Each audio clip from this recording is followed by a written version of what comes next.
Hey Skydivers, here we are at Skydive City in Zephyr Hills, Florida for what's going to be an absolutely amazing event. This is the 9th annual Hall of Fame celebration event for the International Skydiving Hall of Fame. And why are we here? Because we are inducting 10 amazingly deserving individuals into the International Skydiving Hall of Fame. And what makes this so amazing is not just those 10 individuals that deserve to be recognized as extraordinary among all of us, but there's going to be 400 people here at this event to join them in this process of being brought into the International Skydiving Hall of Fame and being a permanent part of skydiving history. It's going to be phenomenal.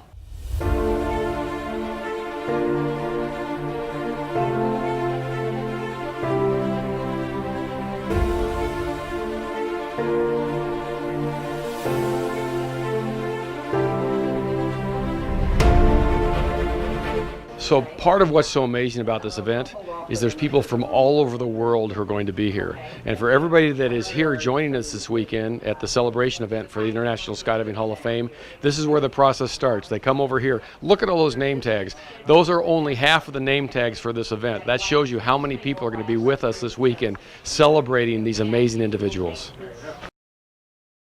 This portion of the program is brought to you by SunPath Products, the choice of world champions for over 30 years.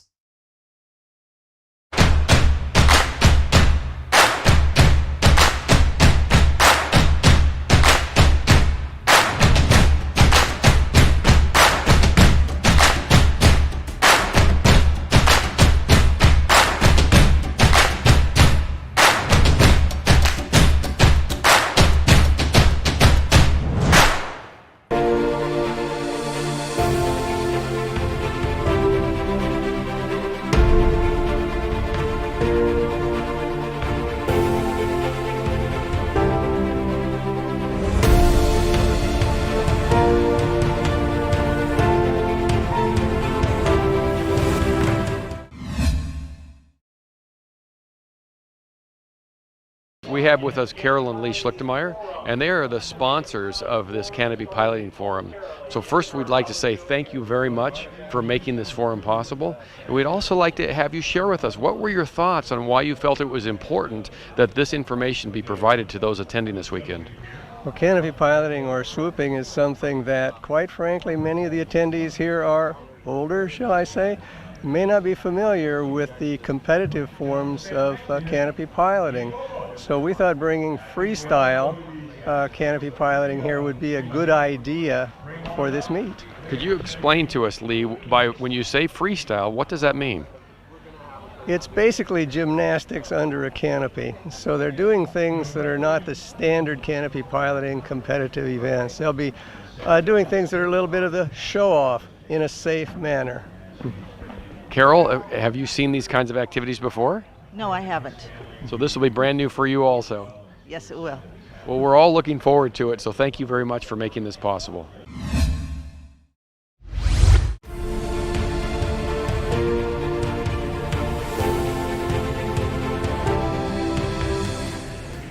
I feel like a baby in respect to this whole thing, and I've been very fortunate to be involved in a very small wave that's been cresting over the past 15 years and in relation to the whole sport. I've been competing for about 15 years. I've been skydiving for about 20 years, which is pretty short in comparison to some of you out there. As Ian said, the discipline of canopy piloting is young in comparison to everything else that a lot of you have been a part of, but we've tried to do our best to guide it in the right way and help document some of the things that have gone on with this discipline particularly. We're going to start out with showing a little bit of footage from a recent documentary that was done in relation to the factory team. Now, to talk a little bit about the sport or the discipline of canopy piloting and its birth about 15 to 20 years ago in the early 2000s.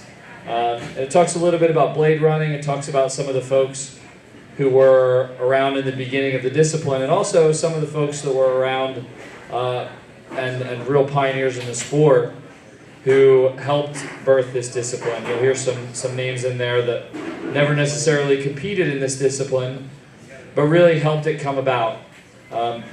Reggie, BJ Worth was one of the original guys who was involved in some of the blade running stuff that started. So we're going to start out with showing you guys those videos, and then we're going to kind of open up to the floor and maybe do a little bit of Q&A, talk to you guys a little bit more about some of the history of this particular discipline and where we think it may be going in the future, and answer any questions you guys might have. So we'll start off with a little brief intro video here.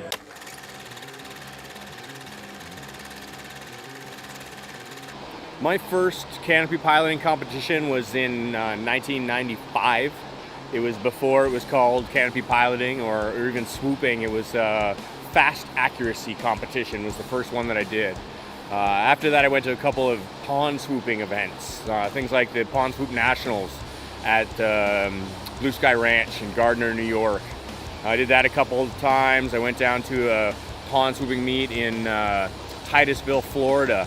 That's where I met Rickster, John LeBlanc, Ziggy Zigmund, a bunch of other local guys from DeLand who are just figuring out swooping. And I thought it's possible that I could do this as a discipline, because at the time it wasn't even formed. It didn't have a structure. There wasn't a given set of rules yet. It wasn't the same every meet. It was different every time you went.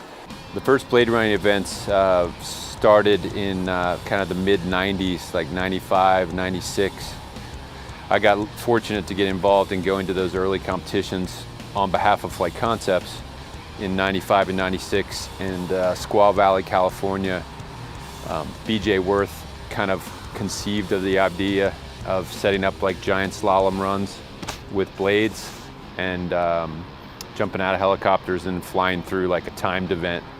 Back then, there wasn't any technology allowing us to have a razor beam across the top of each gate, so there was a lot of judging, it's definitely open to interpretation. The course was aggressive enough that we had to really lay the canopy over on its side, and it's very easy to slip out of the course. And I saw this advertisement for the 1998 blade running event, and I really wanted to go, man. I wanted to go so bad. And I just wasn't in a place where it was something that I could make happen for myself at the time. I was living off of nothing in a van, making $5 an hour. The very first meet that we went to as a member of the PD Factory team was Red Bull Blade Raid in Utah, flying down the mountains. It was spectacular.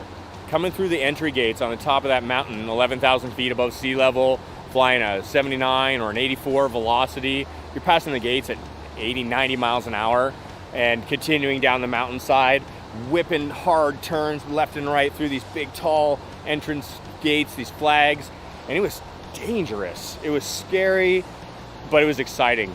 And it was the kind of opportunity you don't pass up when you're at that phase in life. I was a part of the very first Icarus canopy factory pilot team, and that was the first opportunity I had to compete against the Performance Designs factory team. Well, after a few blade running events, a couple organizers, Jim Slayton and Lyle Pressey, started coordinating swoop competitions on the ground using blades. Reggie Asta from Australia kind of conceived of the whole wind blade concept, and he organized the first several events in California, along with Lyle Pressey on the East Coast, organized an event in Daytona Beach, and they were basically similar, kind of like you setting up a course of blades. You never really knew what the course was going to be until you showed up. That's what was kind of cool about it. It was going to be a carving course or a distance course or flying down, kicking noodles or something. It was the early days were just totally based on piloting ability. Then Red Bull got interested in the event as a kind of a newcomer about the same time as the Pro Swooping Tour was formed by Jim Slayton and Lyle, kind of combining into like a 5 or 6 stop tour around the country. And Red Bull did the same thing the following year. Jim Slayton and Lyle Pressey put a lot of work into creating a structure for canopy piloting, taking it to the IPC, FAI, and legitimizing canopy piloting as a sport, taking it out of pond swooping, turning it into canopy piloting.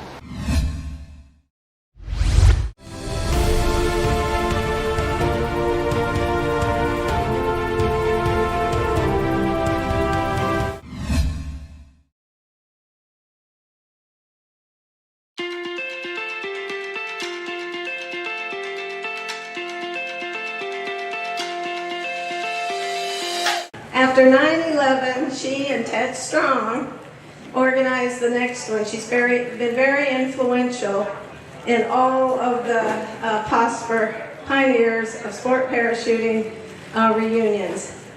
Elizabeth, when did you start jumping? 1960. 1960. So she's a true pioneer and a wonderful lady. Thank you. USPA gold medal awarded for exceptional personal achievement within the sport of skydiving. This man is also the archivist for the International Museum and Hall of Fame. It's Mike Horan.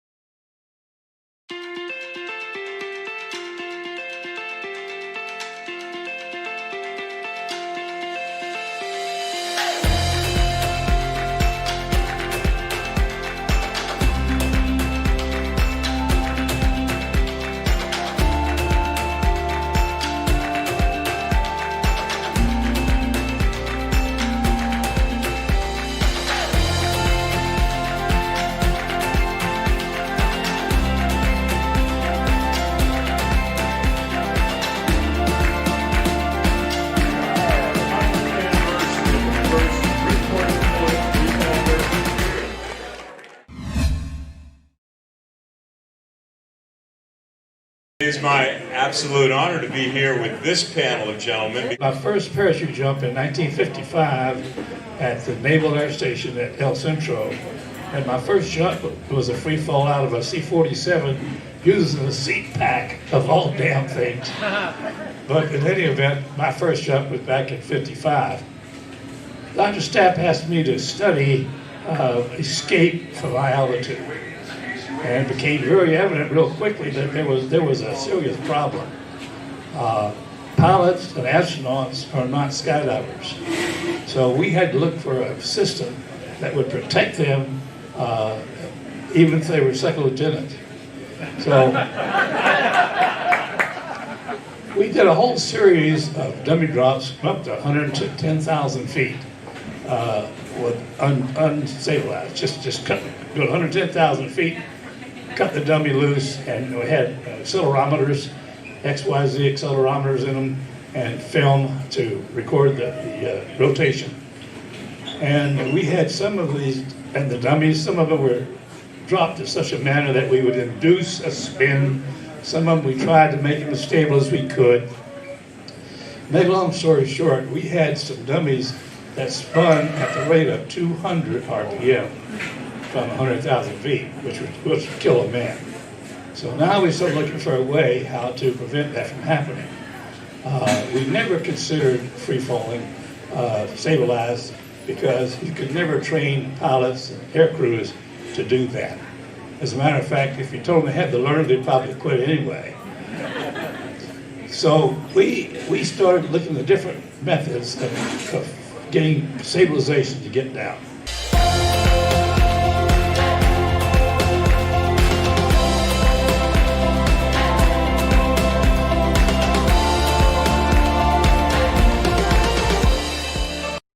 This portion of the program is brought to you by Skydive Ferocity, the skydiving jewel in Las Vegas.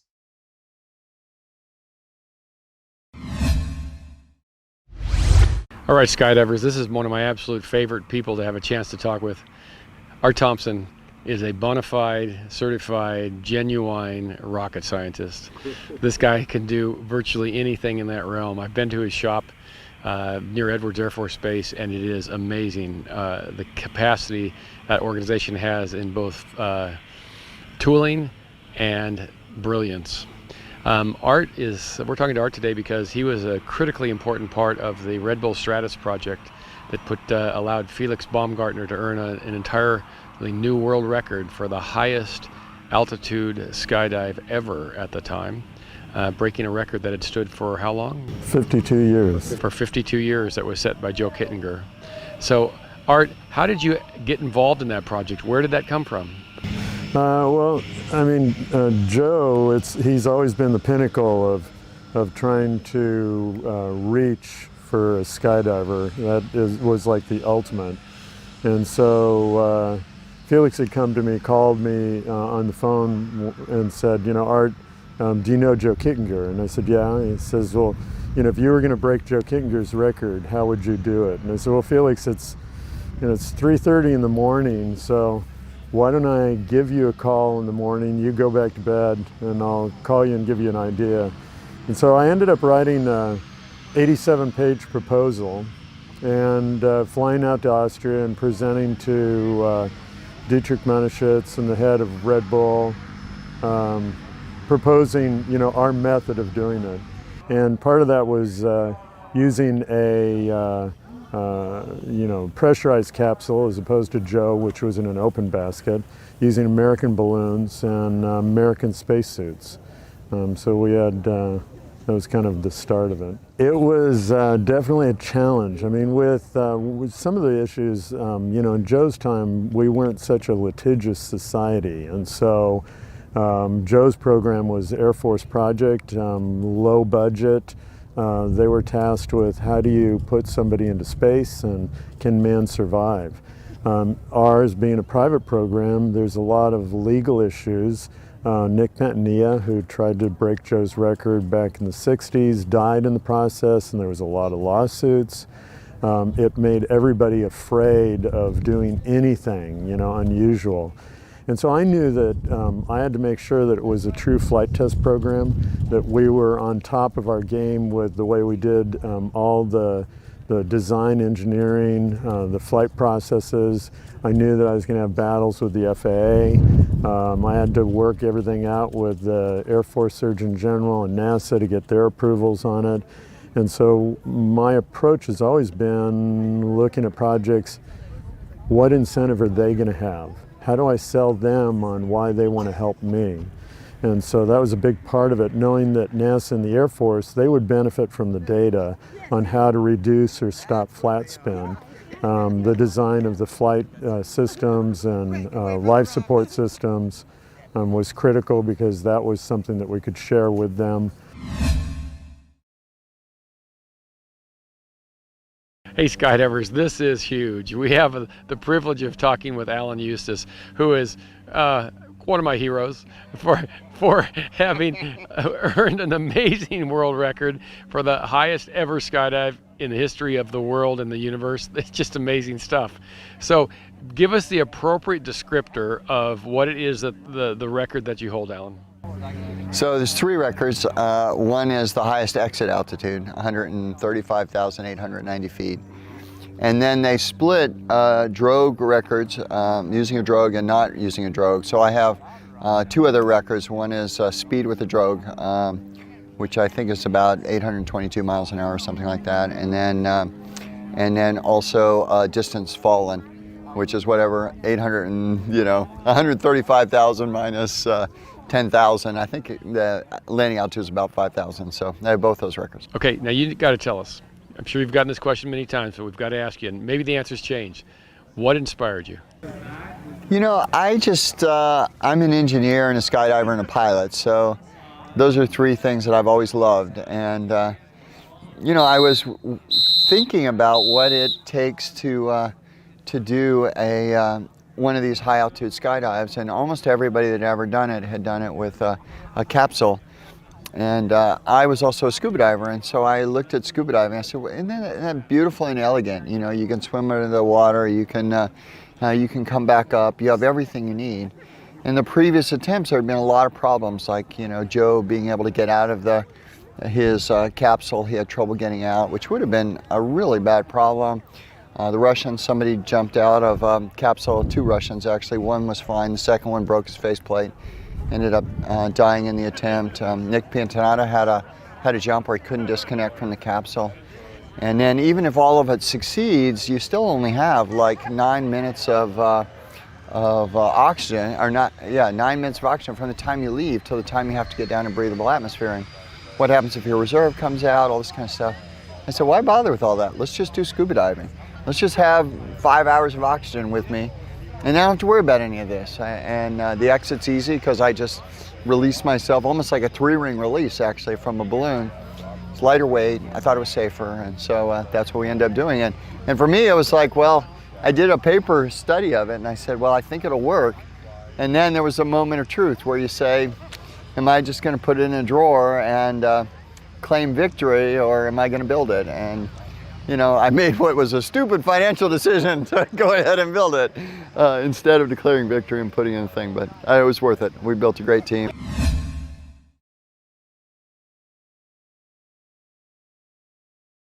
This portion of the program is brought to you by SunPath Products, the choice of world champions for over 30 years.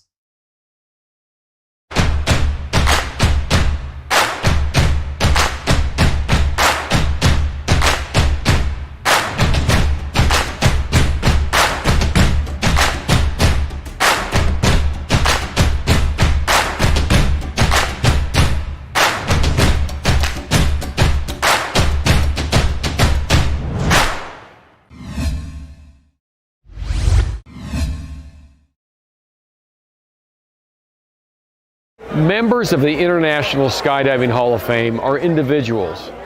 The trustees of the Museum and Hall of Fame came to realize that it was important to be able to recognize non-individuals also for their extraordinary contributions to our sport. That led to what today we call the Path of Excellence Award, and that is available to groups, teams, organizations, and companies that deserve that recognition. This year, the Path of Excellence Award was administered in an entirely new way. First off, anybody in the world can nominate a non-individual to receive the Path of Excellence Award. In addition, those who are critical to the success of the Hall of Fame and the museum were given the opportunity to weigh in on who they felt was most deserving of that award through a balloting process. That process resulted in the selection this year for the Path of Excellence Award of the 1988 Seoul Olympics Exhibition Skydiving Team.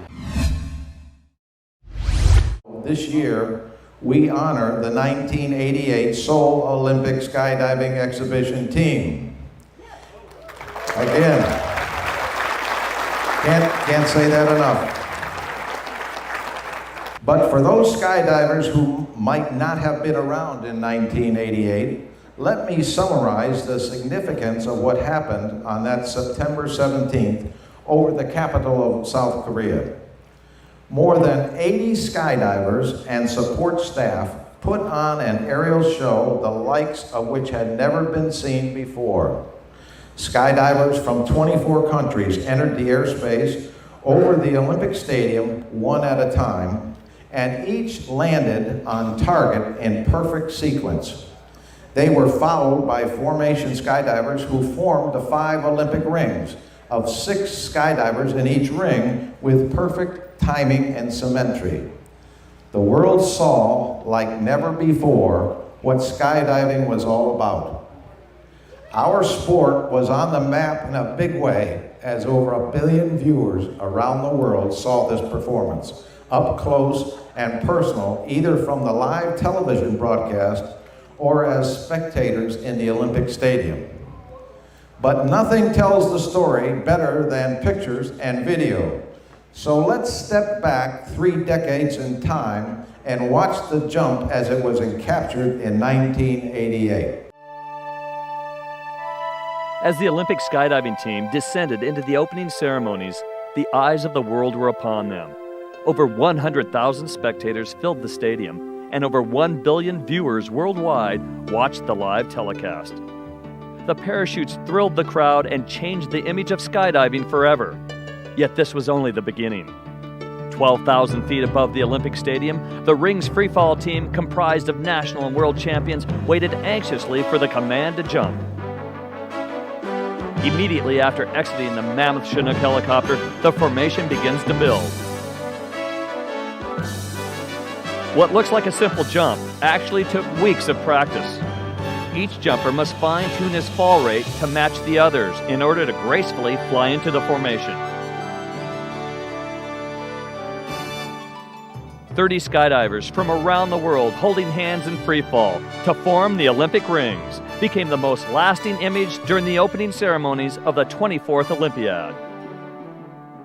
a fragile formation when incomplete, yet strong and beautiful when all the individual nations become as one. Perhaps there has never been a more appropriate or exciting presentation of the Olympic rings.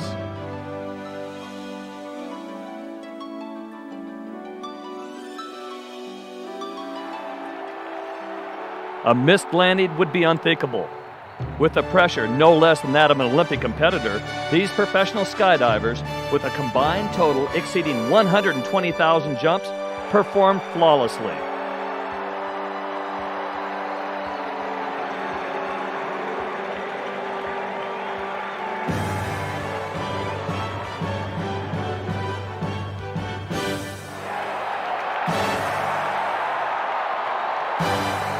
This bold and dramatic performance was indeed a gold medal skydive.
At this time, Laurie Sams will come up and present an award to the museum, and he's given it to Kurt, and Kurt will then turn it over to the museum.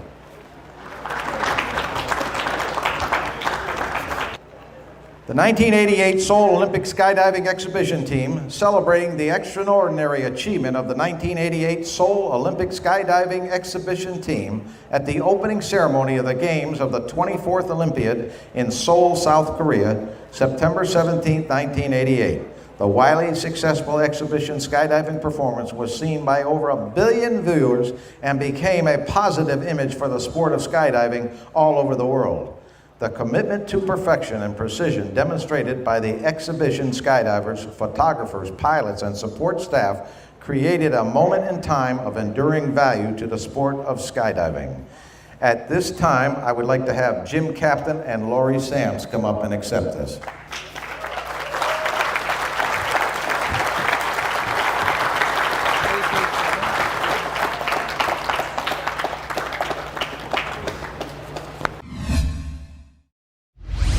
Hey skydivers, it's been an amazing day. It's been rainy, it's been damp, but I'll tell you what hasn't been dampened all day long is the enthusiasm, the spirit, and the sense of camaraderie that is so present among all these people who have gathered for this Hall of Fame celebration. We started the day with the canopy piloting formation, which was a huge success because it gave an opportunity for a lot of older skydivers who didn't understand canopy piloting to understand the amazing dynamics of what takes place in the swoop environment. We then went on to have the Pioneers Lunch, which is always a big success because it honors some of the founders of our sport, some of the people who created the sport that we love so much. In the afternoon, we have the Sky High Forum. This is one of the most extraordinary offerings that takes place in this environment. It is Alan Eustace, it is Art Thompson, who ran the Red Bull Stratus project, and Joe Kittinger, who all of these were involved in world records for the highest altitude skydives. The questions and answers went on throughout the afternoon with amazing stories of how these extraordinarily extreme accomplishments were achieved. At the end of the day was the grand finale. It was the presentation of the Path of Excellence Award. And the Path of Excellence Award this year went to the 1988 Seoul Olympics exhibition team for their successful accomplishment of what was one of the most memorable and extraordinary skydives in the history of our sport. And they are well deserving of receiving that award.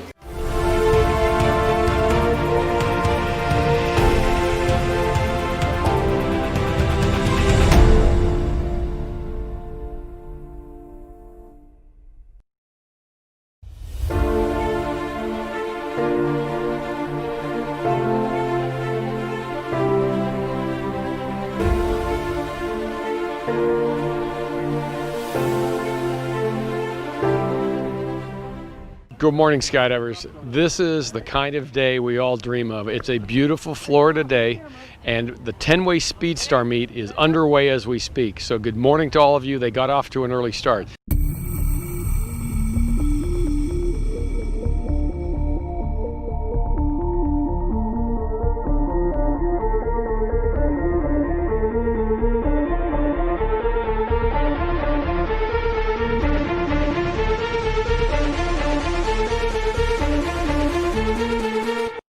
This portion of the program is brought to you by Skydive Ferocity, the skydiving jewel in Las Vegas.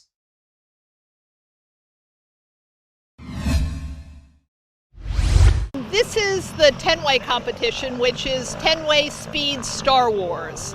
And it is a tradition back in the olden days in Zephyr Hills that they would have the 10-way competition. So it worked really well for the museum for the Hall of Fame event to bring 10-way back at Z Hills. So we've got 11 teams here that are competing.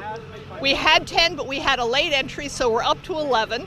And it's really exciting. They're getting started right now. They're boarding the plane. And what the goal is there's going to be a line from the front door of the Twin Otter to the back corner. They all have to be lined up behind that. The second the first body part crosses that line, the time will start, and it will be until they build their formation. It's a one-point formation. It is speed. It is fast. It's an old tradition. I don't know whether other countries do it, but we do it here at the U.S. Nationals. And so they're going to be going fast, they're going to be having fun, and the traditional last round has always been the star, which is the circle. They're going to be doing that here, so stand by. It's going to be wonderful. A little throw-together 10-way competition here. Are you excited? Of course. It's a great time. You'll see all these friends we've had for so long and a bunch of new friends and doing one of the original formation skydiving events, so it should be a blast. Well, we're here to have fun, actually. We're in a 10-way Speed Star event, the International Fall Stars. So we have a gazillion jumps in total, but we've never jumped together before, so we don't know what's going to happen, except we are going to have fun. That's good. Are you excited? Yeah, I'm always excited when I can smell the avgas. Absolutely. Terrified, actually. We're going to do 10-way speed. I am really excited. Look at these guys I get to jump with, but it's a little bit of pressure being the weak link on the team, but I think we'll be okay. Can't wait. And 10-way, 10 teams at Skydive City, Z Hills, right before the Turkey Boogie, doesn't get any better.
Okay, skydivers, we have two of the competitors today in the 10-way Speed Star meet, which is a bit of a throwback, and it looks like everybody's having a great time.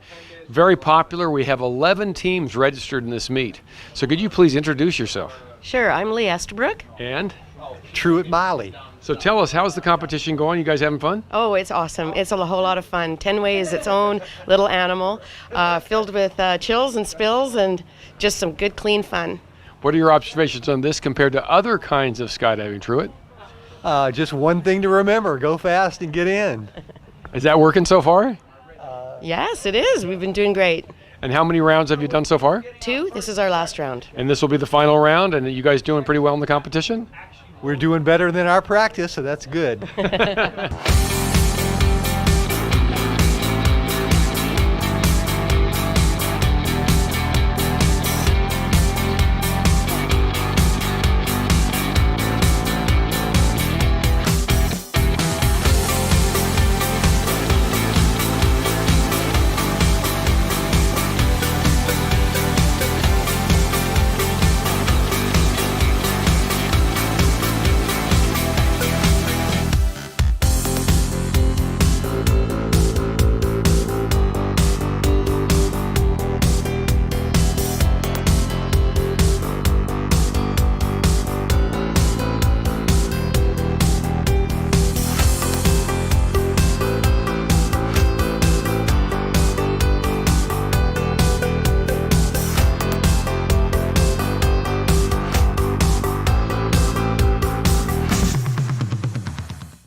Ten-way is a bit of a throwback. Z Hills was one of the places where 10-way flourished when it was first a source of competition, so it's great to be able to bring it back to this environment, to this venue.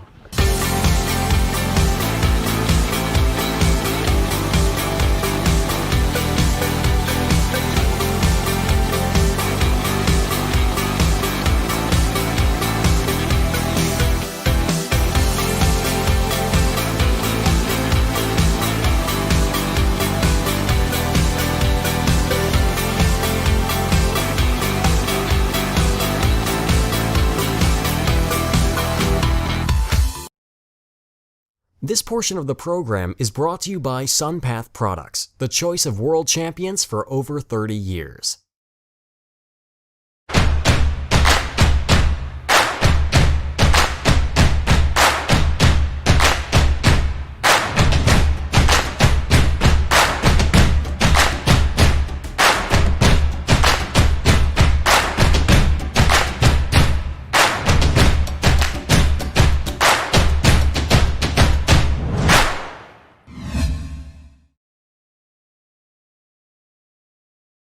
It is a stunningly beautiful Florida day, perfect for skydiving, perfect for swooping. And right here with this amazing swoop pond that only Zephyr Hills has is taking place as we speak, the For the Legends freestyle competition powered by SunPath. It is a total crowd pleaser. Hey everybody, my name is Albert Birchtold. I'm here at the International Skydiving Museum and Hall of Fame induction ceremony in Zephyr Hills, Florida. We've got the freestyle competition going on here today. We're going to do 4 rounds, 3 rounds of freestyle and 1 of raft accuracy. So we're going to put the raft out in the middle of the pond. The guys are going to try and land on the middle of it. They're competing. This is a great fundraiser for the museum. There's 10 competitors competing. They're from all over the place. Jay Sanders from California, Max and Max from Germany. So there's guys that came from around for this. It's a pretty cool meet. It's non-traditional events, so really fun stuff that's spectator friendly for everybody to come and watch. They're all really having a great time. There's $10,000 in prize money that was put up by SunPath, Children of Fallen Heroes, and Superior Flight Solutions. The inductees are also going to get involved. Round 3, we're going to have the inductees' choice. So they're going to come out here and judge the freestyle round, and then there's going to be $500 as a bonus for whoever the inductees think does the best trick. So they're going to bring out some really cool stuff. They're going to do. They're probably going to be wearing some smoke, maybe some crazy outfits, all kinds of cool stuff. Well, I've been affiliated with Canopy Piloting as a judge for about 9 years now, and it is, to me, the most interesting form of skydiving competition right now. So I thought it was incumbent on Carol and me to do some sponsorship of an event this year. This is something that many skydivers do not see, the competitive aspects of canopy piloting. They'll see some swooping at the local drop zone, but they won't see the real competition part of that sport. They were most interested in the equipment part. The small canopies, I would say, was most of the questions in that line. Were they terrified? I think some of them probably are, but you know, skydivers don't show a lot of fear.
The jump was good. The winds are pretty challenging up there. They're strong. It's hard to tell down here behind this tent, but yeah, it was a good first jump. Good times. I hope we put on a good show for the legends.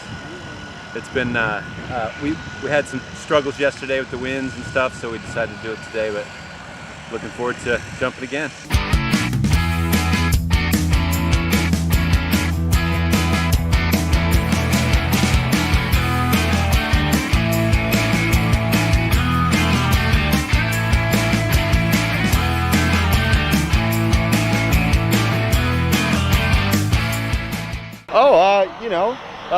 Very, very strong winds. They've changed up from training, actually 180 degrees from what we've been working on all week. So everybody's kind of just trying to fine tune their swoop and a 180 degree from what we've been training the whole week. So it's a little difficult, quite challenging, but still extremely fun. All good, safe? Yeah, all safe. The pond's great today. We've got the bank down to about a 2-inch slip, so there's nothing much to worry about if you hit the end. So it's good.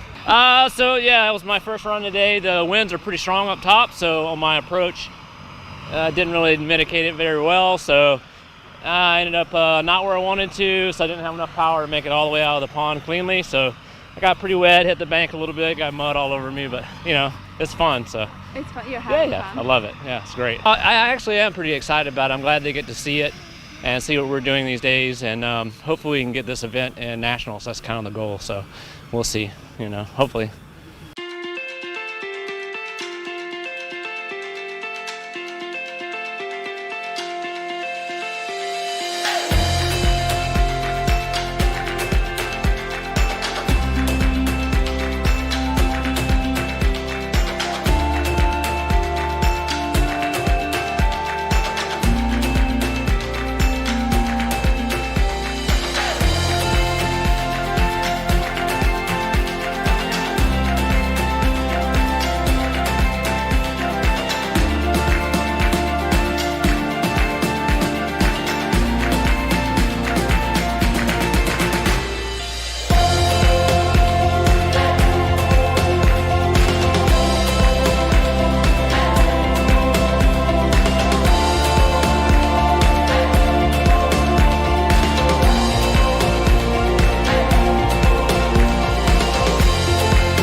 It was awesome. Came in, winds were a little bit lighter than normal, and wasn't sure I was going to have it, but ended up getting enough power. Ended up right on the raft. Awesome. Couldn't have been. 2 in a row? 2 in a row. 2 in a row. Yeah, it was fun. Same thing, came in, I thought it was a bit windier. I actually thought I was slow at the beginning of the pond, and then I made it too far, I had to go up really high, but it was fun. Bounced off the pond, the raft at least. So yeah, it was good. We got to do about almost 2,500 feet of free fall and free flying beforehand, so it was a good jump. Good way to end it. Awesome. It's a really nice honor, and having them out here and enjoying it so much, and we're just out here having fun. So it was a really good time. Yeah, it's a good opportunity. You know what I mean? It's like to them, it's like it's something new, right? It's as the sport's developed over the past, half a century. It's pretty cool to see the evolution of things and how they've progressed. And some of these guys have started, over 50 years ago, 60 years ago, and so now they're seeing the newest things coming in and developing. So it's kind of cool. So a lot of the folks that are here are really pioneers in our sport. So they've been around, they've done some really awesome stuff.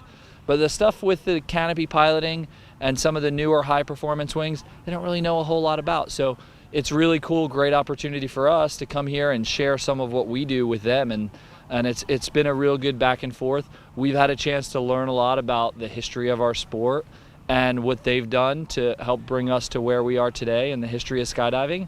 And what we're doing now, they're getting to see what we do. We look at what they do 20 and 30, 40 years ago and go, wow, that was crazy, man. I can't believe those guys did that. And they do the same thing. They look at us and go, wow, what those guys are doing going across that water at 90 miles an hour, that's crazy. So it's everybody kind of feeds off each other. We're all here having a great time this weekend. Every organization has a museum of some sort to show their history. And on the back of my card, and I printed it up with the logo of the museum, and I put their logo on the back, and I put down there, preserving our history. And I thought that's what the museum is about. It may be a lot more than that. As it goes on, it will be a lot more than just plain history. It will be documenting all the things like, guy came up to me and said, have you seen what they're doing out on the pond? I said, I've been here for a week. I've been watching them surf. He said, my God, it's unreal. And I said, I've even seen it on television. It's international. And the last one was held in San Diego. I watched part of it. I didn't watch all of it. But yeah, we're preserving the things that are developing, because we had a 100-way formation, belly flying. Then we had a 200-way belly flying. Then we had a 300-way belly flying. And then we got a 400-way. And that was done over in Thailand. And it was done with the Thai Air Force and a whole fleet of C-130s. And I don't know if anybody can put more than 400 people together belly flying, as flat flying as we call it, because they're doing head down, they're doing head up, they're doing angle flying. They're doing so much combination stuff that if somebody would ask me 50 years ago, could any of this happen? Heck no. We didn't even have a two-way back then.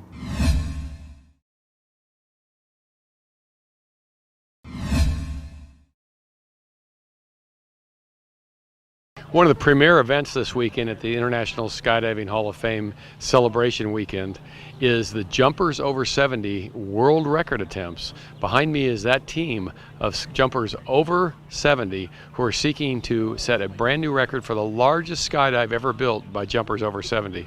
Let's check in with them and see how it's going.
Jumpers, here's one of the team members of the Jumpers Over 70 World Record Attempt team, and this is Larry Thomas. Can you give us some astute observations on the success you've experienced so far?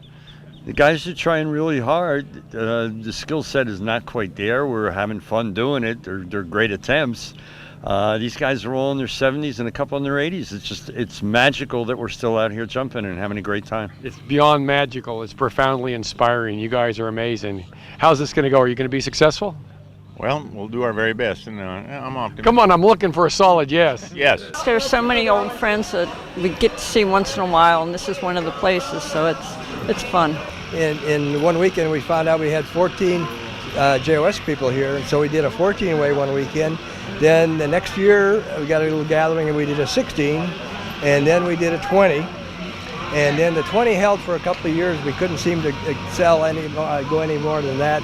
And so California got together, and they just blew us away. You know, they put a 25 in the books, and that 25 has been holding pretty good. And we thought we had a good chance of taking care of that because we had a lot of good people here.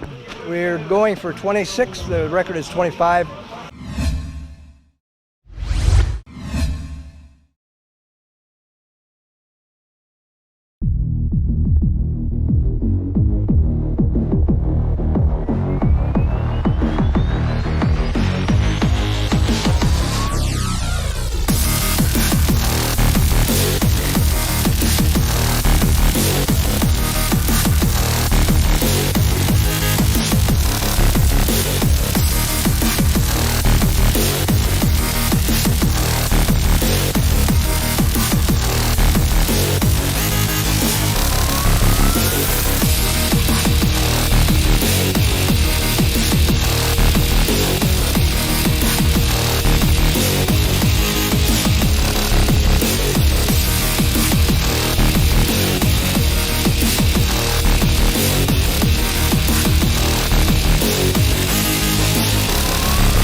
We're here with the SOCOM Paracommandos. They just did a fantastic demonstration honoring all of this year's inductees by flying in the flags of those countries. We're lucky to be here with Sergeant First Class Corey Christensen, Special Forces, also the NCOIC of the parachute team. Corey, how'd it look up there? Oh, it was amazing. Love jumping out here. Z Hills is an amazing atmosphere. Having all this history out here is amazing. So I'm honored. Well, it looked fantastic. The whole team did a great job. I know we were honored to be out here. That's our team leader, Keith Walter. Keith? It's an honor and a privilege, and we are so honored to be here to see the induction of the 2018 Hall of Famers. I want to say World Record Hall of Famers, yes. Many of them are world record holders, world champions. Yeah. Again, we are in absolute awe. It was an honor for us to perform today. Couldn't have been happier. Blue skies, go Commando. Go Commando. Go Commando.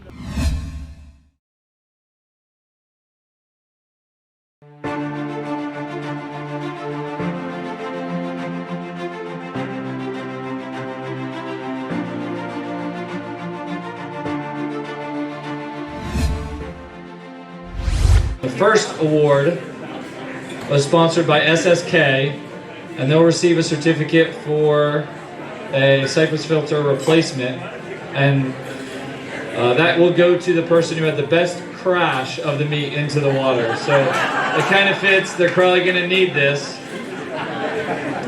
But this award goes to Neil Kuhlman.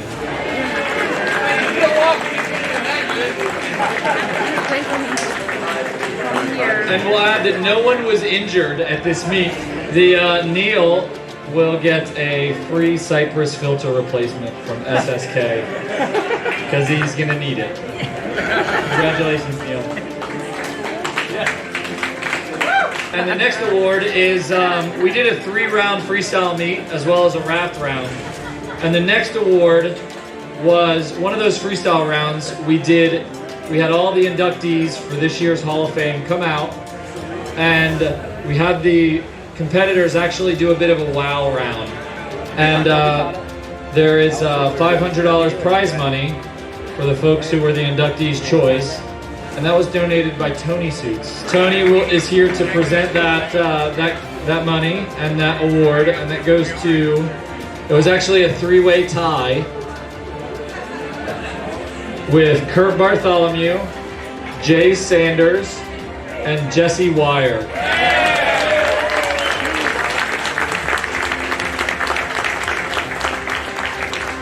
The next round was the raft competition, which was pretty cool, and this was sponsored by Control Tower. Matt Leonard and Max Manau from Germany. Come on up.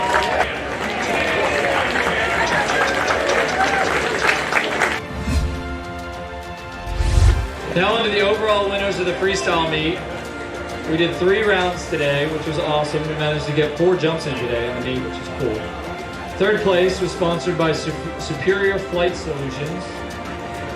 3rd place with 199 points goes to Mr. Jay Sanders. Come on up, Jay.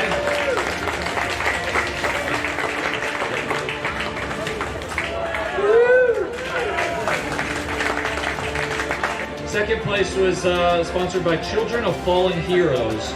So 2nd place, which Kenneth will present, goes to, from Germany, Max Kosadowski.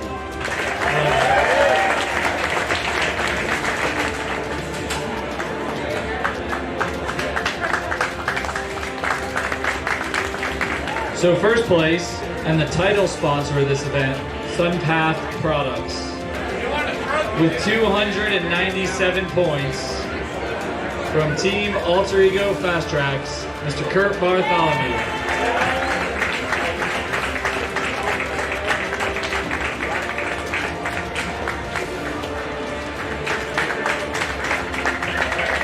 All right, and the overall podium, here they are, photo op.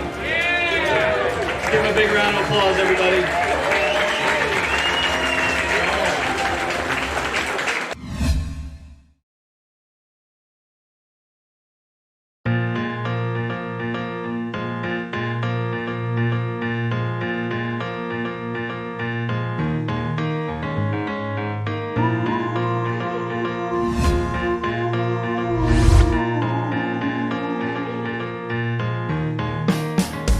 Can the 3rd place team please come up? Insane Speed, James Sane, Nicole Ashley, Keith Henley, Cole Bertinelli, Ed Johnson, Bill Brickner, Eddie Bowman, Don Rosenthal, Greg Flowers, and Mike Talarico.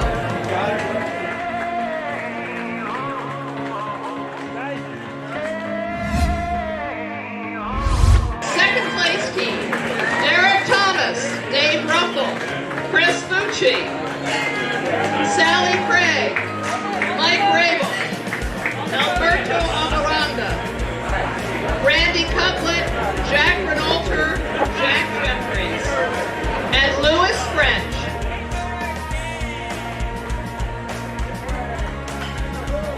Alrighty, we have now moved into the team that won. California Gold Rush, come on up. Their fastest time was 18.28. Their captain was Celine, Dan BC, Chris Wagner, Jeff Bowden, Robert Fontes, Richard Rambo, Helene Rammer, Doug Pinkham, Scott Lantis, Melanie Curtis, and their videographer was George Catullus. Congratulations to all of you.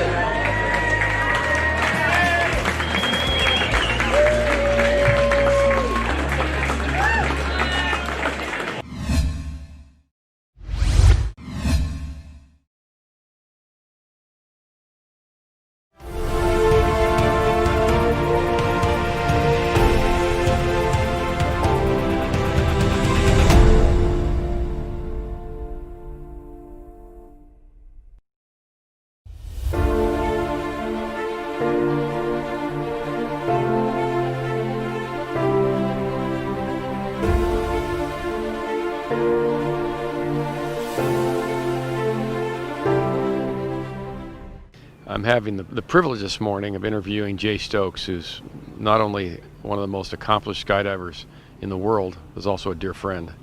Jay, let's start by asking you, how did you become a skydiver? That's pretty easy. I saw some stuff on a movie called The Green Berets and thought that's what I wanted to do in my career. Joined the Army and went to jump school and became a Special Forces soldier and went to Halo school, and it just got better and better after that. It's 1974, October of 74. I never thought for 1 second I'd get to this point in my life, that's for sure, and didn't see that one coming. I have just under 26,000 jumps total. And some, how many Halo jumps? Oh, shoot. Well, I went to Halo school in 78, so from 78 until 98, so 20 years of that, plus the civilian stuff. Probably about a third. A third of those jumps are Halo jumps. Yeah. That is amazing. Most of them are at night.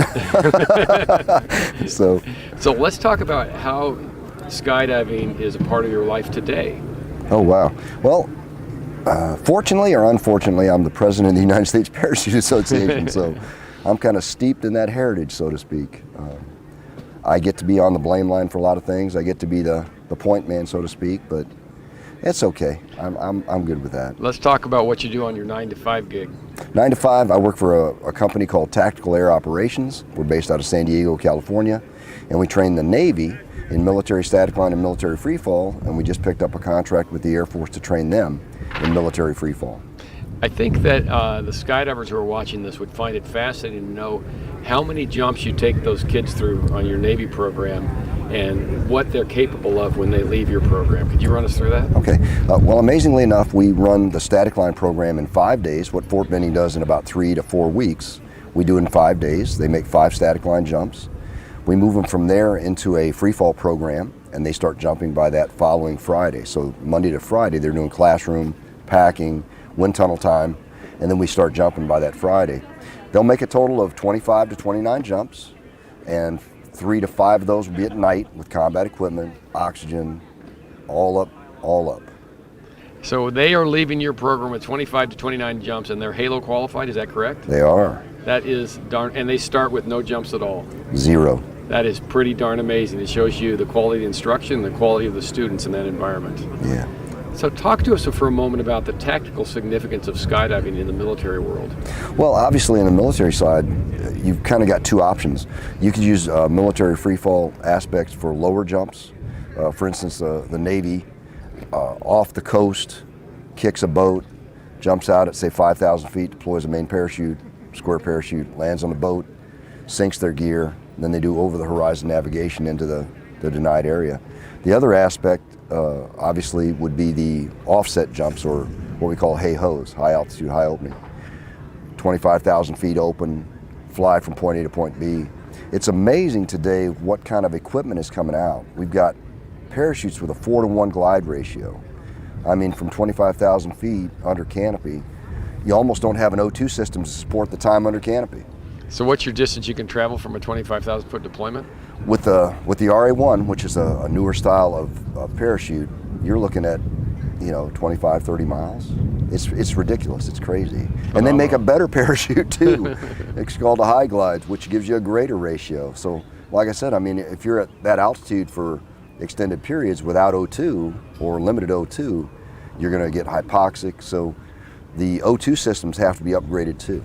Okay, so Jay, tell us about some of the most memorable skydives in your career. Oh man, I got quite a few. Jumping onto the carrier deck of the Midway was a pretty big event. That was pretty neat. Jumping into the middle of downtown Seattle was a big deal. Demo jumps probably are some of my favorite things to do because there's always a different venue. Phoenix International Raceway or Portland International Raceway or wherever you're going to jump into. I like jumping big flags, nowadays. Back then a big flag was like a 5x9. Nowadays you're looking at 15,000 square footers and stuff. It's kind of crazy. But that's kind of what I'm leaning more into. Besides the training side or the instructional side for the military, what we do there, I really enjoy doing the demonstration jumps. I'm actually going to be jumping into a Raiders game on the 11th, so I'm looking forward to that one. So you also do a lot of instructional work and a lot of certification work, is that correct? Oh yeah, I'm probably one of the senior most examiners in the country today. The other guys have all died, so I guess I'm moving up in the world, right? Hopefully from old age. Hopefully too.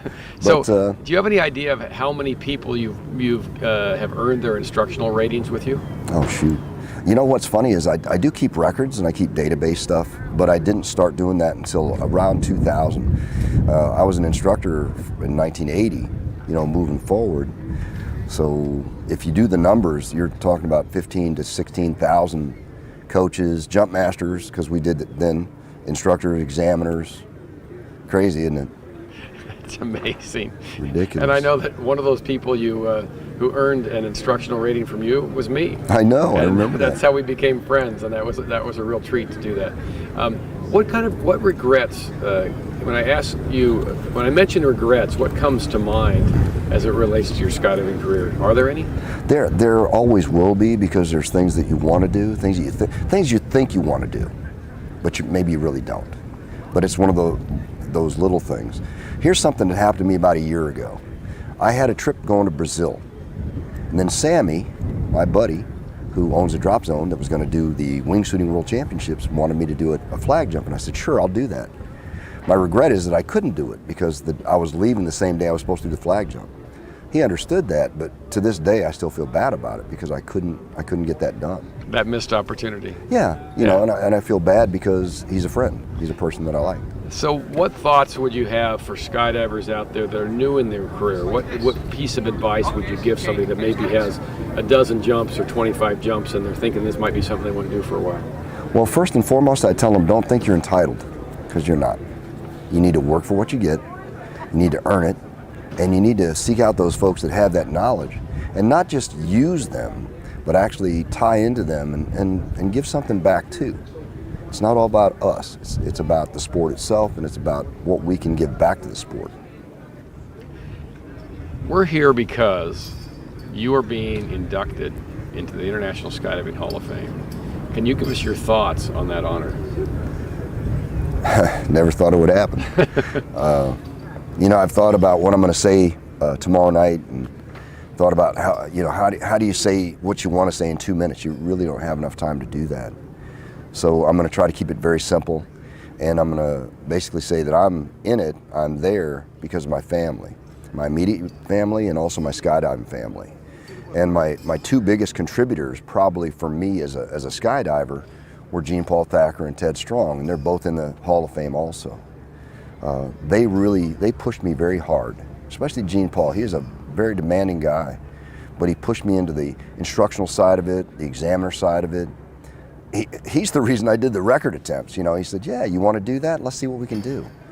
I mean, he's just one of those kind of people, but he would hold you accountable too, and I like that about him. So I've always thought about being that kind of guy, to be holding other folks accountable for what they do. Remind us all, when you mention the record attempts, of your efforts, how many times you pursued the record for the most jumps in the day, and the results of that process. Well, we did a total of 6. 5 of them were successful, 1 of them was not successful because of weather. And the jump numbers are 331, 384, 476, 534, and 640. The last one, which was unsuccessful in 2014, we stopped about midway through, and we had around 300 and some change. So I want to make sure you catch that, skydivers. Jay holds the current world record for the number of jumps in a 24-hour period at 640. We are talking about an amazing individual and a wonderful gentleman. Thank you very much. Thank you.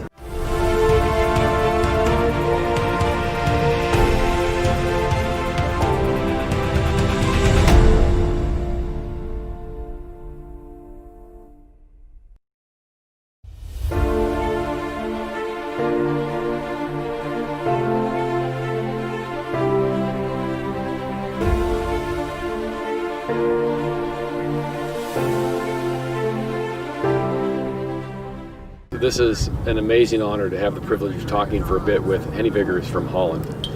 Henny is one of the most accomplished videographers in the world, and that's just the beginning of his qualifications. Henny, tell us how you became a skydiver. I started in 1981 with a round canopy. When I was a small kid, we always passed the drop zone and saw round canopies in the air, and I thought, okay, if I grow up, I want to have a look at the Earth from above as well. So when I had the age and the money to make a jump, I did the course and made a jump, and I was hooked from the first jump on. That is my sport. Where did that take place? That took place in a very small drop zone in the Netherlands, in Hilversum. But after 2 jumps, I knew I have to go to a bigger drop zone and learn faster, because that was all volunteers, amateurs, and so I straight away went to a professional drop zone, which is still my home drop zone, Teugen. So take us then through your jump career. Where are the components? Where did it take you from there? That's a long story, but try to make it short. With the round canopies, of course, you couldn't make a lot of jumps at that time, but yeah, after the static line, I went for the free fall, 5 seconds, 10 seconds, you know how it goes all the way up. I had to make 100 jumps with the round one before I could switch to the Paracommander, which I didn't do 100, I did a little less, but okay. And from the Paracommander, about 100 jumps before I was allowed to do a square. So the Stratostar was my first square canopy. And from there on, I started doing relative work, and already after 1 or 2 years, I was not happy with the progress we had with the people we jump with, because everybody said, you're too close, you're too fast. So at that time, the first cameras came on the market. So I mounted a camera on my helmet with a chest recorder, and from that on, I became a cameraman. And, but next to the camera, I did all the other fun jumps myself as well. Not only fun jumps in the team, national 4-way team, national 8-way team. And then after that, the freestyle started. So with the teammate, I started doing freestyle, free fly. Then parallel to that, I started with the canopy formation team. I was the team captain of the Dutch team for many, many years. We twice got a bronze medal with the canopy formation on the world meets. And then I started organizing bigger events, formation skydiving, swooping. Yeah, when the swooping started, of course I needed a smaller canopy and started competing as well. Then with the competition, I was not happy because it was always judges' call if you made the gates, yes or no. So I started developing a sensor system, the first in the world. So we had a straight on or off for the entry gates. And then I started building a second sensor to make the time, so we could start at speed. Yeah, from then on, all the disciplines, wingsuiting. Yeah, I started wingsuiting 1999. Yeah, one of the first in Europe. And I still do it all. And next to that, I did a bit of tandems and AVF, and of course all the camera work next to that. How many jumps have you accumulated over your career? I just looked at it because I knew I had the interview. It's 21,600 something. And what portion of those are camera jumps? Maybe half, maybe more. On all the jumps I try to take the camera with me, and on the fun jumps as well. Even if I'm not doing primary camera work, I always wear a camera. So, And to me, part of what's so impressive is how you have developed expertise in so many different disciplines within the sport. You haven't allowed yourself to become narrowed. That's so extraordinarily impressive. I think that's the big part what kept me jumping. I think always trying to improve, trying to evolve, trying to do new stuff. It's always a challenge, and you always can improve yourself, and especially with new disciplines. And when you have new disciplines, like at the time the freestyle, it's a complete different dimension to fly. So that always triggered me and intrigued me to do new stuff. You've clearly been an innovator during your skydiving career. Where do you see our sport headed? That's very difficult. Yeah, in the 80s, you never thought that there would be other disciplines than belly flying, and now it's all more three-dimensional, and no limits anymore. So I don't know. I think the canopies will evolve as well, will change, will get better. I don't know. It's a good thing if they will get smaller, but you never know what will be invented and what to do. What you see now is that you get a lot of combinations of the events, like the XLW, flying your wingsuit and docking canopies, and that's. I think it will grow more together, all the different disciplines. You've developed expertise in so many different ways. So, what would be your advice to a relatively new skydiver, somebody with maybe 12 or 25 or 30 jumps? What would you encourage them to do and not to do? Not to do, for sure, don't downsize too early. Stay with your canopy until you're fully bored of it, and then make a next step. Skydiving is fun, but keeping skydiving is a lot more fun than hurt yourself. And I've always been lucky that I never hurt myself with the smaller canopies, and I jump really small canopies now as well. So, but it's definitely one thing not to do. Don't downsize too early.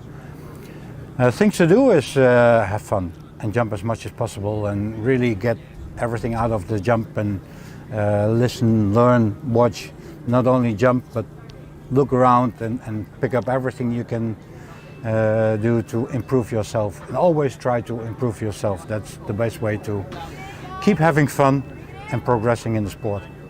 What are your thoughts on being made a member of the International Skydiving Hall of Fame? I was super surprised. I know I've done a lot in the skydiving in all those years, but I'm always been a person to be a little bit on the background and not yelling around what we accomplished and innovations and stuff and equipment, and I still feel I'm a real puppy in the sport. Yeah, I still feel young, and I'm still making 1,000 jumps a year. So that's not. I'm not at the age that you expect to be inducted in such a tremendous thing. So I was really surprised, and after I heard about it, I understood that I was nominated by a few different people or organizations. So yeah, I'm perplexed. I was. Okay, of course I'm super proud, but still, it's really something. So, and okay, apparently people really appreciate what I do for the sport, and I'm really glad about that. So, that's nice to feel that people like what I'm doing in the sport. The clear message that what you do is greatly appreciated. Apparently, so. Now, I remember we met in 2006 when you were the head of the video team for the 400-way world record. Tell us a little bit about that event and what was involved in pulling that off. And actually, not the 2006 event. That was the world record, but it started in '92, I think, in Bratislava with BJ. Yeah, BJ really wanted to grow with the sport, and there was a time that it was kind of stuck with growing bigger formations, and it needed to be more professional and more mondial. So he started working with team captains, and he was looking for a team captain for the camera team. And I already had a lot of experience with the camera work, but at the same time I had the event in France in Vichy, so I couldn't join. But after the first day, BJ called me and said, "Okay, you have to come over and help me because all the cameraman is not structured, not organized." And so I went over and started organizing the team, and came with a kind of a template that I used for smaller events, where everybody has a sector, just filming the quadrant of the formation for debrief and not for making nice pictures, because we're a team and you can only build a world record when you have the best footage to see where you can improve. So, and that was a really big change at the time, from not filming the whole formation but just your quadrant, getting close and then slowly go up and show the whole picture. And that's the template we used and improved along the years. and that was a big part in building the world record at the 400 way, because there were some challenges in the formations and with people, with skills and moving around. So I think the video really helped, and the quality of the video at that time made a big step as well. That helped a lot to build a world record with the whole team, not only the skydivers but also the camera crew as well. How many videographers were on the team for the 400 way? We had a team of 16, but only 11 or 12 in the team, because we had 10 quadrants, 10 sectors, and we had one underneath, which was new at the time as well. Another perspective from the formation. And the nice thing is that with those really skilled cameramen, we could rotate and everybody got the best shots, not only of the formation but also everything around. So we had a great team. And a great result. Well, congratulations on being selected to join the International Skydiving Hall of Fame. It's a real privilege to talk with you. Thank you. I'm super proud and thankful of that. Thank you.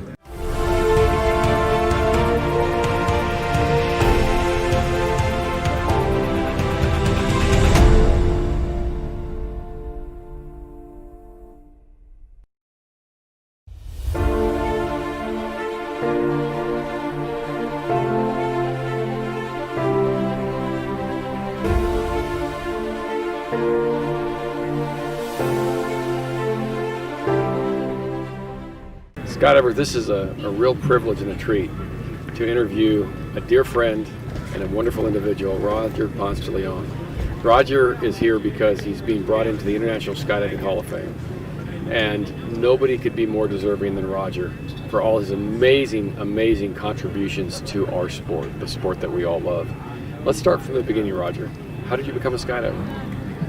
It was actually watching the television program Ripcord, and that got me very interested in wanting to skydive. And had a couple friends after school decided, hey, we can let's put a bet and let's see if we can go up to Orange and do a jump on a Sunday.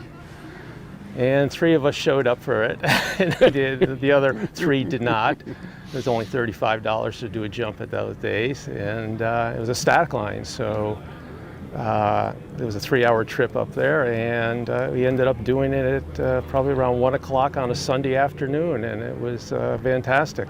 How long to your second jump? I went about a month after that and did another one. You know, and then I did another one after that, and then I stopped for about a year, and then went back to get to get more money up. Then I got serious about it, and so after a year I went back and did it, and by 1969 I had enough jumps to get a C license, so that's when I joined USPA and got really serious into skydiving. So you got really serious at that point in 1969. Take us then briefly through your career progression from that point till today.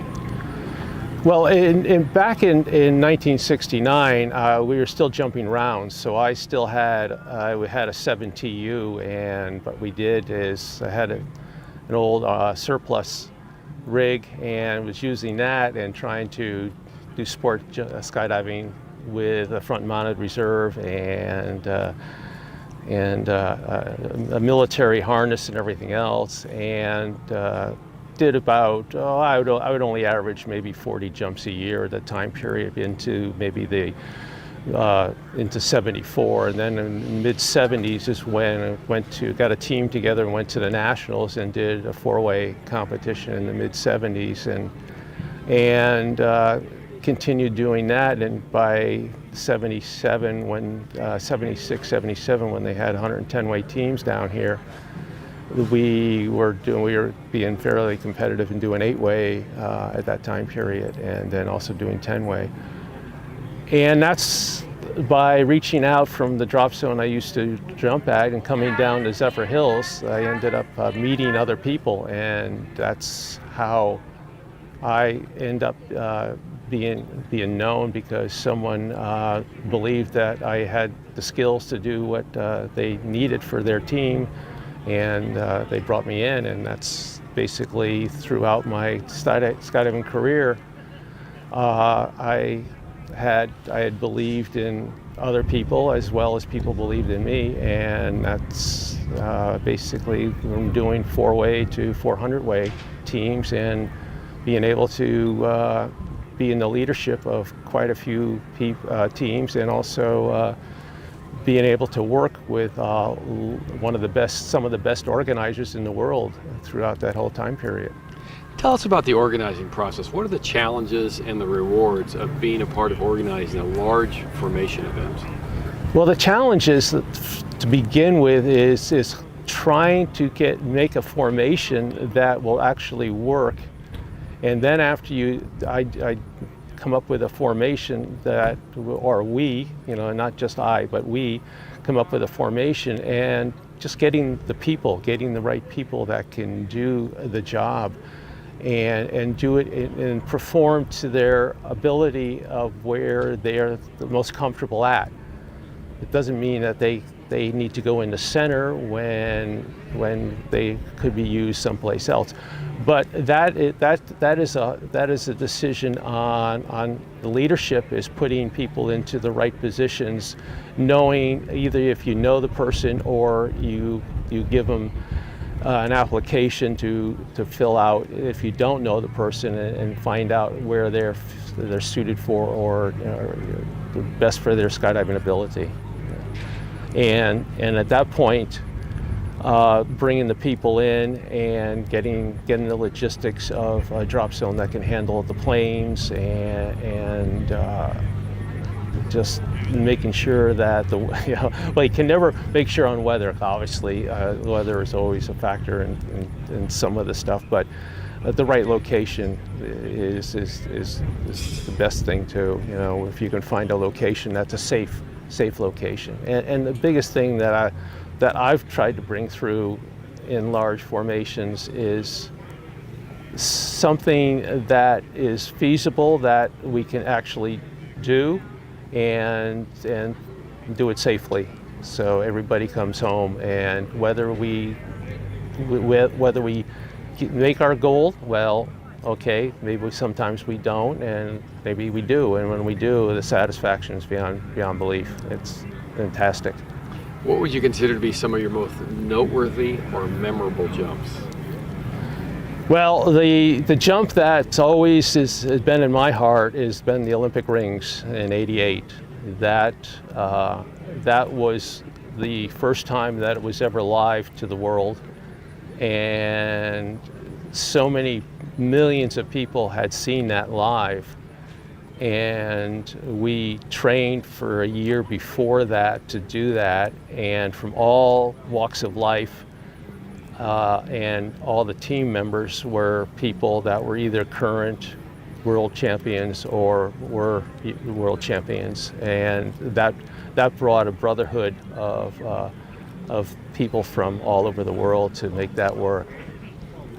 And that, to me, was the best. The one time, one shot in live, that was fantastic. Well, let me tell you, that influenced my passion for this sport immensely. It was done soon after my first jump, and I realized when I saw that live jump, I never wanted to let the sport not be a part of my life. So thank you for that. Well, thank you. So when you think back, so a day will come. A day will come when you put your rig down. How would you like to be remembered in this sport? I hope I was remembered as a person that believed in people, and that they also believed in people, that brought the sport to an advancement that it would brought it to be safer, and the disciplines are so advanced now that I am pleased to see that through all the years. I'm glad there's so many different disciplines that are out there, and I can see that continuously going. And I just hope that people will believe in in other skydivers and bring them along as people did that for me. One of the many things you're known for is being amazingly good at spotting large formation skydives. Can you tell us about what that process involves? That is a process that it's hard to explain. It's just something that I've learned to do over the years because of the early days of skydiving, that you had to throw a wind streamer in those days and then figure out how much upwind you need to go to land where you needed to land. Nowadays you're using a GPS and I just figure by wind speed in different altitudes and know exactly where I think I should get out. It's always, the first one is usually you sort of a guesswork, but when you're working with large groups, you do not want to guess the wrong way. And I just thankful 90% of the time I've been able to be close or right on the spotting. But to explain it, I don't know. One skydiver friend of mine said that maybe in my past life I was a bombardier during World War II. I remember that person saying that. And maybe you came back and you learned how to spot better or something. I don't know. It's something that I think I just knew that through the years of learning to spot and knowing wind directions. And I also, before I started skydiving, I was a sailor. So sailing has the same thing with winds. And I still do sail, but I skydive more than I sail now. But it's still the same thing. You have to learn winds and you have to learn conditions in order to do that.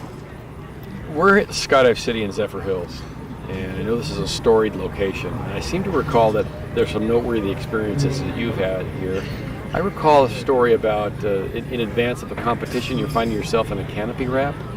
Is there a story there you can share with us? Yeah, we were at the World Meet in '81 here, and it was before the competition, and I was jumping with the Golden Knights, doing a thing, just a practice thing, and Glenn Bangs, he was the leader of the four-way, and I was with the mirror image, and our canopies we thought were compatible, but they weren't. And we had a biplane coming in, and actually a stack, I should say it would be called, and I was on his risers. I was the one that was on top, and my canopy collapsed, and his was wrapped around mine, and there was a decision made whether we just landed because we were so low. We were at 600 feet, and at 400 feet I told Glenn that just win the World Meet for me, and I cut away, and I opened at treetop level, and all that equipment that we were using then were all brand new reserves that had never been put under those conditions, and thank God it was a round reserve. So, skydivers, if there's any question as to whether Roger is a competitor, that answers the question right then and there. Yeah. For newer skydivers, Roger, for people that are just getting into the sport, it doesn't matter what age they are, they have a dozen jumps or 30, 40 jumps, what would your advice be to those brand new skydivers? Those people just believe that you can do it. Believe that you want to be stronger in the sport. Believe that you want to be safer in the sport. Don't let yourself, just because if you have one mistake, make sure that mistake you learn from it. We all have had mistakes in skydiving, and I believe that someone will come along and someone will show you what you need to learn, or you'll do the same. That's how this sport has progressed. People have helped people from the day I started until the day I'll end the sport. People will help everybody, each other, to progress this, make this sport better and better every year. Final question for you, Roger. You're here because you're being brought into the International Skydiving Hall of Fame. What are your thoughts on that honor? Well, my thoughts, I am very honored to be part of the inductees for this year, and I think I'm just a small piece of the pie. I am. There's so many people out there that are just as deserving as I have to be honored here, and someday I'll look back and I'll go, maybe it'll just come in that I think, I don't know if I deserve it, but obviously a lot of people do, and I am thankful that I'm here. Well, congratulations. Well, It's great to have you here and becoming a member of the International Skydiving Hall of Fame, Roger. Well, thank you.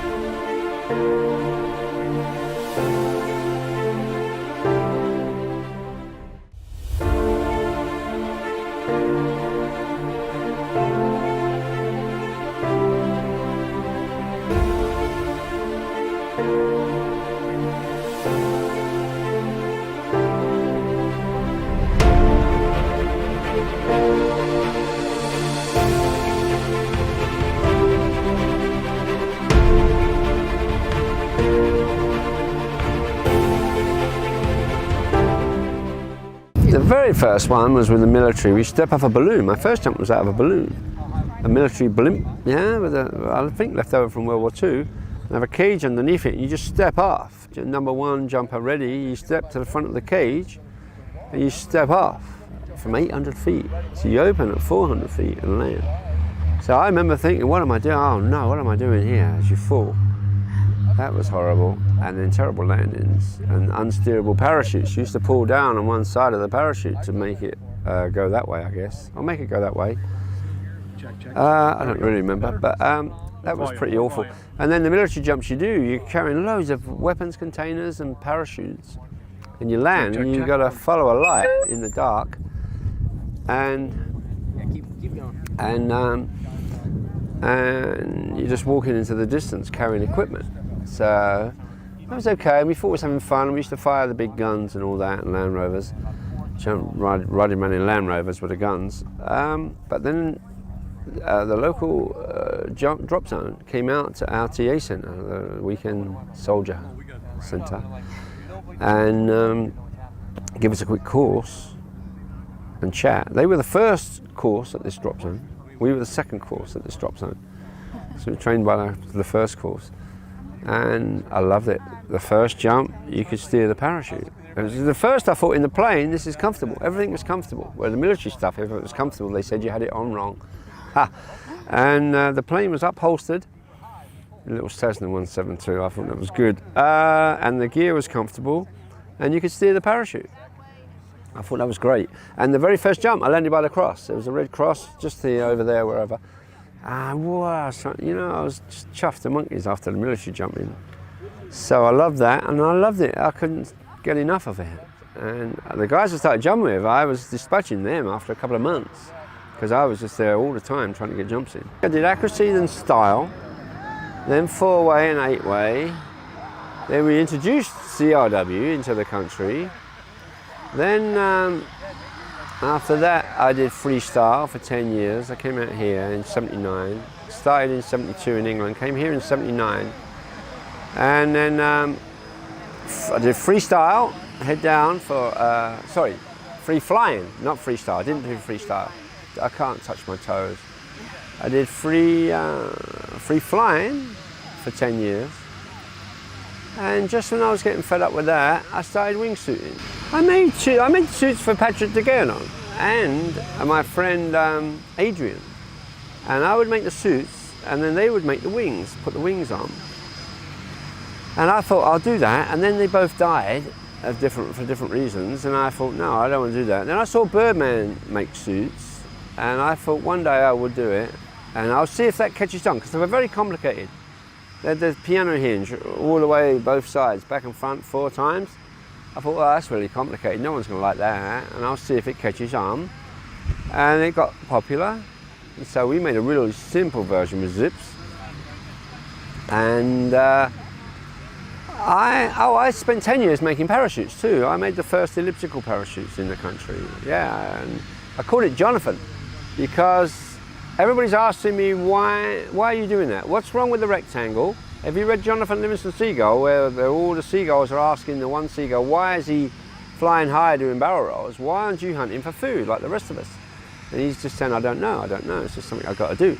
So I'm making these kites, and everybody's asking me why? What's wrong with the rectangle? How will it steer if you cut the corners off? I'm saying, I don't know. It's something I want to do. So I called it Jonathan. It was the first elliptical made in this country. It was called Jonathan for that reason. So I did that for 10 years. At the same time, we started free flying. And then I got sick of it. You're worried about the phone every time it rings that someone's hurt themselves. And I didn't like that much. And designing the thing was very hard. And I was competing with PD, that was hard. And that's more of a math thing. I was more of a pencil and a ruler, kind of sketchy kind of guy. They were more math, whereas parachutes were a bit more math. Yeah. And so I started making I started making wingsuits after PD bought the parachute off me. I had some cash for once in my life. And I started making wingsuits. It's the same as parachutes because it's a wing and a suit. I love that much more than parachutes. So and you spend all week making a parachute and you didn't feel much difference from the old one, the established one. So boring. But you make one small change on a wingsuit and you notice it, and I love that. First wingsuit was about 12 years ago, I guess. I don't know exactly the date. Yeah, kind of. Jeff Nebelkoff came to me and said, do you want to make wingsuits? And I said, yeah, I've been thinking about it, let's go. So yeah, the first one was for me and Jeff. We were the same size. So we would make suits, the pair of us. Were you afraid when you were jumping it? No. Were you jumping for the first time? Nah. What could possibly go wrong? Yeah. Well, because you're in the sky. And so even if you go unstable, you can always pull your reserve. So I was never nervous of that, really. Base jumping, I was nervous. When you jump off mountains with the things. I'm a useless mountain climber. I'm scared of heights. And that stuff, don't look down, you know, and you're holding on like this. Yeah, I didn't like that. And I was scared to death on the mountains. And when you launch off a mountain, I actually relax, because now I'm flying. I know, I'm happy there. But climbing about on mountains was scary. I didn't like that. How many base jumps do you have? Well, officially I have 300, because that's how many you have to do the competitions. But really, I've only got about 120. But I kept getting, because I was making the suits for everybody, I getting invited to all these competitions. So I'm in these outrageous situations. Flying the finish line in one competition was underneath a cable car, the longest cable car in the world, 45-minute long cable car in China, was the finish line. You had to duck to make sure you didn't hit the bloody thing. So and then you land on this little road because you're on a mountain. And I think that might have been me. And it was terrifying. I did 2 practice jumps and it got a bit misty. I said, I don't want to do any more. They said, well, just wait until let's practice. In practice, they said, well, you can just wait until the competition starts. I said, yeah, I'll go back to the hotel. And all the youngsters are out there, jump. They thought I knew something because I didn't want to practice, but it was just terrifying. And I did quite a few competitions and did all right. I won the world base race one year. The first year they wouldn't let me jump because I told them how many jumps I had, how many base jumps I had. I said 25. They said, oh, you got to have 80. I said, but you can do 1 jump, they said, and I set the fastest time, right? Because I had this suit I designed, the wingsuit, was radically different and kind of all like that now. And I set the fastest time and they said, can we let him enter? He asked the competition, can we let him enter because he just set the fastest time? He hasn't got many jumps. They said, no. So they didn't let me enter. And the next year I won it, the world base race. Yeah, and I still only had 25 jumps, 7 jumps.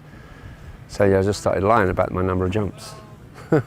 I only do R&D in the back room. I'm not even part of the production line. I wander around it and they ask me questions. I just go, yes, no, I do that like that. But I'm in the room messing around with R&D, trying different stuff and coming out here and jumping it. That was my thing. And then I'd go back, I'd land over there sometimes. My shop's only just there, I'd land there. I'd have it altered and back on the next load, testing that. And I loved that for a lot of years. And then all of a sudden I stopped enjoying it or something. I wasn't doing enough jumps. I got a bit old. And I was still getting invited to the big competitions, Red Bull Aces and stuff, and doing quite well. The second year I did well. But I stopped enjoying it, and like addictive, jumping all the time kind of thing. I wasn't jumping enough.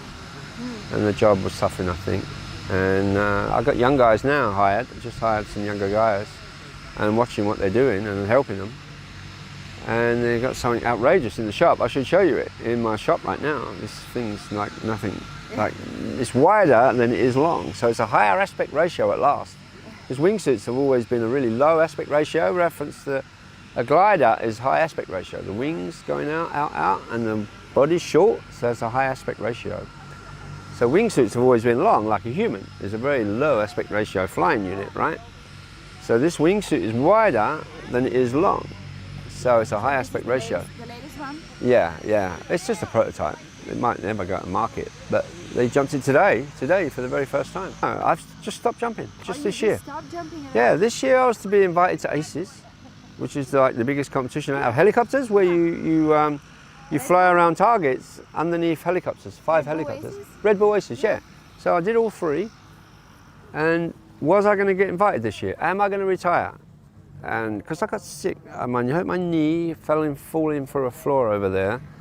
Then I got some weird skin disease, so I didn't jump for a long time. And if I get invited to Red Bull Aces, I'll get on it and go train. And if I don't, maybe I'll quit. And I didn't get invited, and then suddenly it was a whole year of not jumping. And bang! So maybe you need a new challenge then. I got into sailing. I'm sailing now. I got a little sailboat. I'm loving it. Yeah, That's the new trimarine. Got a trimarine. Yeah, loving it. Me and my wife, I bought 2. I loved it so much I bought a second one for the wife. And we're both racing these trimarines around the rivers, just over at New Smyrna Beach, and loving it. And seeing the dolphins next to me. And it doesn't seem as dangerous. Jumping seemed a bit dangerous. You think so already? I didn't used to, but I think it is. You can die jumping. It seems like it'd be harder to jump sailing. You have to mess up the tides and the winds and stuff to die doing that, or go out a long way, or sink. What do you think about the Skydiving Museum Hall of Fame? I love it. I love it. I thought, oh, museum, you go in, you see an old B4 and boring. But they showed me a presentation of it and all the heads-up displays and how fabulous that must be for people to go in and see it all. No, I love it. 10 times better than what I envisioned. Yeah. Congratulations, you're inducted this year. I know, how about that? And just as I'm finishing, kind of, with the sport, you know, being active, hardcore, I get this. That you're nominated. Who told you? How did you learn that? Oh, they told me a few months back. Yeah, I knew. Yeah, I've already got it on my business card. What was your reaction? Oh, chuffed the monkeys. Yeah. Really chuffed. Yeah, it's like a cherry on the top of it all, you know. Bing. I love it. Yeah, I'm proud as anything. Yeah, and whenever anybody's introduced, they're always the Hall of Famer, John Smith. So I've got this now as I've never had anything, you know, so telling you I got a Hall of Famer, I love it. Yeah, brilliant, yeah. Well, thank you for this wonderful interview. Oh, thank you. And I hope you enjoy your new challenge. Yes. Even more than the skydiving. Yes. I hope it's safer than the skydiving. I hope so too, yeah, I'd hate to drown after doing all that, right? Climbing mountains and being terrified to go off and drown. So many. How many jumps do you have? 13,000, I kind of lost track of it. 13,000 jumps. More maybe. I've had 13,000 jumps for a few years now. So a few more, I guess. I don't really know. I'm not a very good logger. I'm just going to do it.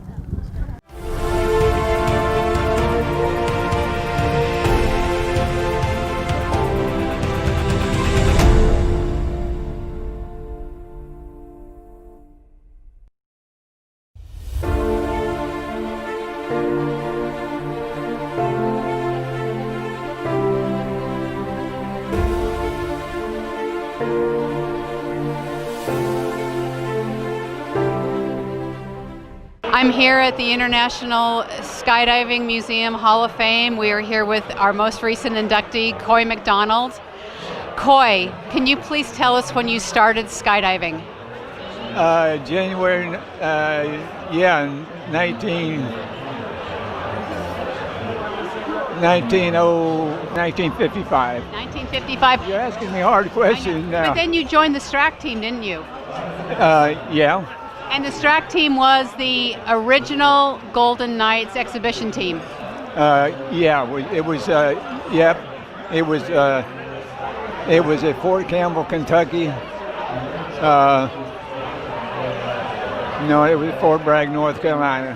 And you were jumping with Loy Bryden and Jerry Borquin and Dick Fortenberry? Dick Fortenberry, all three of them, they're old buddies. Can you tell us how many jumps you've accumulated over your career? Yes, 1906, and I have 20,000 hours of flight time. What kind of aircraft did you fly? Everything. Fixed wing and rotary wing? Yep. Rotary wing, Vietnam, fixed wing, Vietnam, and then that's all I did was jump out of just jump out of airplanes all those years. So, what does this mean to you to be in the Hall of Fame? Go figure. I mean, it's just. I really waited. I really think I made it here on time, and everybody that came before me was all my heroes. So I was not bucking for being out here at all. But anyway, we all want to congratulate you. We are so happy that you are in the Hall of Fame at this moment, and you have been an inspiration to all of us. Thank you so much. Well, thank you very much.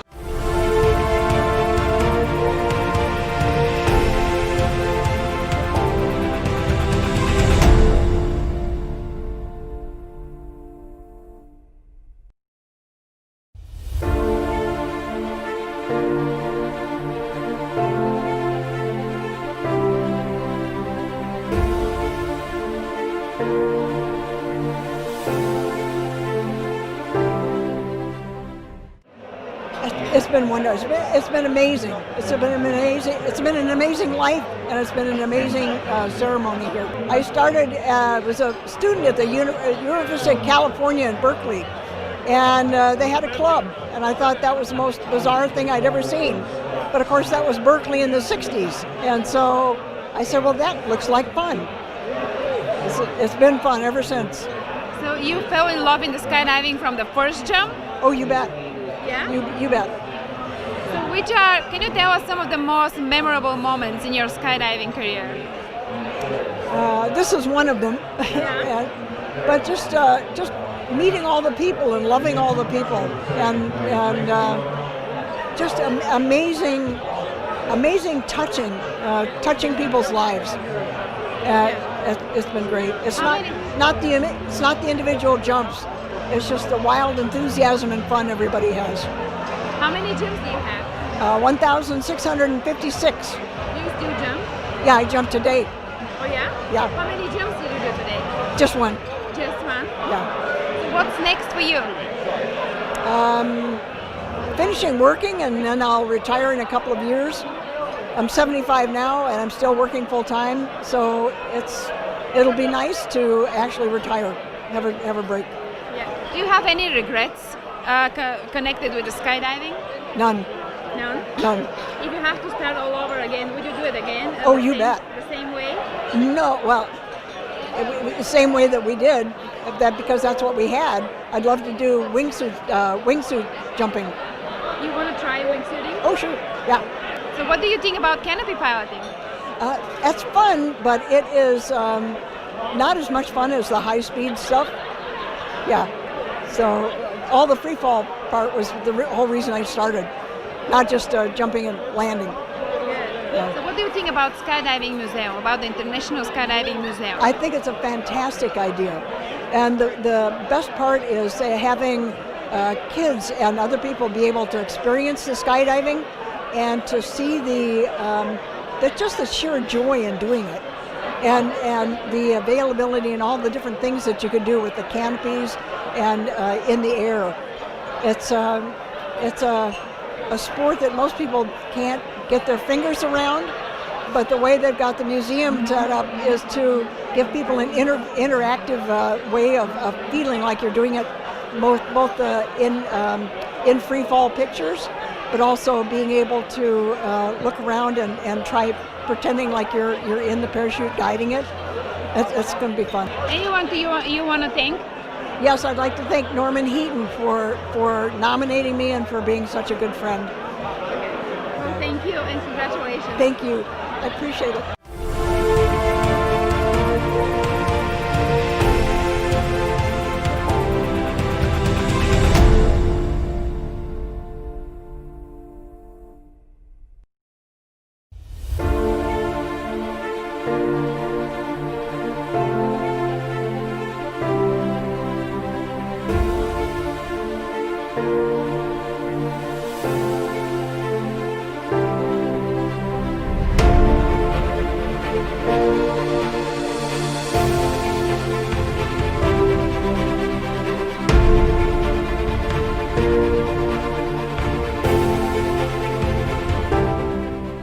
Okay, skydiving came after my first jump, which was with the Army in the 82nd Airborne in the fall of 1960.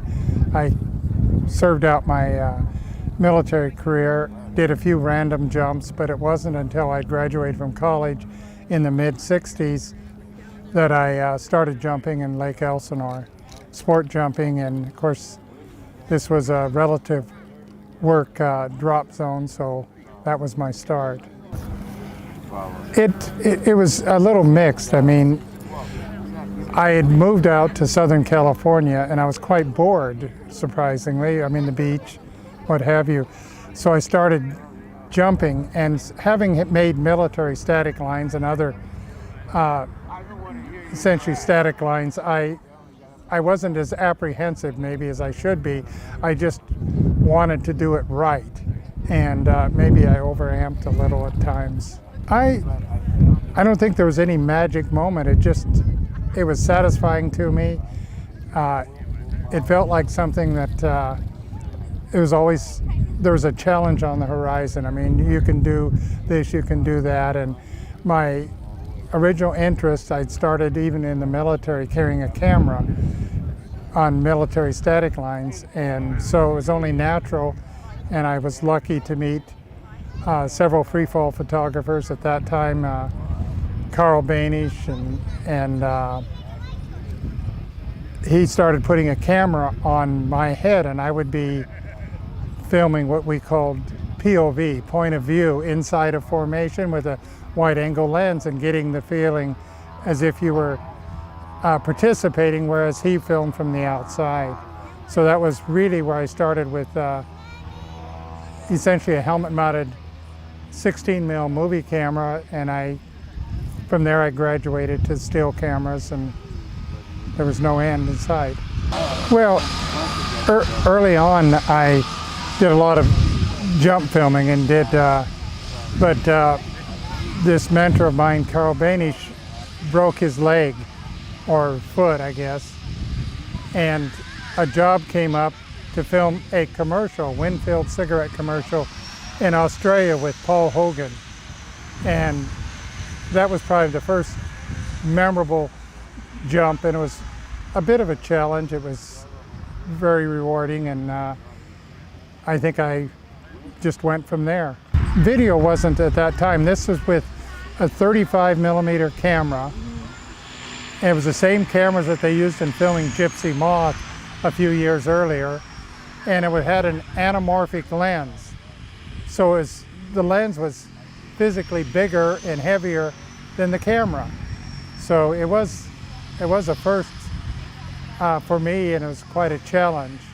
And I worked with professional film crews, and it was very rewarding. I think just photography, period. I joined the Friends of Photography. I took all kinds of workshops with Ansel Adams, far from jump photography, but I learned to appreciate the light, filming, just composition, and I I didn't take, let's say, college classes or as such, but I did pursue the hobby. I worked as an engineer during the day and spent my free time jumping and trying to improve my filming.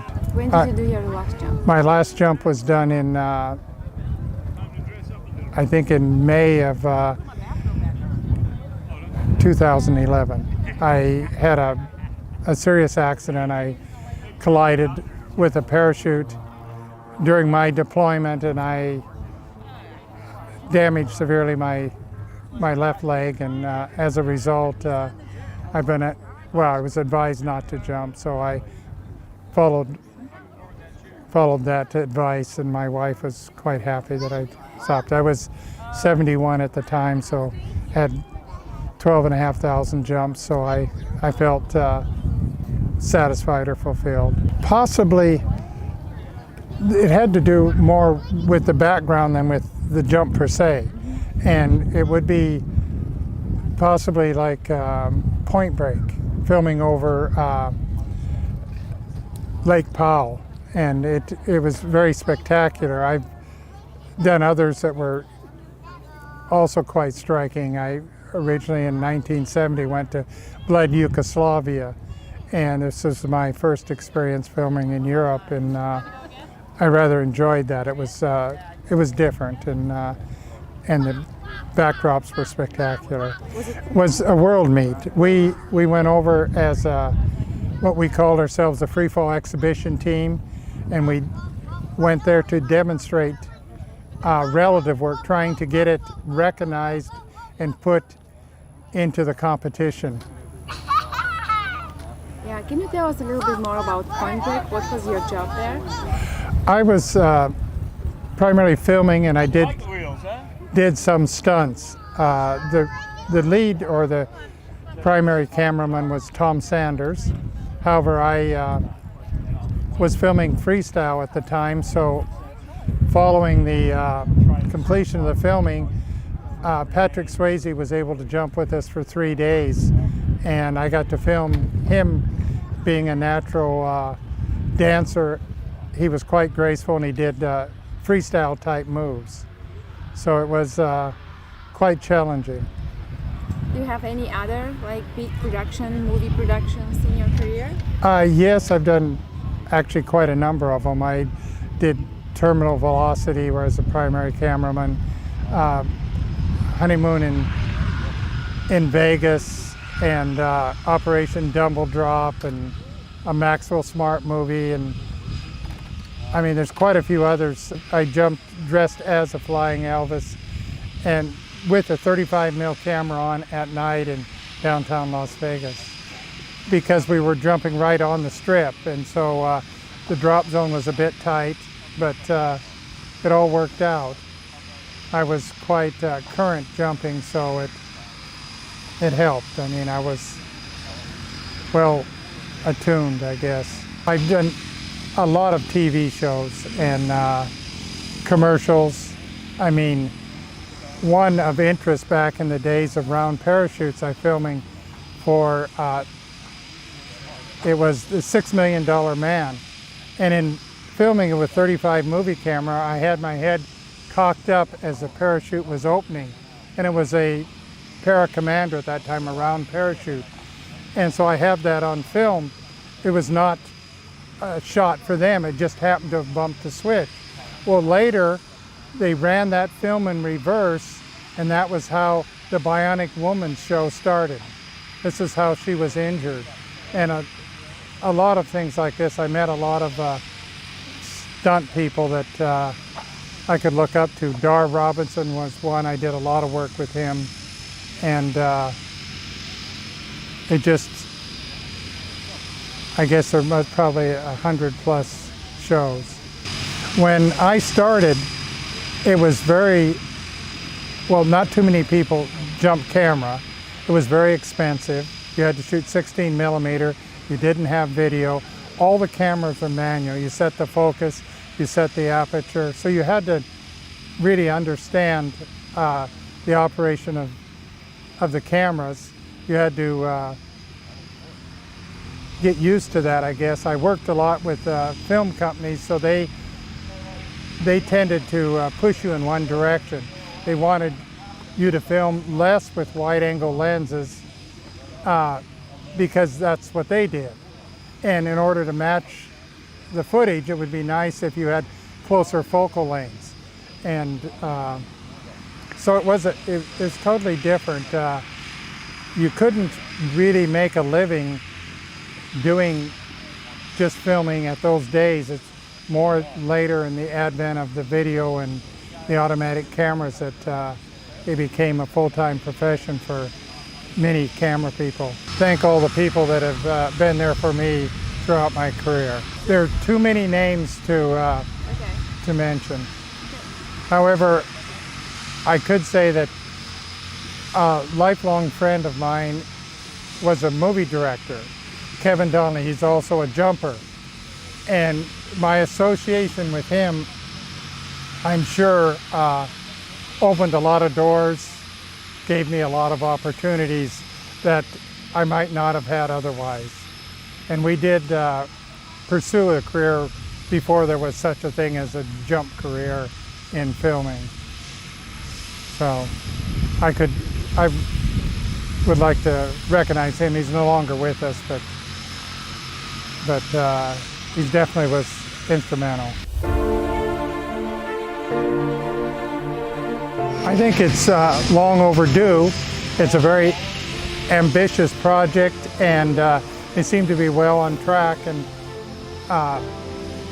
it's something that you have to gather it before it's lost. The early days, particularly the equipment and well, the films is well before digital.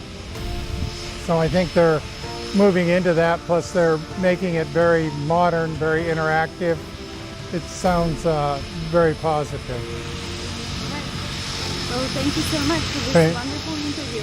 Thank you.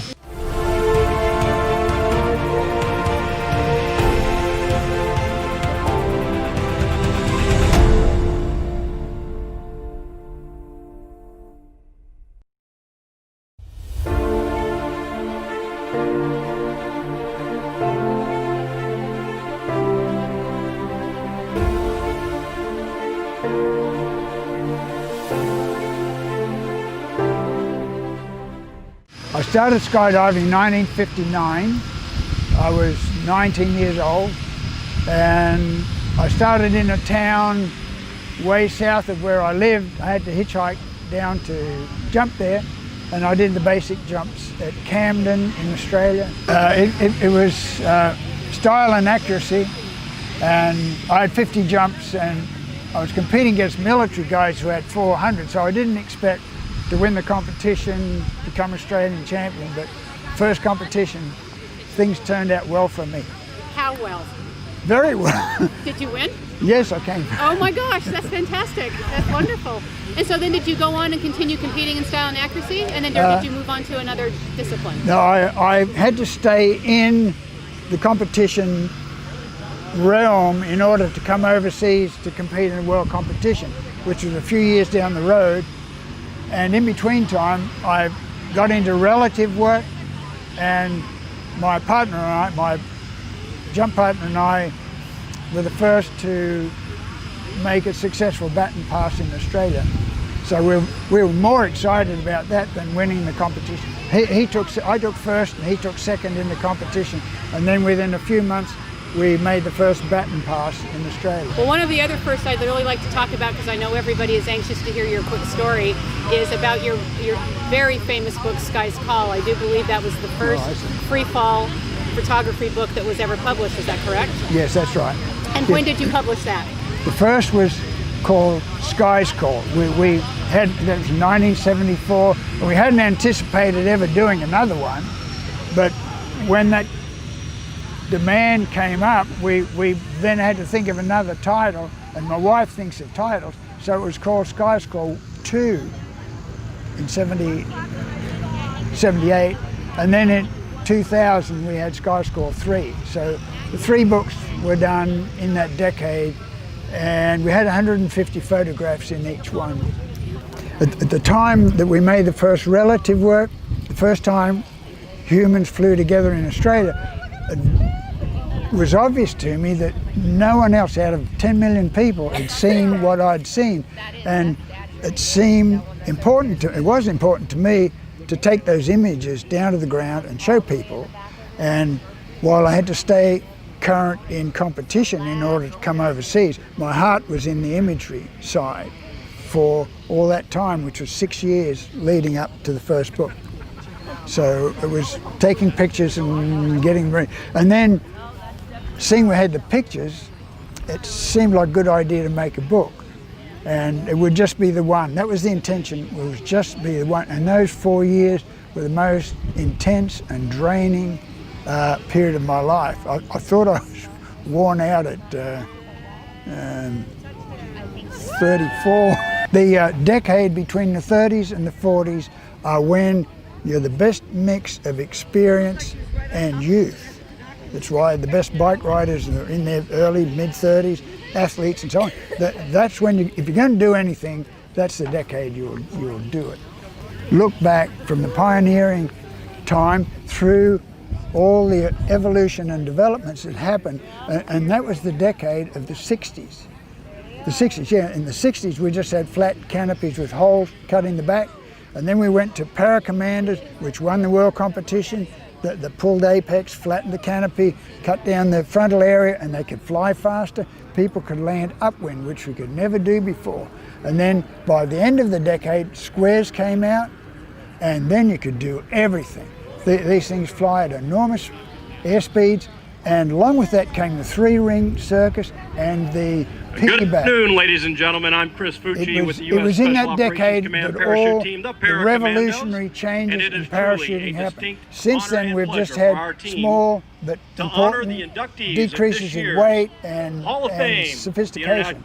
But all those major events happened in 10 years.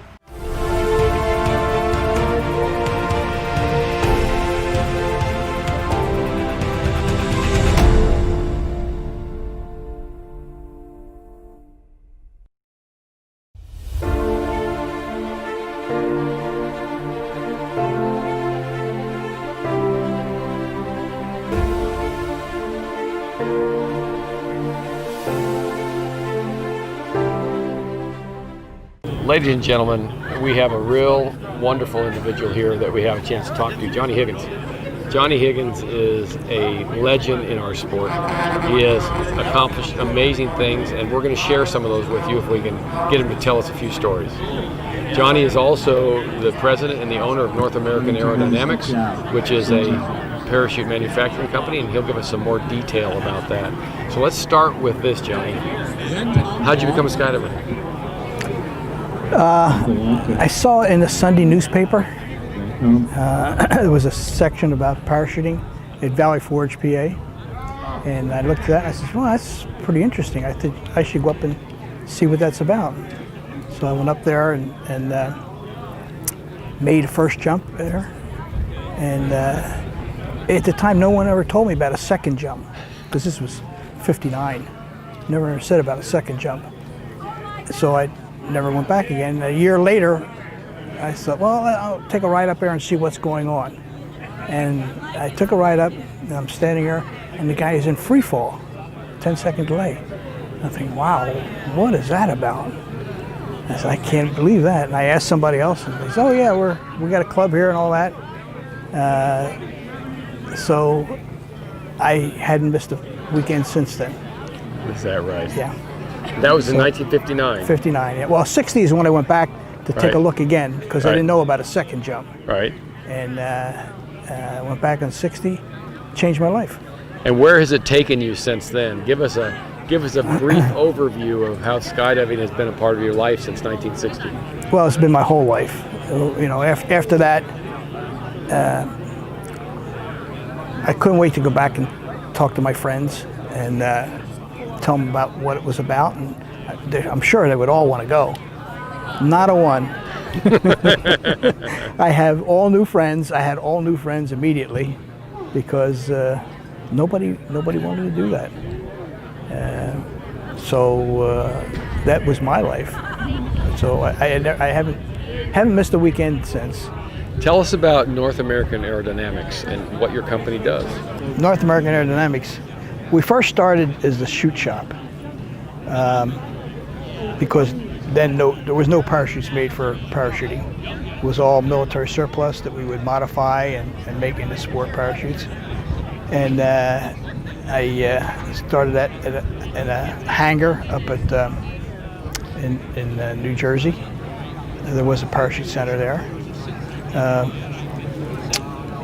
And that was in '64. But we're now in North Carolina, in Roxborough, North Carolina. And North American Aerodynamics makes the sport equipment. We also make cargo parachutes, or military parachutes. A few years ago, we were up to 500 people. Doing a lot of 64-foot and 100-foot cargo parachutes. Of course, that business, there was no contracts after that.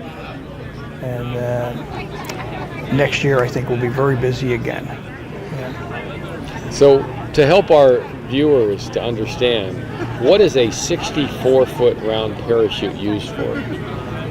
Well, they can use them one at a time, or they cluster them to drop heavier equipment like cars or trucks or whatever. And then the 100-footer is the same. It's a much bigger parachute. It's the biggest cargo parachute. And they can cluster those also to drop really heavy stuff. Tell us about your competition experiences in skydiving, Johnny. Well, it was all style and accuracy because roller work was not around then. Most drop zones were Cessnas. They'd have a Cessna 180 or 182, and so everybody jumping would go to meets. They would have different council meets, and the nationals for style and accuracy got so big we needed to eliminate them by you had to qualify in your conference meet to be able to go to the nationals. That's how big it got. And that qualified, that brought the nationals down to about 250 people for style and accuracy. Now, I think if there's 50 there, that is a big deal, because now they got the big aircraft. People are having fun jumps and are doing big ways and they're enjoying themselves with big aircraft. Before you didn't have that. You only had Cessnas. So 4 people would be your team. Tell us about the development of the parafoil and the significance of the parafoil to parachuting worldwide. The parafoil was actually developed as a kite, not as a parachute. It was a kite. And Dominic Jalbert was the guy who invented the kite. We got the license from Jalbert to build parafoils. There was one other company that was making square parachutes, Paraflight. That was the first one. And we were the second one. The parafoil, we got it, the U.S. team using it, I think, late 70s, early 80s. I don't know exactly when.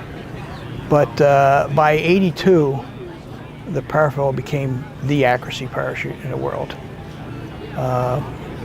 And if you go to any World Parachute Championship, style or accuracy, military or civilian, probably 85–90% of all jumpers from every country will be using the parafoil. I just came back from the SISM Championship in Hungary this summer, and the FAI Championship in Bulgaria again this summer. And there, every medal was won by a parafoil.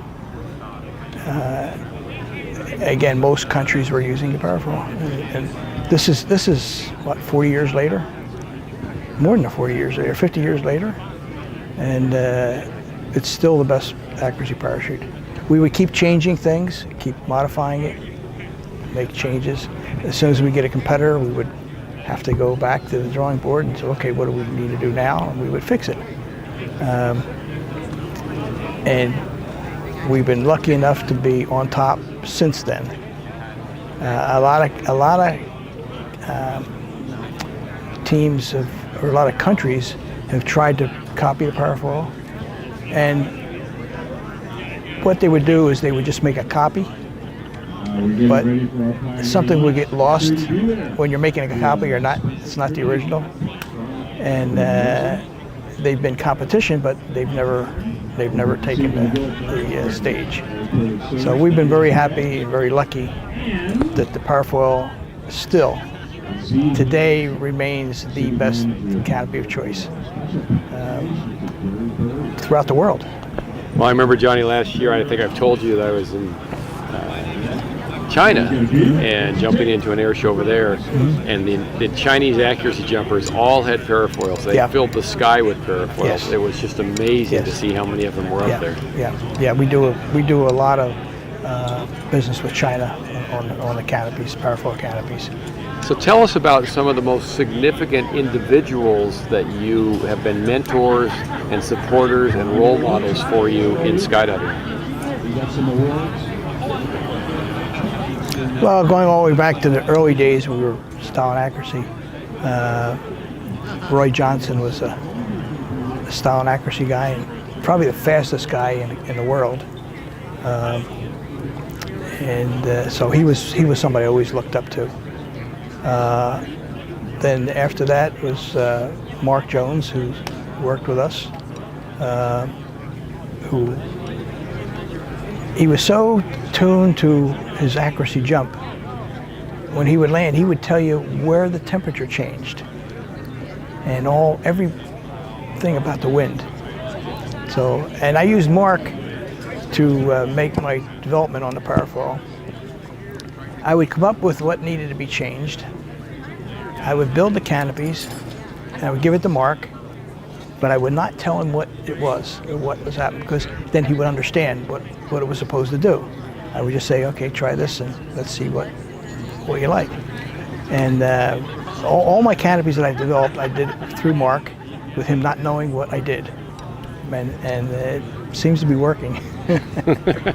But I wouldn't let him know what I did, because then he would start guessing at what it should do, and it wouldn't be as honest a feedback as I would get by not letting him know. So that worked.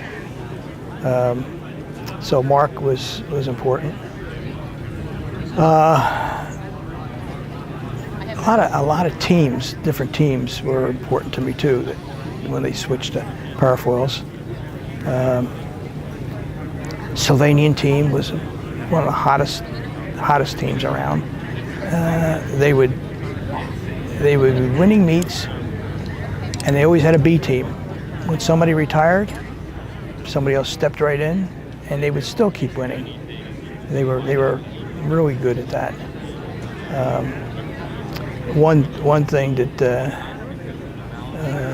the French team has always used parafoils, even though they had French companies making canopies to compete with the parafoil, they still chose parafoil. So my life has changed considerably just because of parachuting. And how's that, Johnny? Well, I'm able to do things that I want to do. I had a nice job. I was a pipe fitter, making lots of money. We were doing overtime. I was working with glass pipe and things like that, making a lot of money. And but I didn't like it because I would get my paycheck every week, no matter what I did.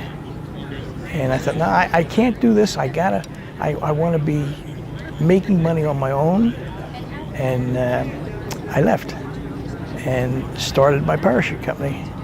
So then I'm down to eating a bowl of soup a day and a hard roll at the Circle Diner, 35 cents a day. No money at all. I mean, zero money. Living in a sleeping bag, but I was so happy. You know, I wasn't a pipe fitter anymore. I was a parachutist, and my whole life has changed being a parachutist.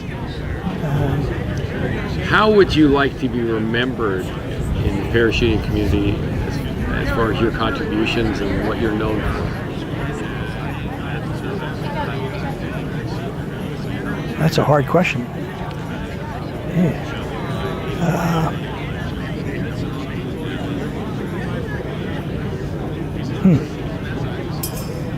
That's a difficult one to answer. No problem. Yeah. One more question for you.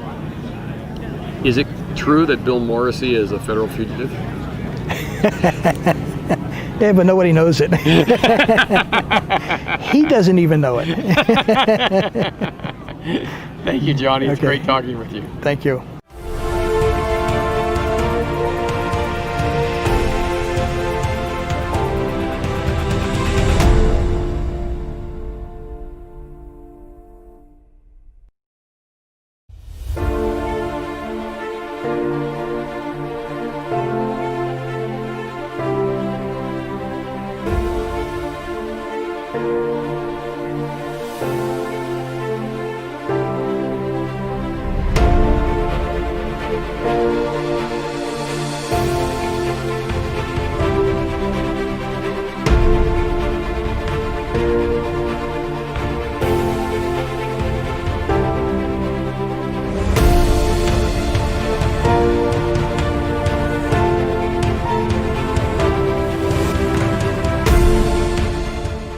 Good morning. When I was in high school, 1944 to 1948, high school, I had a brother 2 years older than myself who had graduated from high school in 46 and was drafted into the military and went through jump school. And he came home on furlough, and being a big brother that he was, I said, gee, you know, I'd like to do that. And he said, you don't have the guts to do that. What? He said, yeah, you don't have the guts to do that. No, hell, I'm as good as he is, maybe better. So in any case, I was going to be drafted into the military, and I wanted to go as a pilot because I'd been working at an airport getting flying time. And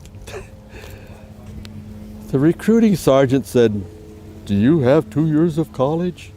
Hell no, I don't have 2 years of college. I'm fresh out of high school, and I just told you that.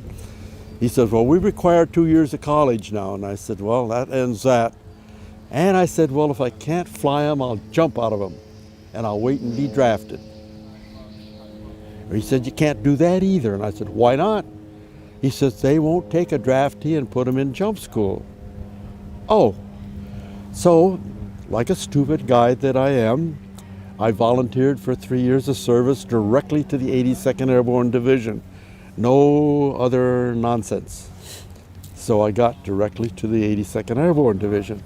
Then I had to have basic training, and they shipped me off to Fort Jackson, South Carolina, and I went through 6 weeks of basic training, came back to the 82nd, and I stayed for 4 years in the same company, which is a little unusual at that time. Charlie Company 504, 504th Regimental Combat Team, and they shipped me off to jump school. And at that time it was a 5 weeks course. And the first week was loading and lashing, and it accumulated with a Friday glider ride. So I got this little dealie on the side of my hat up here, and so many people said, oh, you're air assault. And I said, look closer, that's not air assault, that's not a bulbous nose, that's a more streamlined nose. So I said, I'm glider rated, but I also happen to be a glider pilot, which I got later in civilian life. And I'm also a tug pilot, towing gliders. But that's another story. So we finished the first week, then we went into serious airborne training, and that was another 4 weeks. The last week was packing our parachutes. We packed our main parachutes and we packed our reserve parachute, one chute. And we jumped what we packed.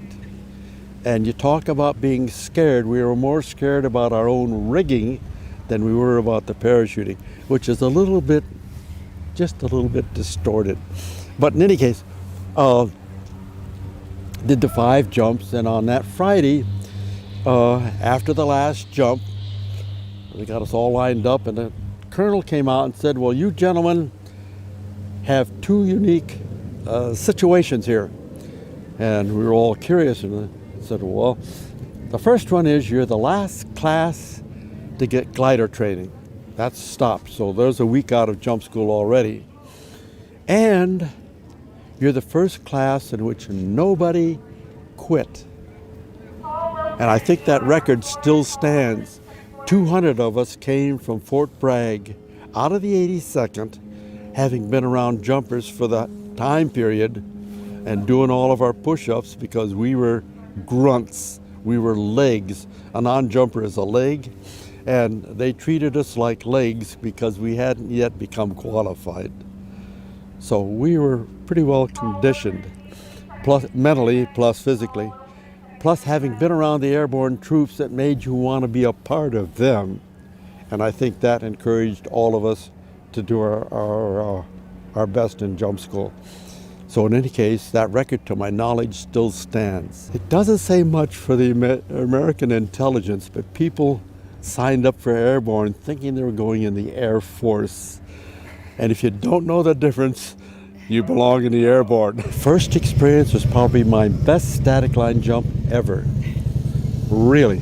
I did all the stuff right, went into the tuck and tumble position as we call it, which is about like this, head down, chin on the chest, and hands on the reserve. Ripcord handles here for the reserve if you need it. And at 1,000 feet, you can't play games hunting for handles. You have to know where they are and use them when they're needed. And that just happened to be my best jump ever in the 37 static line jumps I made. But what got me into parachuting, skydiving, it wasn't skydiving then, it was just parachuting, it wasn't even a sport, was a guy in the company next door to me, a guy by the name of Neil Stewart. He was about 4 or 5 years older than I was, and I was 18, so he was in his mid-20s roughly, and he had 100 jumps that he had made as a barnstormer young man. And he kept his mouth shut in jump school because if they knew that, they'd have been on his back with feet when he was doing push-ups, because they don't like people who elevate themselves automatically. So in any case, he took me aside and said, why don't you come out to the airport? We're going to do some jumping. So I went there. And I made my first, you had to go off the post. It was a court-martial offense to make a free fall jump. The military was right to make it a court-martial offense because guys would go home on furlough, and because you got the jump wings and you got the hat and you got all the glory of the airborne, you don't know squat about parachuting. You know static line military parachuting only. And these guys get conned into doing free falls, and unfortunately a lot of them didn't come back successfully. Enough said. And so the military was right to make it a court-martial offense. I got away with 9 free fall parachute events while I was in the military, which got me into recreational parachuting. And the first jump I made was at Clinton, North Carolina, down near Rayford. Just out, it had to be off the post because it was illegal.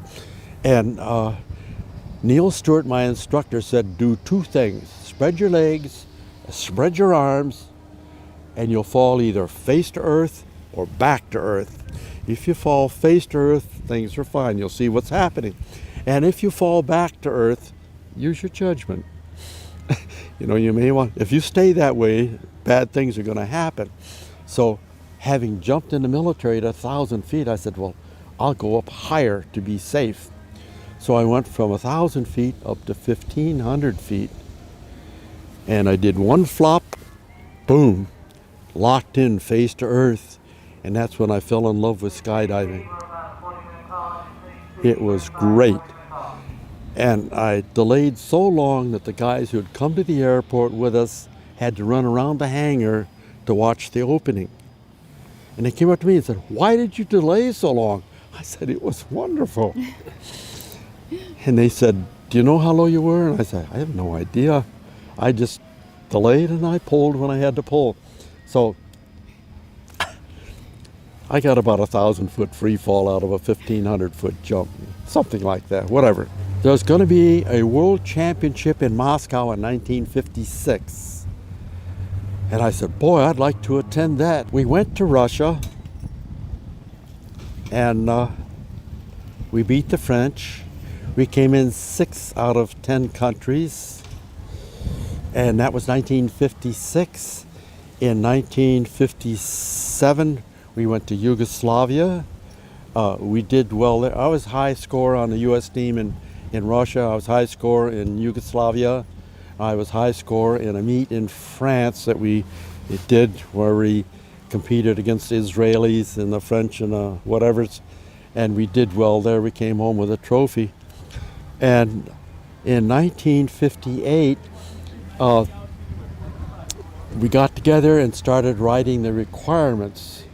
We wrote the basic safety regulations and what have you, A, B, C's, licenses, A the lowest, B next, and C was then the only highest license available. And they wanted to create a D license. So 4 of us got together, and out of the 4, only 2 of us were qualified. And the other person that was qualified was Jacques Estelle. And Jacques Estelle, in his Marine Corps domineering type attitude, said, I will take the D1 and I will take instructor 1. And I said, whoa, wait a minute, Jacques. I was working for Jacques then, because he'd asked me to come up in 1956 and be a part of his organization. He was going to create a company selling parachuting equipment around the country. And I said, Jacques, I'm as qualified as you are and maybe just a little bit better qualified. How's this going to work? He said, we will flip the coin for instructor 1, which saved me because he put emphasis on the instructor's rating. My emphasis was on the D license because the D license is a federal license by the FAI. And I said, okay, so we'll flip the coin for the instructor's rating, but then what happens to the D license after flipping the coin for the instructor's rating? Well, whoever gets instructor 2 will get D1. So I flipped the coin. I usually call heads. It came up tails. Sure enough, I got D1 by losing the toss. I got D1 by default. The story isn't over then. I later was a member of the board of directors of the PCA, Parachute Club of America, predecessor of USPA. And there was a meeting in Boston Logan Airport, and Deke Sonicson, who was then president of the club, came from Menlo, California, and said, gentlemen, there's a movement afoot to take the numbering off the instructor's ratings and put them on a calendar basis. So I stuck my hand up and said, brings tears to my eyes. My right eye is leaking. And I said, I want the minutes to show that I abstained from this conversation and I abstained from the voting. I knew where it was going to go. I was going to lose my instructor 1. So pushed back from the desk, crossed my arms and listened to the conversation. And sure enough, I was losing instructor 1. But I had D1. People have asked me what are my most memorable jumps, locations. Well, I said, one has to be Alaska. I had a tandem rig. I was tandem qualified then. I'm not current tandem now. But I had a tandem rig that Ted Strong had shipped up to me in Alaska, and I took my wife up in a tandem jump in Alaska. We made 4 or 5 jumps up there. And she said, Lou, rather than do the delay, why don't we open high and enjoy the scenery? And boy, was she right. We hopped out of the airplane, through the drogue, got the canopy out, flying it around, and everything was just absolutely white. All the mountains were white, all the snowfields were white, all the glaciers were white. Everything was white, with one exception. Directly underneath us was the valley that we took off from, and it's an airport 38 miles southeast of Anchorage. And my wife enjoyed that so much. People ask me, was my departed wife a skydiver? And I said, well, yes, I call her a skydiver. She had 17 jumps. She had her highest jump was 16,000 feet, and she had 15 minutes of free fall time. And she came up to me one day and said, hey Lou, I'm gonna go make a jump. And wow. She can't stand to watch me get on a 6-foot step ladder. She can't stand to watch me clean the gutters on a 1-story roof of our home. And sure enough, she did a skydive. And she did it with Bill Booth. And I got photographs of it, and I'm so proud of it. I didn't have my helmet camera with me. I didn't bring it. I didn't think she was going to be jumping. So I borrowed her handheld camera, dove out behind them, filmed her in the door with a big grin on her face, and filmed her in free fall. Well, not free fall, filmed her with the open canopy, because the drogue had not been developed yet. So nobody could do a long delay because the stress on the canopy and the stress on the jumpers was just too much. So I don't know who developed the drogue. I don't know if it's Ted Strong or Bill Booth or who, but in any case, it was a short delay, and it made the centerfold of Parachutist magazine. And I have a grudge with them because they printed it in black and white, and it's in beautiful color. And it's an outstanding shot. I've got a big one of it framed down in the basement. Things that I kept 3 shots of her doing her jumping. And she came up to me one day and said, I'm stopping jumping. I said, oh, what's this about? She said, I found out what I needed to know. I said, what's that? She said, I found out why you love skydiving.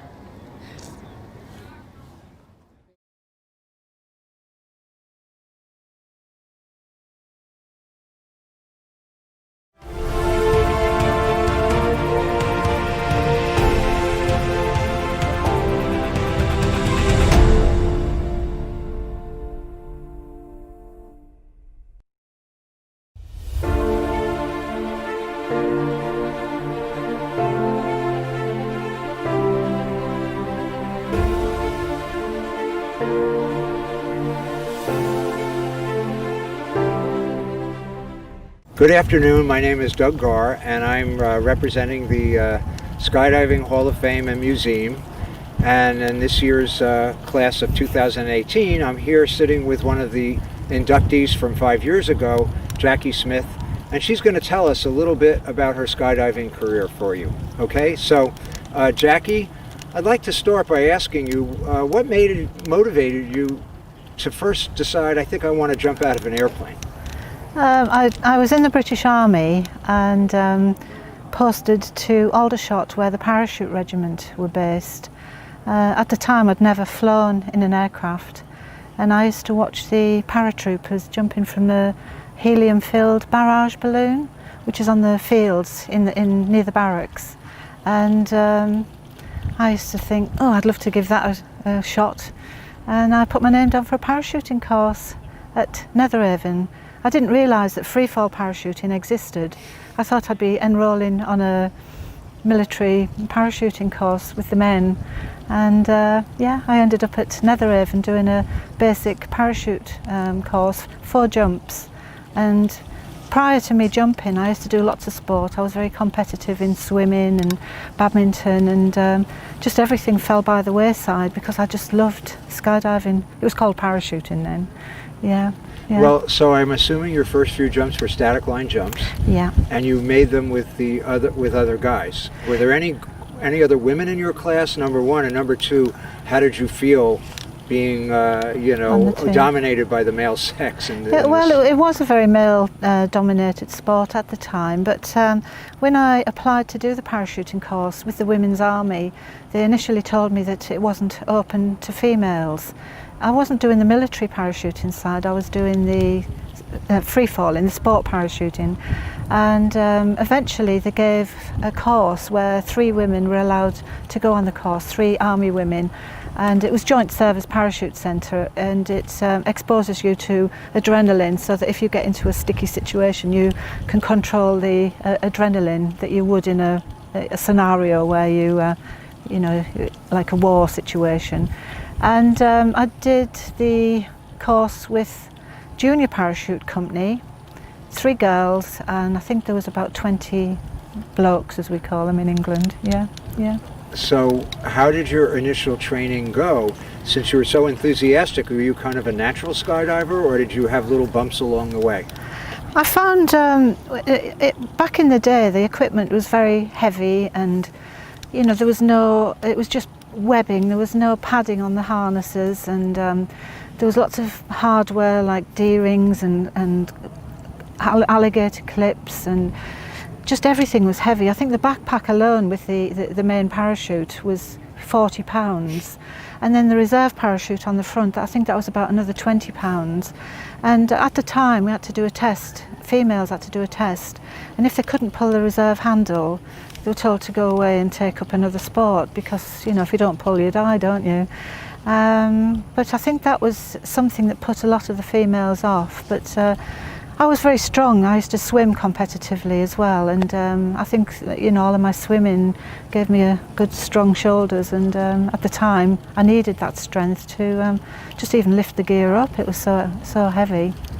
Yeah. Now, in the early days of parachuting, skydivers seemed to advance very quickly. So I know you had told me before that you had done some demos, demonstration parachute jumps when you had just a handful, like 35 or 40 jumps. So I'd like you to tell me about your experience meeting up with the Red Devils. The story.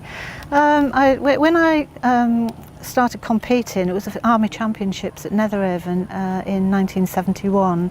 And I won the novices event, and at the competition was the Red Devils, and after the competition the team commander of the Red Devils, Major Schofield, he patted me on the back and said, keep it up, you've got talent, you know, you could be world champion.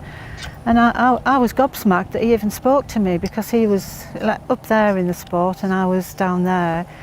And I continued to parachute, and then I did my first demo out of a helicopter into a military arena at a passing off parade when I had 32 jumps.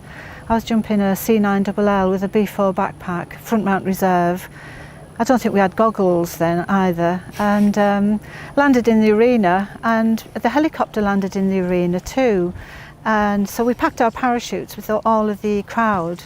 It was all of the family of the passing off parade. And they were like bees around the honey. It was like, there's a girl on the team, there's a girl on the team. It was so unique.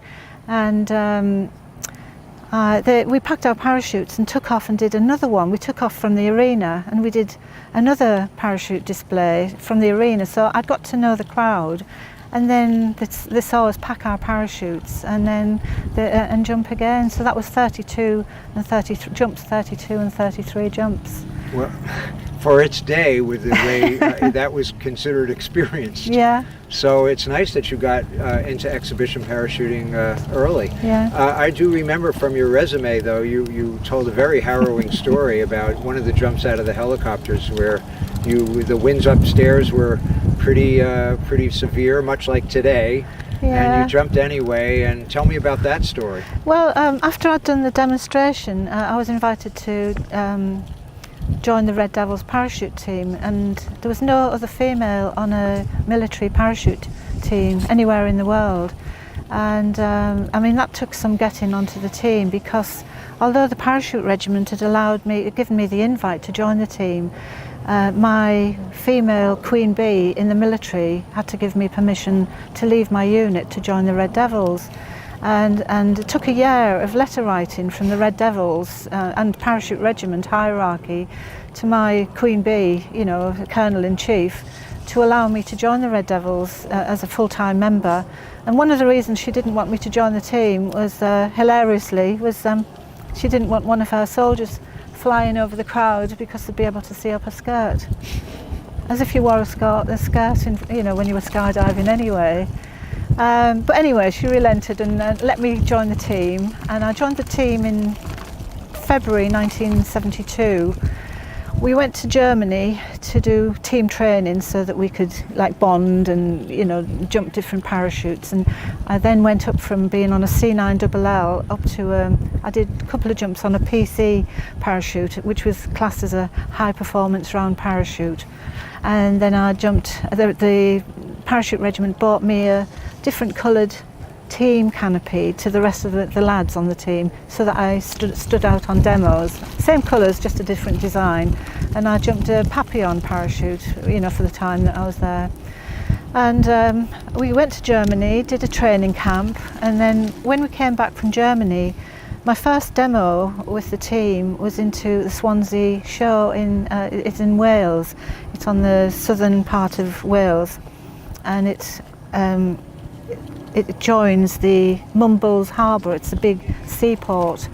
And before we jumped, we arranged the lifeboat. Before you do a demo, you have to do a recce, and you have to sort of see what's around, if there's any power cables, and make sure that the arena is the right size and everything. And we arranged lifeboats just in case any of us did land in the water, and we all had life jackets on, you know, where you pull the red toggle. I was first out of the aircraft and jumping a big B4 backpack, and as I dived out of the aircraft, I hit the top of the door, and the top plate of the backpack did a 180 degrees on the backpack. I didn't know this at the time. And Steve Slater, my colleague, we did a two-way, and we did a candy pole where we had a smoke bomb on it, and we spiraled so that the crowd could see us. And then we tracked away from each other, and I came in to pull. It was cross-pull at the time. My ripcord was over here. Main ripcord was here, and reserve ripcord on the front here.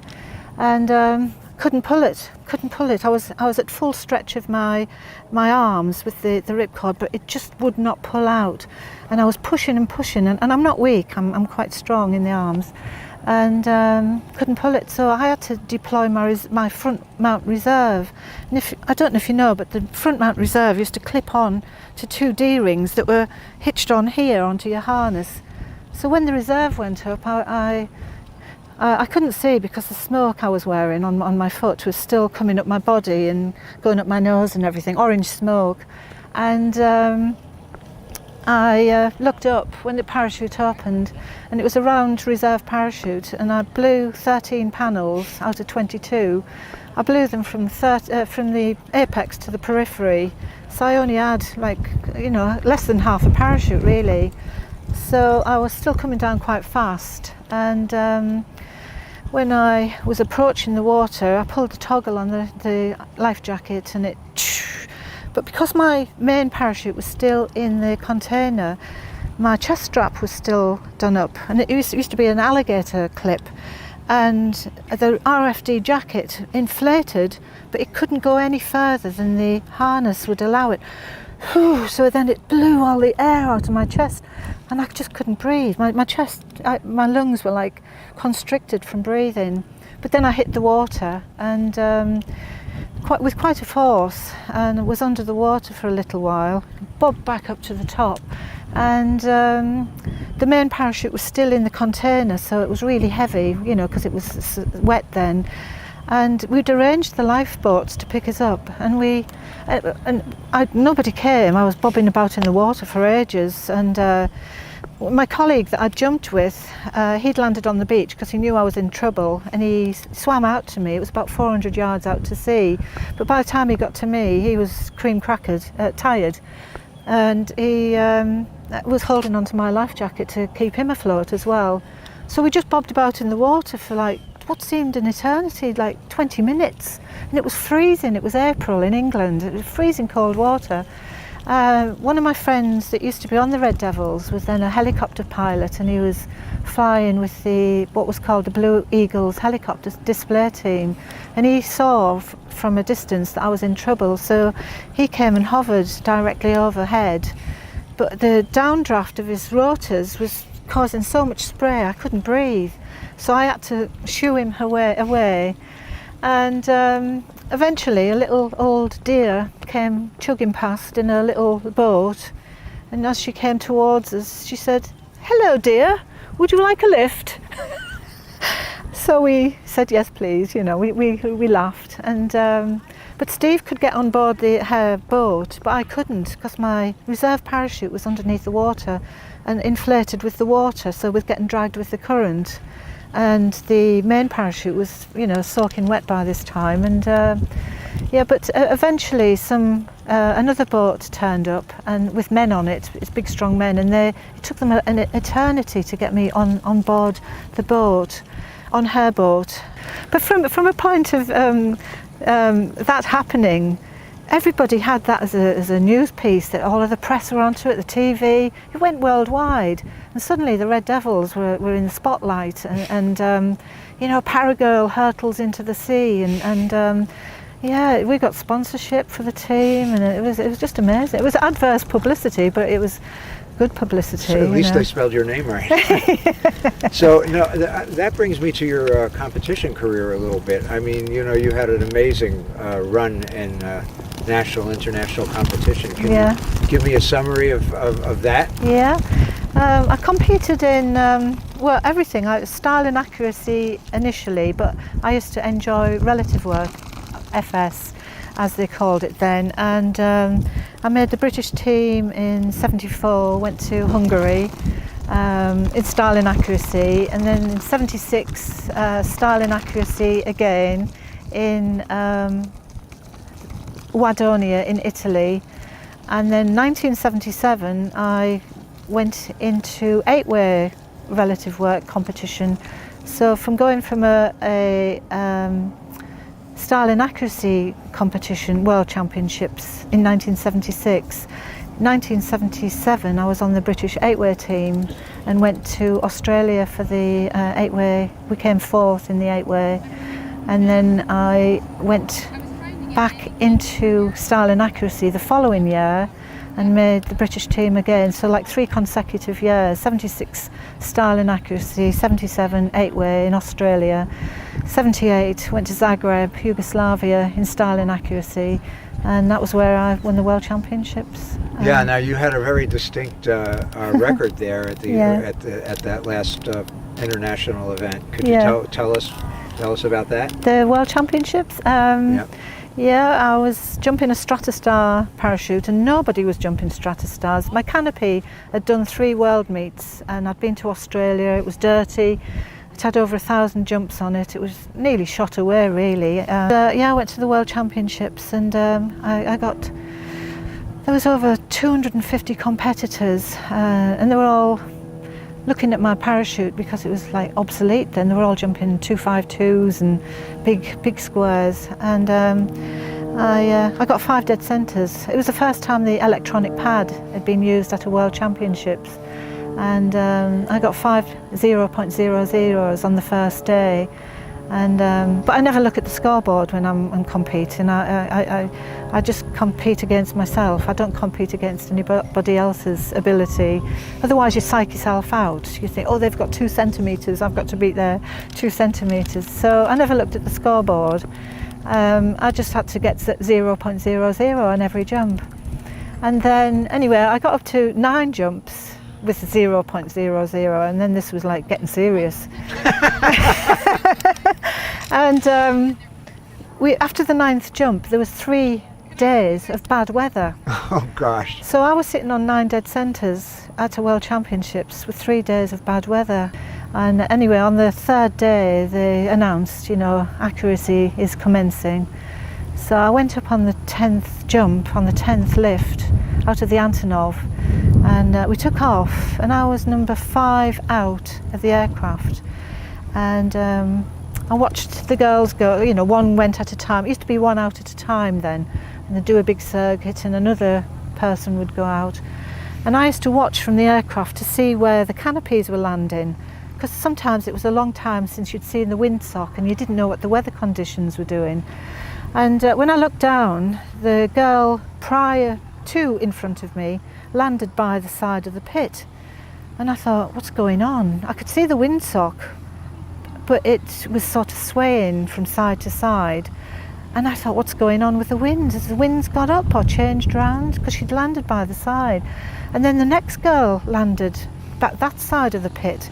So I didn't know what to do. I thought, you know, you have to assess the situation and just make a decision where to approach when you're on finals, really.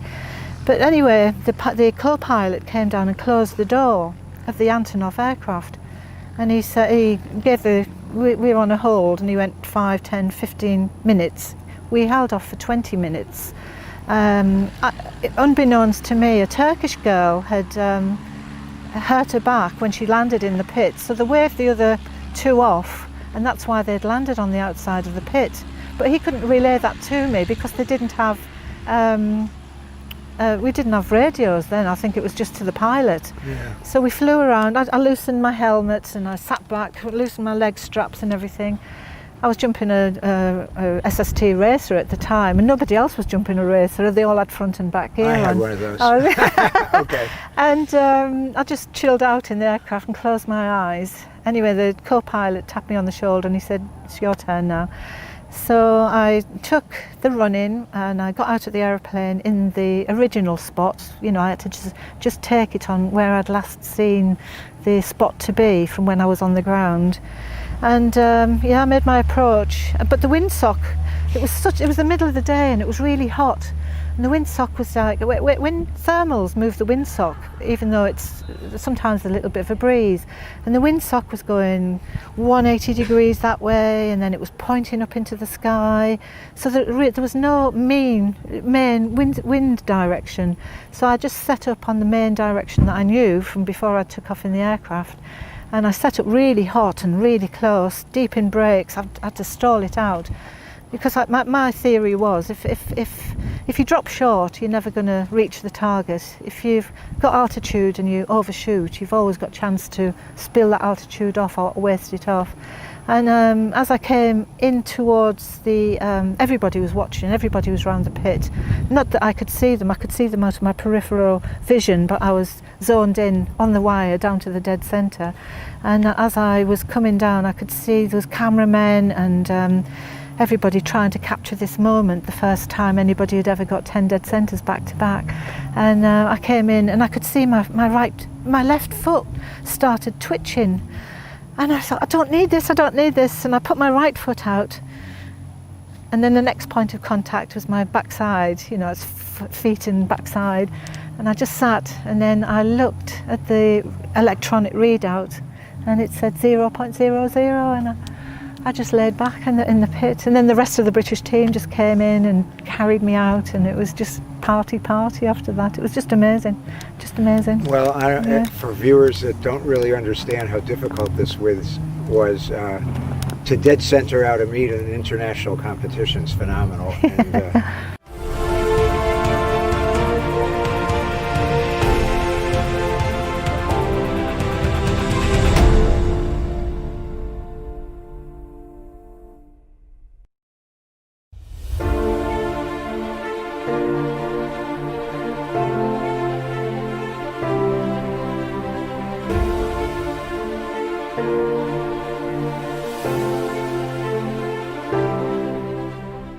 Good afternoon, my name is Doug Garr, and I'm representing the Skydiving Hall of Fame and Museum. And in this year's class of 2018, I'm here sitting with one of the inductees from 5 years ago, Jackie Smith, and she's going to tell us a little bit about her skydiving career for you. Okay, so Jackie, I'd like to start by asking you, what motivated you to first decide, I think I want to jump out of an airplane? I was in the British Army and posted to Aldershot, where the parachute regiment were based. At the time I'd never flown in an aircraft, and I used to watch the paratroopers jumping from the helium-filled barrage balloon, which is on the fields near the barracks. And I used to think, oh, I'd love to give that a shot. And I put my name down for a parachuting course at Netheravon. I didn't realise that freefall parachuting existed. I thought I'd be enrolling on a military parachuting course with the men. And yeah, I ended up at Netheravon doing a basic parachute course, 4 jumps. And prior to me jumping, I used to do lots of sport. I was very competitive in swimming and badminton, and just everything fell by the wayside because I just loved skydiving. It was called parachuting then. Yeah.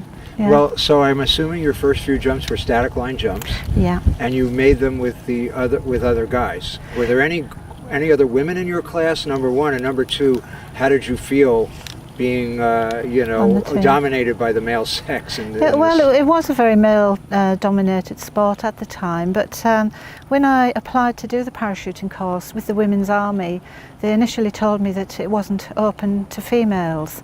I wasn't doing the military parachuting side, I was doing the free falling, the sport parachuting, and eventually they gave a course where 3 women were allowed to go on the course, 3 Army women, and it was Joint Service Parachute Centre, and it exposes you to adrenaline so that if you get into a sticky situation you can control the adrenaline that you would in a scenario where you know, like a war situation.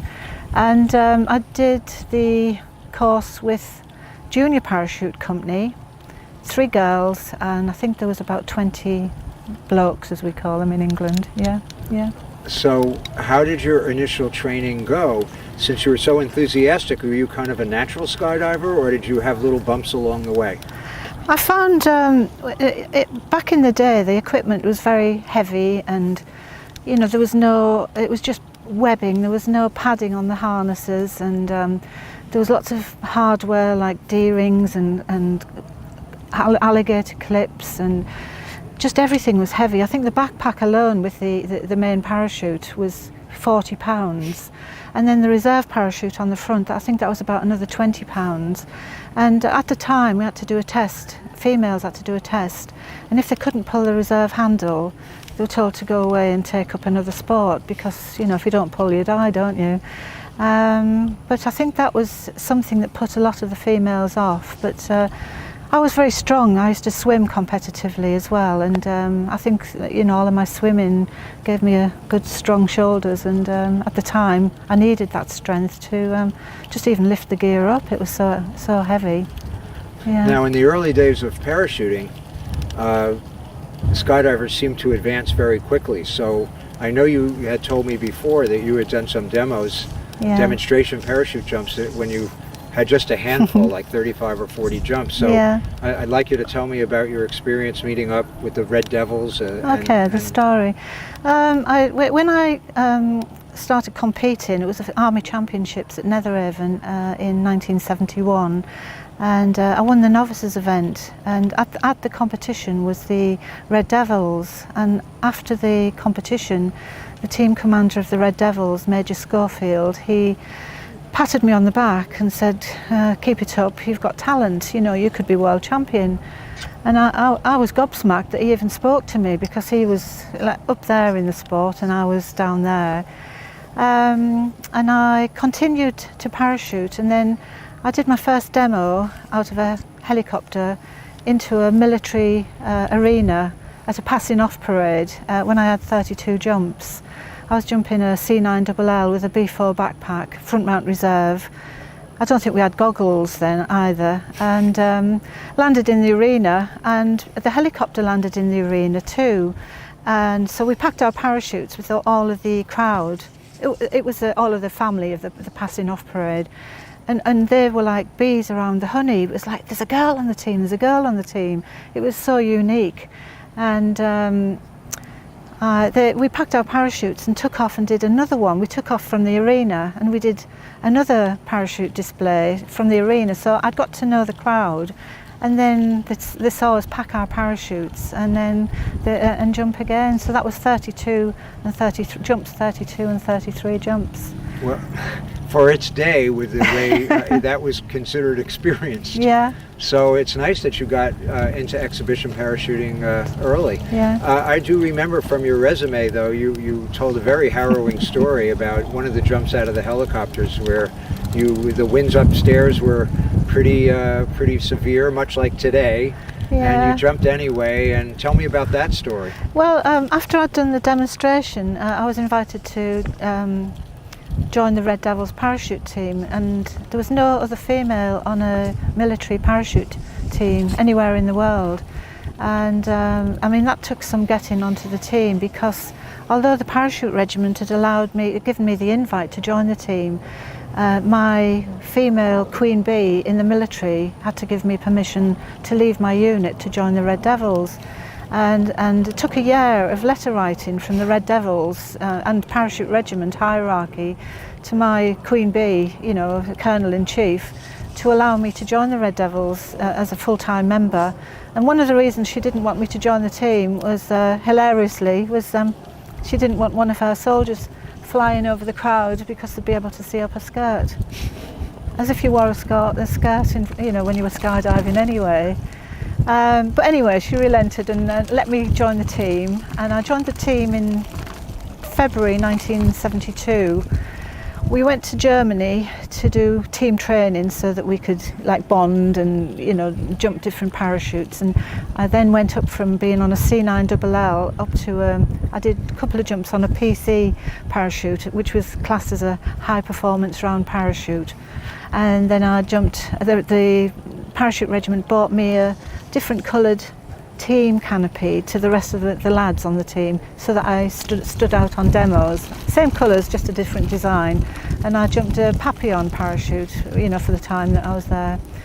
And we went to Germany, did a training camp, and then when we came back from Germany, my first demo with the team was into the Swansea show it's in Wales. It's on the southern part of Wales, and it joins the Mumbles Harbour. It's a big seaport. And before we jumped, we arranged the lifeboat. Before you do a demo, you have to do a recce, and you have to sort of see what's around, if there's any power cables, and make sure that the arena is the right size and everything. And we arranged lifeboats just in case any of us did land in the water, and we all had life jackets on, you know, where you pull the red toggle. I was first out of the aircraft and jumping a big B4 backpack, and as I dived out of the aircraft, I hit the top of the door, and the top plate of the backpack did a 180 degrees on the backpack. I didn't know this at the time. And Steve Slater, my colleague, we did a two-way, and we did a candy pull where we had a smoke bomb on it, and we spiraled so that the crowd could see us. And then we tracked away from each other, and I came in to pull. It was cross-pull at the time. My ripcord was over here. Main ripcord was here, and reserve ripcord on the front here. And couldn't pull it. I was at full stretch of my arms with the ripcord, but it just would not pull out. And I was pushing, and I'm not weak. I'm quite strong in the arms, and couldn't pull it. So I had to deploy my front mount reserve. And I don't know if you know, but the front mount reserve used to clip on to two D-rings that were hitched on here onto your harness. So when the reserve went up, I couldn't see because the smoke I was wearing on my foot was still coming up my body and going up my nose and everything, orange smoke. And I looked up when the parachute opened, and it was a round reserve parachute, and I blew 13 panels out of 22. I blew them from the apex to the periphery, so I only had less than half a parachute really.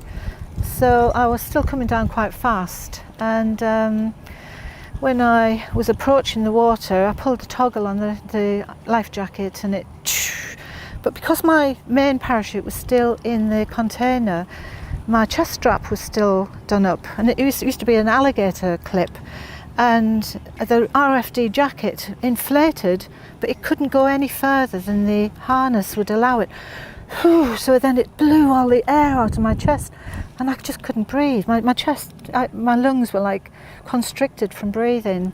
But then I hit the water, and with quite a force and was under the water for a little while, bobbed back up to the top, and the main parachute was still in the container, so it was really heavy, you know, because it was wet then.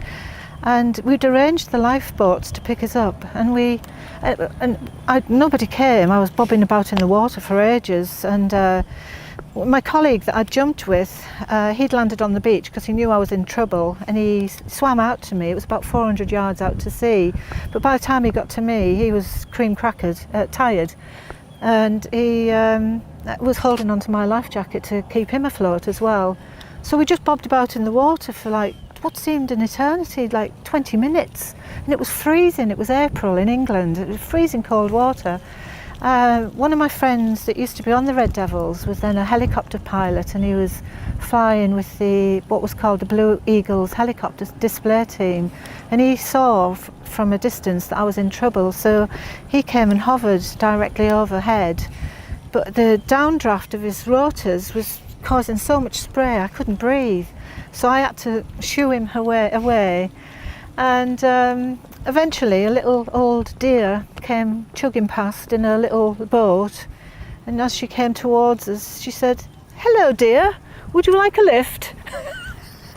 So we said yes please, you know, we laughed, and but Steve could get on board her boat, but I couldn't because my reserve parachute was underneath the water and inflated with the water, so was getting dragged with the current. And the main parachute was, you know, soaking wet by this time, and yeah, but eventually another boat turned up, and with men on it, it's big strong men, and it took them an eternity to get me on board the boat, on her boat.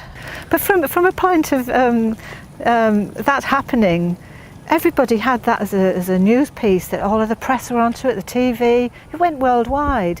And suddenly the Red Devils were in the spotlight, and you know, Paragirl hurtles into the sea, and yeah, we got sponsorship for the team, and it was just amazing. It was adverse publicity, but it was good publicity. So at least they spelled your name right. So that brings me to your competition career a little bit. I mean, you know, you had an amazing run in national, international competition. Can you give me a summary of that? Yeah. I competed in, well, everything. Style and accuracy initially, but I used to enjoy relative work, FS, as they called it then. And I made the British team in '74, went to Hungary in style and accuracy, and then in '76, style and accuracy again in Wadonia in Italy. And then 1977, I went into 8-way relative work competition. So from going from a style and accuracy competition, World Championships in 1976, 1977 I was on the British 8-way team and went to Australia for the 8-way. We came fourth in the 8-way, and then I went back into style and accuracy the following year and made the British team again, so like 3 consecutive years, 76 style and accuracy, 77 8-way in Australia, 78 went to Zagreb, Yugoslavia in style and accuracy, and that was where I won the World Championships. Yeah, now you had a very distinct record there at that last international event. Could you tell us about that? The World Championships? Yeah, I was jumping a Stratostar parachute, and nobody was jumping Stratostars. My canopy had done 3 world meets, and I'd been to Australia. It was dirty. It had over 1,000 jumps on it. It was nearly shot away, really. Yeah, I went to the World Championships, and there was over 250 competitors, and they were all looking at my parachute because it was like obsolete then. They were all jumping 252s and big squares, and I got 5 dead centres. It was the first time the electronic pad had been used at a World Championships, and I got 5 0.00s on the first day. And but I never look at the scoreboard when I'm competing. I just compete against myself. I don't compete against anybody else's ability. Otherwise you psych yourself out. You think, oh, they've got 2 centimetres, I've got to beat their 2 centimetres. So I never looked at the scoreboard. I just had to get 0.00 on every jump. And then, anyway, I got up to 9 jumps with 0.00, and then this was like getting serious. And after the 9th jump, there was 3 days of bad weather. Oh gosh. So I was sitting on 9 dead centres at a World Championships with 3 days of bad weather. And anyway, on the 3rd day, they announced, accuracy is commencing. So I went up on the 10th jump, on the 10th lift, out of the Antonov, and we took off, and I was number 5 out of the aircraft. And I watched the girls go, one went at a time. It used to be 1 out at a time then, and they'd do a big circuit and another person would go out. And I used to watch from the aircraft to see where the canopies were landing, because sometimes it was a long time since you'd seen the windsock and you didn't know what the weather conditions were doing. And when I looked down, the girl prior to in front of me landed by the side of the pit. And I thought, what's going on? I could see the windsock, but it was sort of swaying from side to side. And I thought, what's going on with the winds? Has the winds got up or changed round? Because she'd landed by the side. And then the next girl landed back that side of the pit. So I didn't know what to do. I thought, you have to assess the situation and just make a decision where to approach when you're on finals, really. But anyway, the co-pilot came down and closed the door of the Antonov aircraft, and he said, we were on a hold, and he went 5, 10, 15 minutes. We held off for 20 minutes. Unbeknownst to me, a Turkish girl had hurt her back when she landed in the pit, so they waved the other 2 off, and that's why they'd landed on the outside of the pit. But he couldn't relay that to me because they didn't have we didn't have radios then. I think it was just to the pilot. Yeah. So we flew around. I loosened my helmet and I sat back, loosened my leg straps and everything.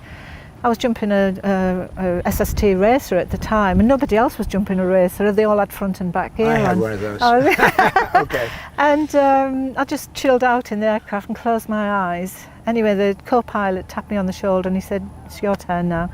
So I took the run-in and I got out of the aeroplane in the original spot. I had to just take it on where I'd last seen the spot to be from when I was on the ground. And I made my approach. But the windsock, it was the middle of the day and it was really hot. And the windsock was like, when thermals move the windsock, even though it's sometimes a little bit of a breeze, and the windsock was going 180 degrees that way, and then it was pointing up into the sky. So there was no main wind direction. So I just set up on the main direction that I knew from before I took off in the aircraft. And I set up really hot and really close, deep in brakes. I had to stall it out.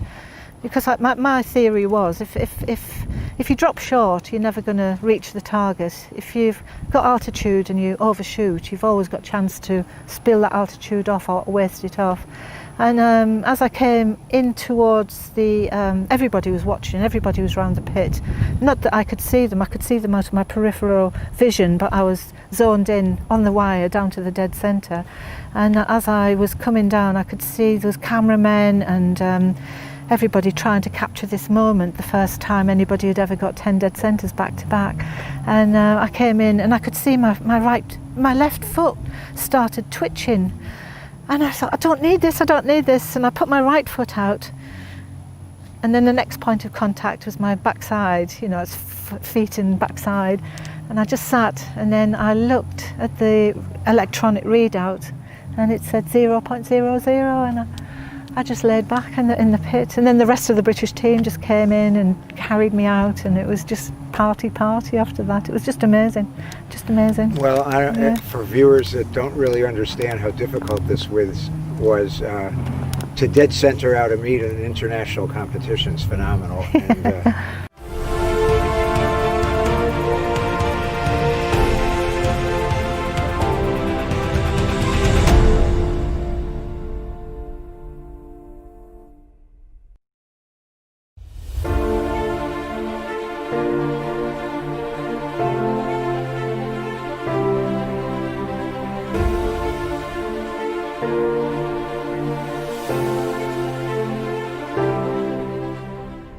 Skydivers, here we are at the very end of the third day of the celebration of the International Skydiving Hall of Fame. It's the induction event. It's that extraordinary time when 10 new individuals are being brought in to the International Skydiving Hall of Fame. It doesn't get any better than today. It's a beautiful day. It's a beautiful sunset. We had a swoop event. We had a 10-way Speed Star event that was tremendously popular. We had some fabulous forums that were fascinating and history producing. And we are just about to wander into the tent for the grand event where those 10 individuals will be made a permanent part of skydiving history. Please seriously consider joining us next year when we reconvene for the Hall of Fame celebration event at Paris Valley Skydiving in Paris, California. We'll see you then.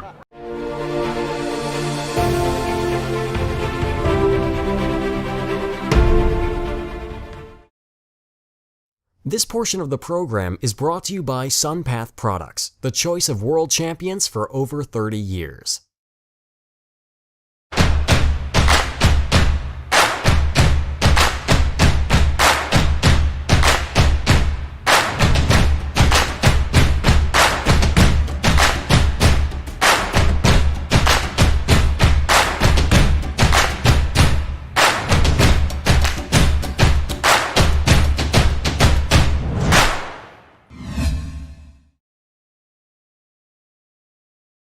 The first sponsor I'd like to invite to the podium is our host, Skydive City Z Hills, represented by co-founders, owners Joni Murphy and Susan Stark.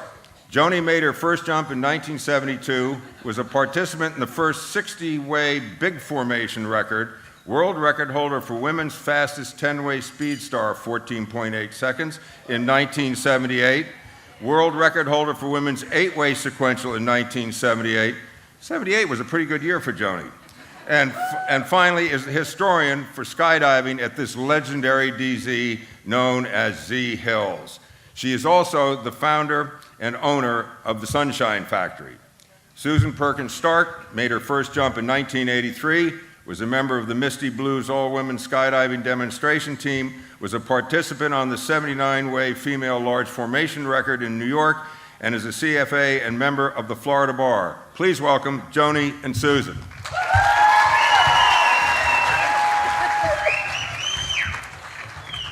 Wow. Welcome to Z Hills. Welcome to Skydive City.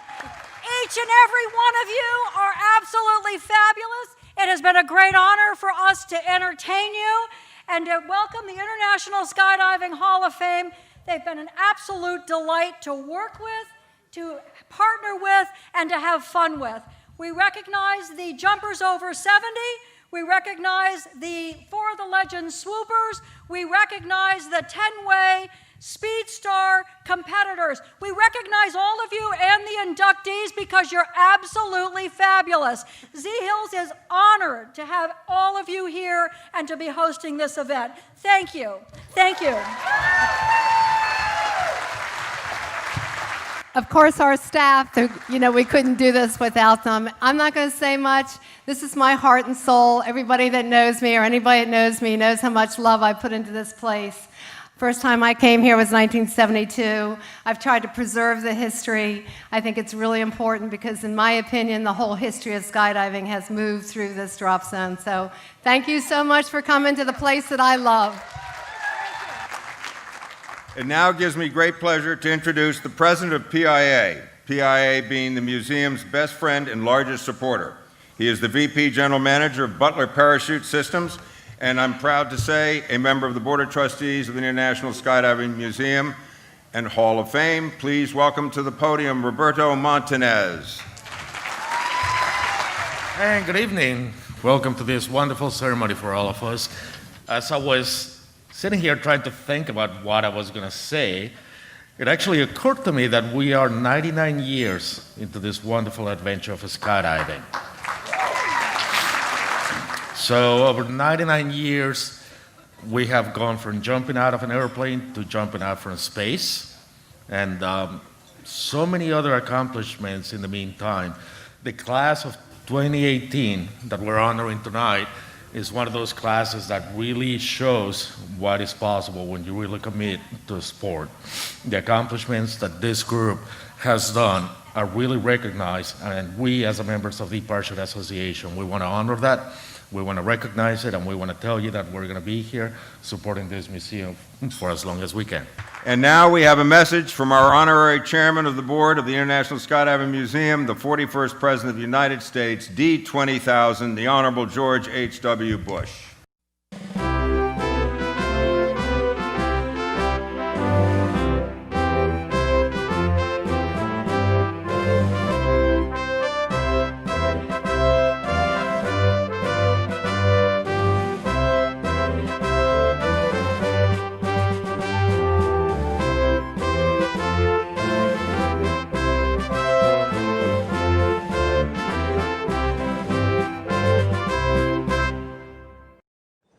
What a great occasion to get so many wonderful people together. I'm honored to be the honorary chairman of this museum and part of this event.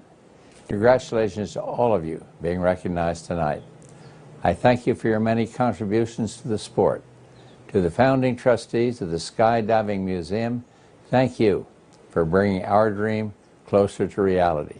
And for the rest of you gathered tonight, I thank you for your continued support of the National Skydiving Museum, our museum. All of you play such important roles. Now let's get this thing built. The Trustees Award is presented by the museum in recognition of those individuals or group of individuals who have voluntarily contributed services or other gestures of goodwill to the museum in the furtherance of its principles and objectives. It is not necessarily awarded annually. This year, it is being awarded, and to someone who has made a significant and substantial contribution to this evening for 9 consecutive years. He made his first jump at Lakewood Sport Parachute Center in 1964 on his 16th birthday.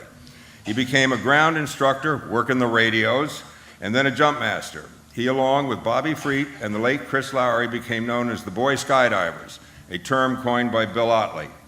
His interest in film was rooted in his being a part of the recording crew for Nick Piantanita's Project Stratojump. He went on to major in filmmaking in college, earning a Master's of Fine Arts degree, later becoming a professor and making edutainment science programs. Since 2010, he has been creating and presenting the Hall of Fame inductee audiovisual programs, which now are an integral part of this and every Hall of Fame induction dinner. The time and effort put forth in this endeavor is substantial, as you have and will see. He resides in Sarasota, Florida with his wife Barbara, where they enjoy competing in their champion Weimaraners.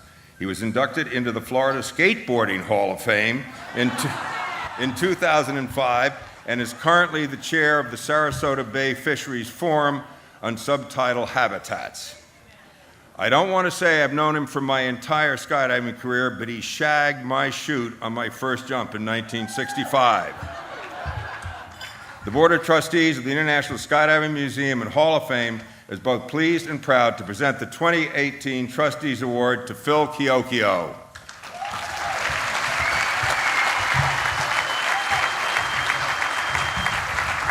"55 years ago, I met a fellow, and he changed my life, because he had a lot of chutzpah, he had a lot of thrill in things he was doing, and his name was Bill Otley.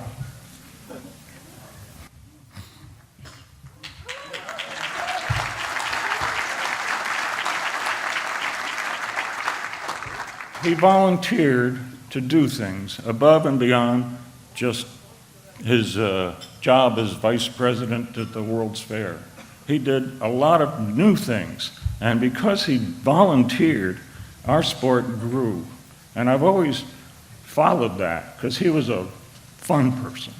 And I encourage all of you to volunteer, because this museum won't just happen by itself. So if you have some skills or time, just volunteer, and new doors will open for you. So thank you very much.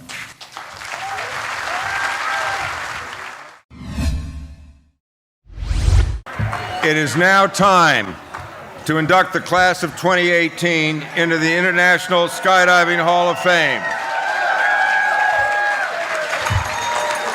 The first inductee tonight is from the Netherlands. where he made his first jump in 1983.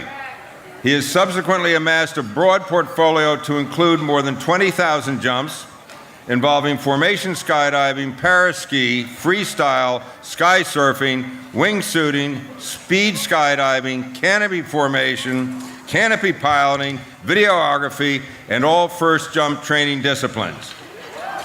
He has competed in multiple disciplines around the globe. Since 2006, he has been his country's alternate delegate to the FAI IPC and has served on multiple commissions. He is the consummate international skydiver, including jumps onto the North Pole.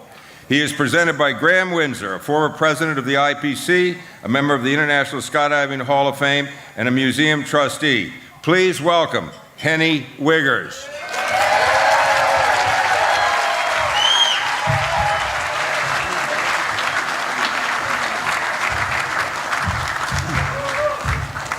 Of course, I would first like to thank Kurt for the nice words and the kind introduction. It indeed reflects a big part of my skydiving career, Kurt. When I got the message early this year that I would be inducted, I was both surprised, but also overwhelmed. It really took me. I'm normally not a person that when it's not really needed, that I try to be not in spotlights, but apparently here I am. Skydiving, lately both outdoor as indoor, is really my passion. And over the years, of course, it became a way of life. It really, it's me. Apparently what I've done in all those years is appreciated by the skydiving community. That's why I'm here.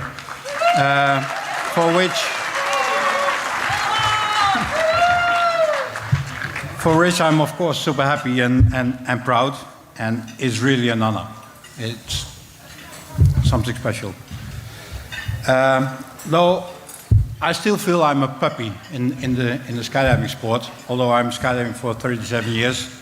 If I look around here, I'm a puppy. But I hope that I can do another 37 years, so we'll see. Yeah, we have very good examples here, like Lou, still jumping for that many years. So, because I only have 2 minutes, to prevent that I forget someone, I would like to thank the whole skydiving family. For me, it's a family. Yeah? And especially those that have joined me in the sky over the years. And the sky, for me, and that's what I teach all my students, it's a tremendous big playground up there. That it should stay like that. So super thanks to my both lovely daughters, Yvonne and Vivian, and my awesome girlfriend Maaike, sitting over there. My sponsors, the list is way too long to list them all, so because of the time they know who they are. And of course all my close skydiving friends. So keep it short. Thank you all. Congratulations, Penny. There you go. Over there with your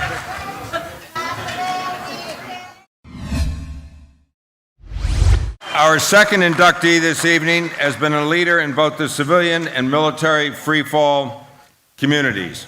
From 2007 through 2018, he has served as a member of the U.S. Parachute Association Board of Directors and has been elected both president and chairman, having set several Guinness World Records for the most number of jumps in a 24-hour period. He raised the bar higher with 640 jumps in 2006. He was also a member of the team that set the world record for the largest night skydive formation. As an ambassador for the sport, he has trained both civilian and military teams around the world. His email says it all, most jumps, and he is presented by Chris Nunn. Please welcome Jay Stokes. All right, Jay, I knew this day would come. Let's hear it.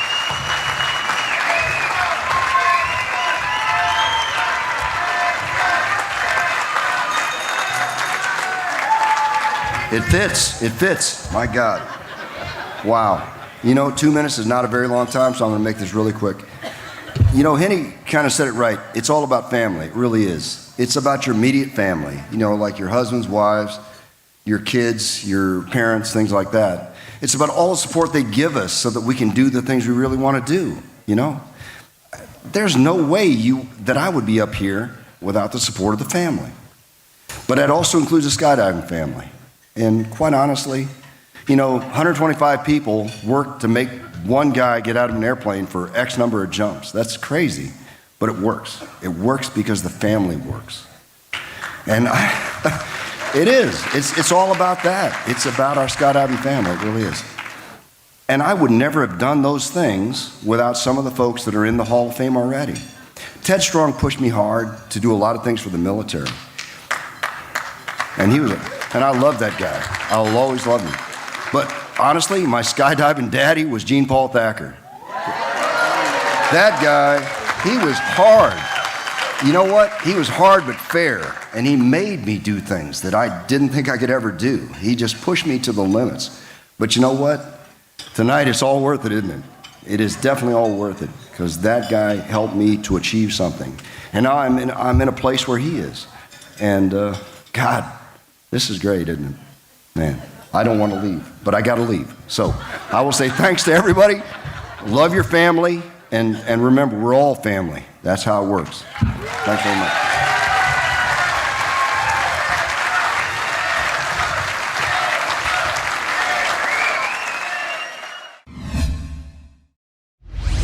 All right, next to the podium is a man who began skydiving in the UK in 1972 and since has competed in style, accuracy, what am I missing? And formation skydiving, winning multiple gold medals in each at the British National Championships. In 1978, as a member of the guest team, Symbiosis, he and his team won the Australian Nationals. He also won gold at the US Nationals in 16 and 20 way, and in 2014 was the gold medalist at the first British National Championships of wingsuiting. Having made his own first jumpsuit on his mother's sewing machine in 1976, he founded Tony Suits in 1977, which became instrumental in advancing formation, free-flying, and wingsuiting disciplines. He also was a part of the initial British invasion of Pope Valley. He is presented by World Accuracy Champion, International Skydiving Hall of Famer, the she-devil herself, Jackie Smith. To the podium, Tony Urigallo. Who would have thought? Who would have thought? He used to tease me about my English. He called me Ugga Ugga, I remember that. I never understood what I said, and probably you won't either, so I won't do a long speech.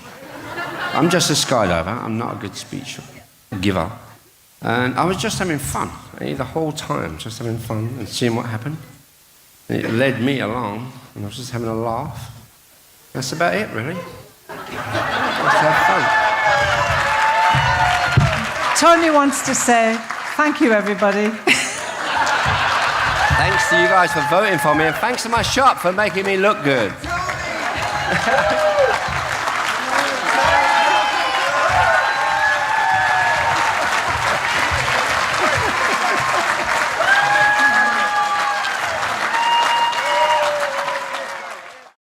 This portion of the program is brought to you by Skydive Ferocity, the skydiving jewel in Las Vegas.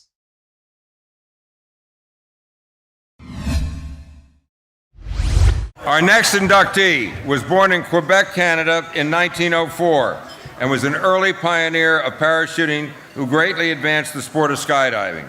He did extensive work on kites, balloons, and canopies with many patents to his name.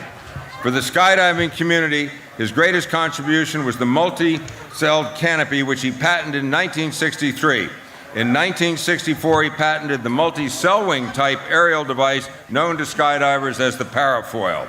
The first jump of this canopy was made by International Hall of Fame member Paul Poppenhager. From that point forward, Paul's here. Paul Poppenhager's here. I'll ask.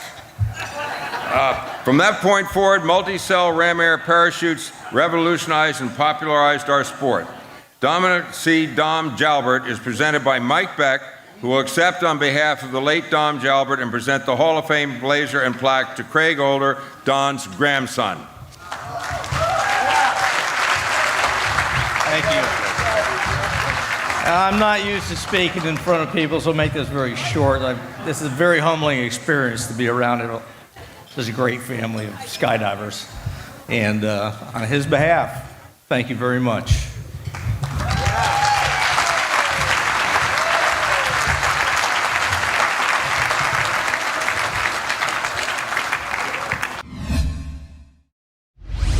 For the past 40-plus years, he's been an internationally recognized leader in formation skydiving. He has served as a load organizer around the globe, participated in numerous large formation skydive world records, to include the first 200, 300, and 400-way formations.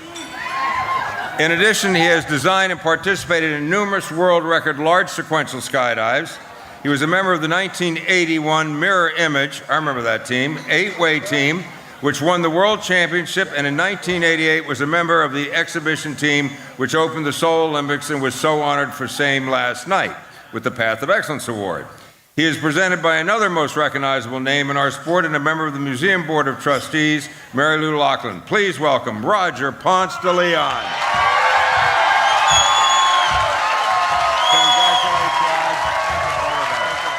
Thank you, guys. Thank you. I'm very honored to be part of the class of 2018. It's just such an honor for being here. When I started 50 years ago, 50 plus, I didn't know that I was going to be here today. The only reason I believe I'm here today is because people believed in me on the way up.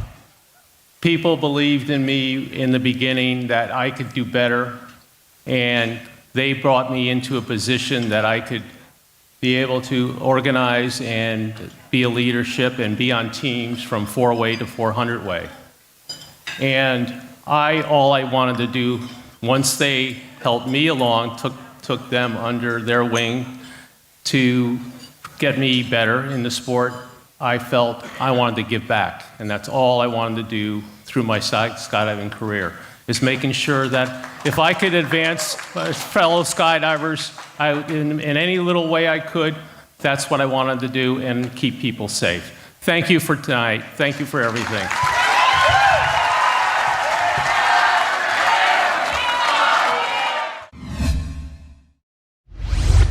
Our next inductee was born in Los Angeles, California in 1895 and is credited with making the world's first free fall descent using a ripcord in 1919, 99 years ago.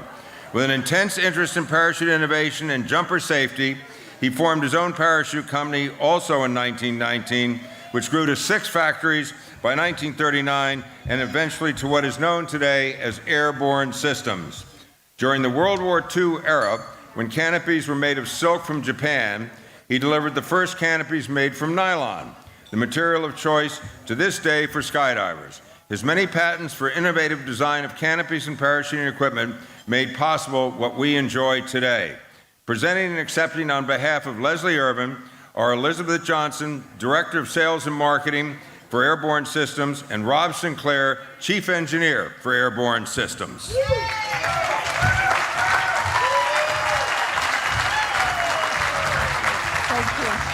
Good evening. So, as you've probably figured out, June 2019 is the 100th anniversary of when Leslie Irvin incorporated Irvin Airchutes, which is now Airborne Systems. So we're going to have a big party next year. I'm just telling you.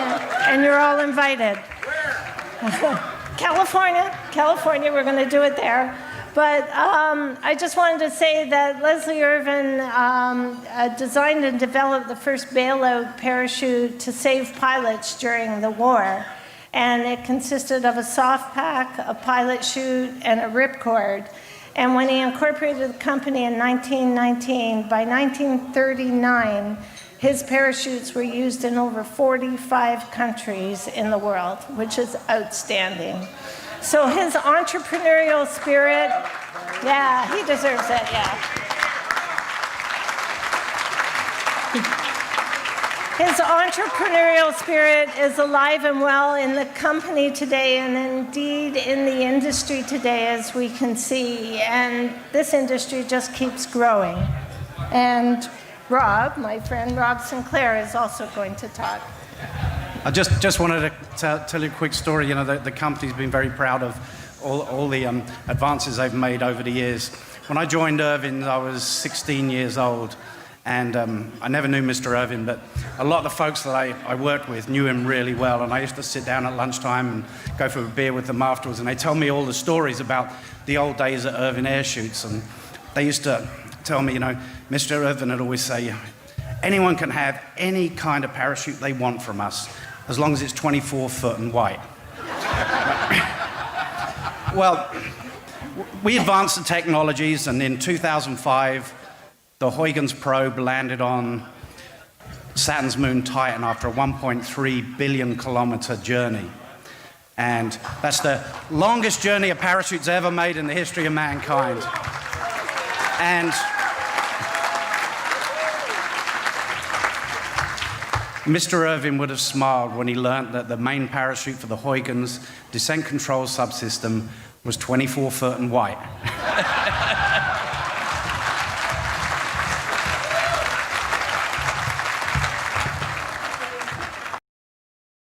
This portion of the program is brought to you by SunPath Products, the choice of world champions for over 30 years.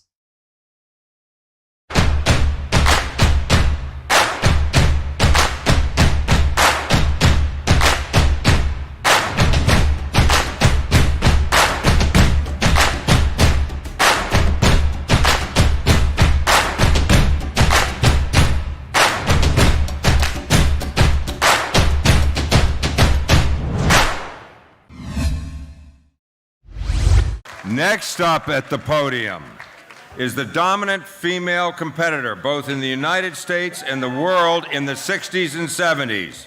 She was the U.S. national champion in 1965 and 67, the silver medalist in 66 and 68.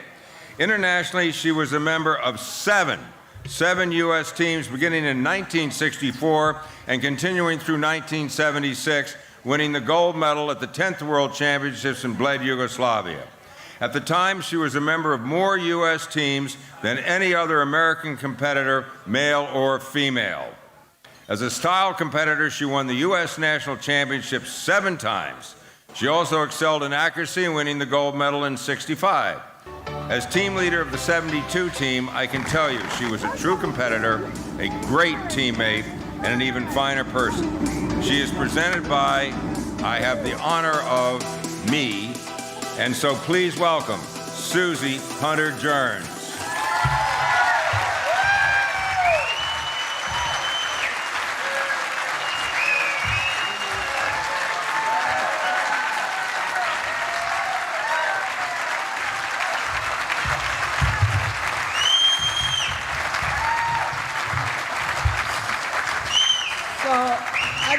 I'd like to thank and honor Norm Heaton for nominating me and for being a friend, and Kurt Curtis. I'd like to honor the world's greatest jump pilot, Al Homestead, the husbands that I've had, Ludlow Clements, Jack Jerns, and Michael Hunter, my son Dana Jerns. But the best part is people who've trusted me, believed in me, and Dave Sturton let me jump out of his Stearman biplane.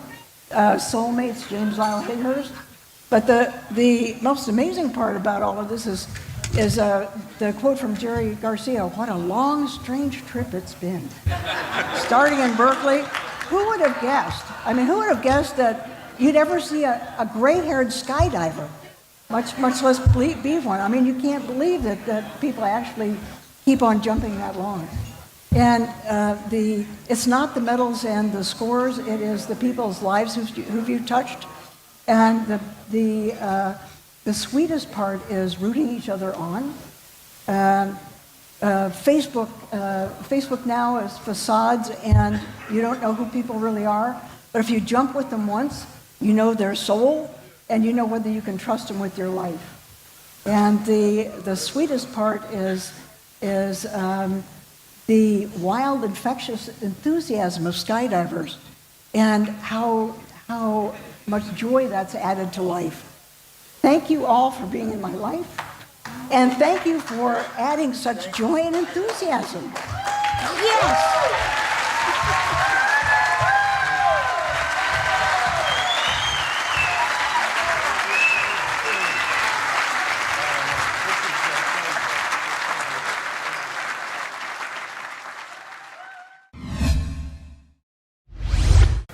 All right, our next inductee is another one of those who needs no introduction to those of us here today. The same, I might add, is true of his presenter, but as with Roger Ponce, he's going to get one anyway. He made his first jump in 1960 and has made over 12,000 since. He is perhaps best known for his pioneering work as a skydiving cinematographer, videographer. His film credits include scenes from Point Break, Terminal Velocity, Operation Dumbo Drop, and Honeymoon in Las Vegas, along with numerous television shows and commercials. As a freefall videographer for 2 freestyle teams, he medaled in 1991 through 1998 at the U.S. National Championships, as well as earlier filming the freefall exhibition team at the Worlds in Bled, Yugoslavia. Generous with his time for helping others, he has served as a mentor and standard for generations of skydivers and videographers who followed his lead. Ray Cottingham is presented by one of his most successful and accomplished proteges, Tom Sanders. Please welcome to the podium, Ray Cottingham.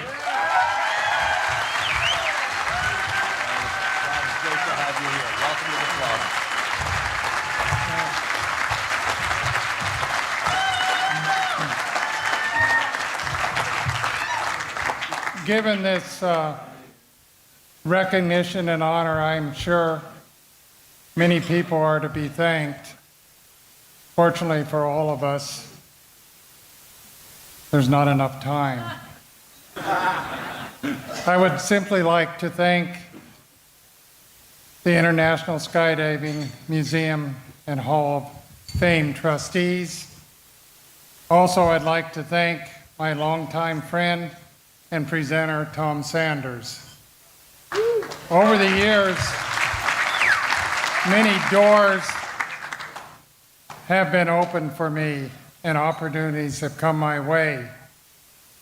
In this respect, I would like to recognize a lifelong friend and fellow jumper, Kevin Donnelly.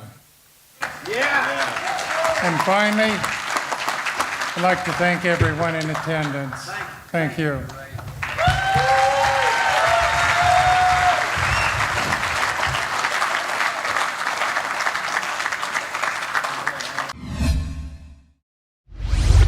When we talk about the early pioneers who made a substantial contribution to the development and advancement of our sport, our next inductee is almost always in the conversation.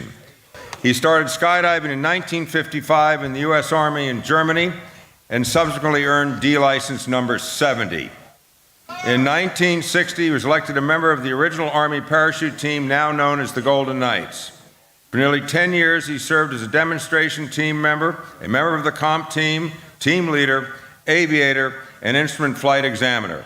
He participated in 132 world accuracy records day and night. As a competitor, he was a member of 2 U.S. teams and was a founding member of the GK's 10-way team, which marked the entry of the Army into the world of formation skydiving. He also was the chief trainer of the National Guard pilots utilized for the 1972 World Meet in Tahlequah, Oklahoma. He is presented by Vice President of the Museum and International Skydiving Hall of Fame member Chris Needles, and his acceptance will be by both himself and his son, Coy III. Please welcome Coy McDonald.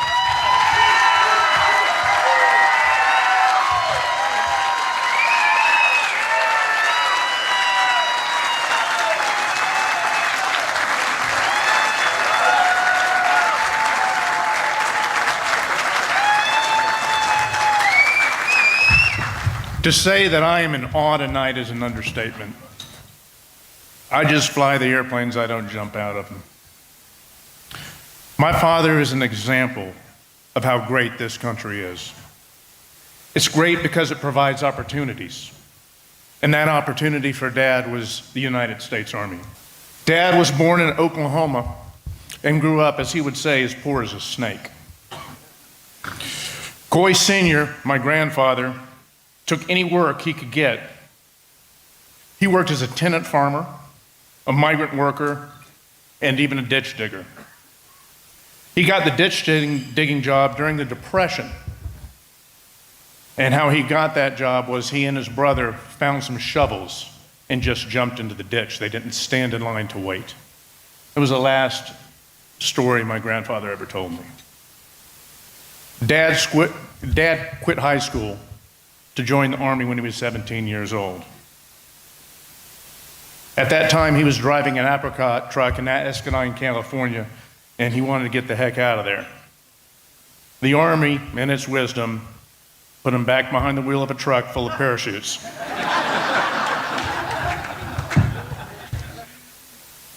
The most important thing my father ever taught me was that anything, and I do mean anything, is possible if you have willpower.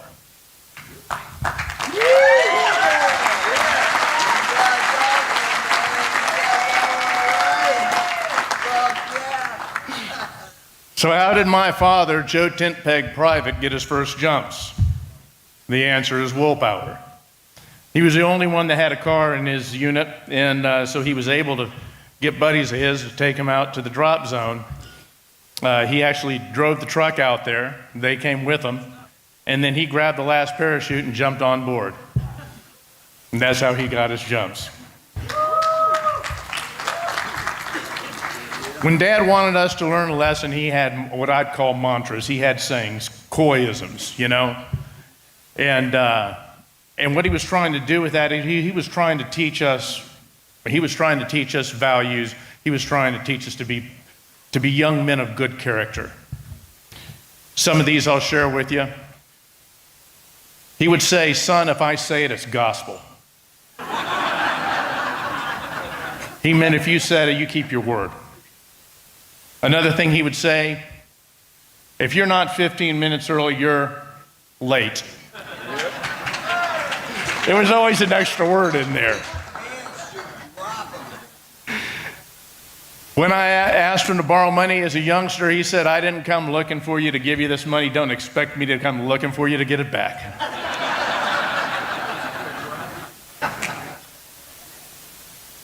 It's the character that is quietly displayed by these people my father refers to as teamies. The members, the men and women of the United States Army Parachute Team.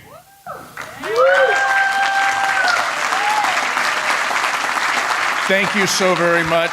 It is an honor to be here, and I think Dad wants to say a word or two. God bless you.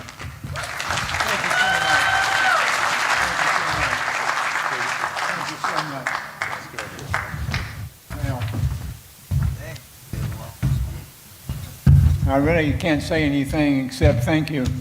It's been a wonderful, wonderful life for me. I've done a lot of things, and I'm going to do more. So thank you very much. Good day.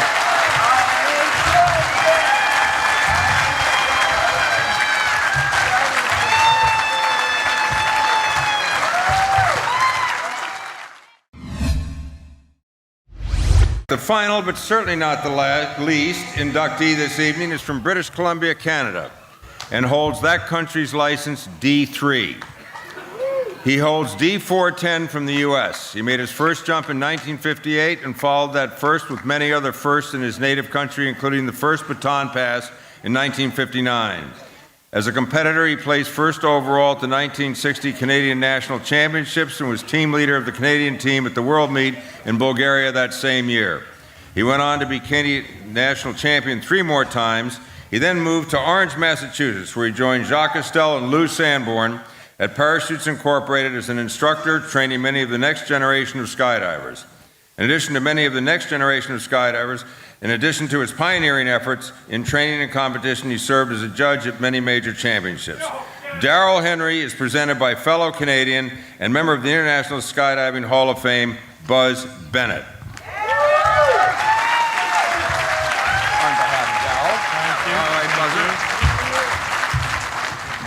Unfortunately, Darrell is unable to be here tonight, so he asked me to say a few words on his behalf. Being inducted into the Hall of Fame is a great honor. I am thrilled and humbled to be included in this pantheon of giants, and my thanks go to all of you gathered here to honor the 2018 class of inductees. My love for the sport was kindled in 1935 in a small town in British Columbia when at a very young age I watched a small figure tumble from a barnstorming Ford Trimotor. It was my dad, who had talked a traveling jumper into a 1-hour course, and he did a 5-second free fall from 3,000 feet in coveralls and street shoes. In 1958, I leapt into the sport with a great deal of ingrained enthusiasm, thanks to my dad. A notice appeared in the University of Toronto daily paper announcing a meeting for persons interested in learning to jump. I was the first one there. Skepticism greeted me. Anybody that enthusiastic had to be a fake. Eyebrows were further raised when I arrived at the drop zone half an hour before sunrise the following Saturday. Training was thorough, 5 consecutive weekends. Then in November, from an Aeronca champ on skis, I made 2 exhilarating free falls, flat circulars, probably 24 feet in white. No modifications, no sleeves, and no turning back. Better still, my dad joined me, and together we made many memorable jumps together. I am privileged to be with you all in spirit, and I am very grateful to all those who made it possible. Thank you. Well said, Buzz. Really well. Do you want to... Darrell? Yeah. Darrell's words, not mine. Okay. Will you take... Thank you, Buzz.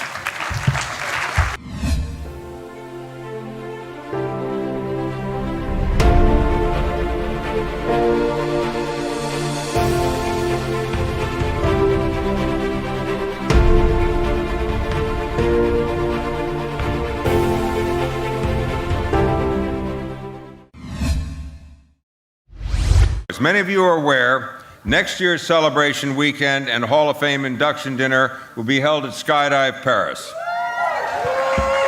Dan Brodsky-Chenfield is the general manager of Skydive Paris, as well as the author of Above All Else, a biography and training tool that many of us have read, and has been well received both within and without our skydiving community. Dan BC started skydiving in 1980 as a static line, AFF, and tandem instructor, a rigger and a pilot. He is also a 6-time world champion and world record organizer of countless records through the years. He has more than 28,000 jumps and is still going strong. Please welcome to the podium International Skydiving Hall of Fame member Dan BC.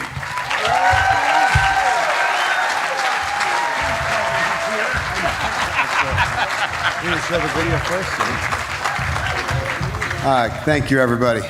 Really want to thank Z Hills for just a fabulous weekend.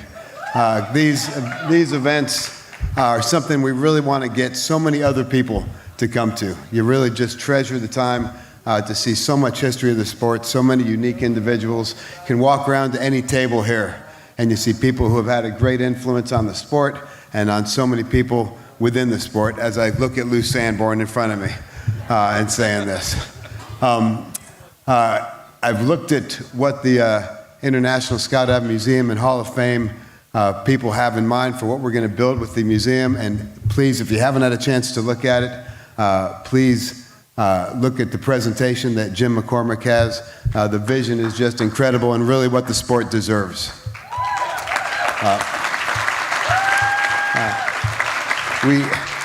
Next year, one of the big goals we have at Skydive Paris, and you've really set the bar very high at this event, but we're going to try to, as best as we can, bring as many new and younger jumpers over to the whole weekend to see exactly what the history of the sport is. The sport's been going on for long enough now that a lot of the new jumpers just can't even imagine where it all started from. We have a wind tunnel at Paris that we do all of our AFF students train in there before they jump.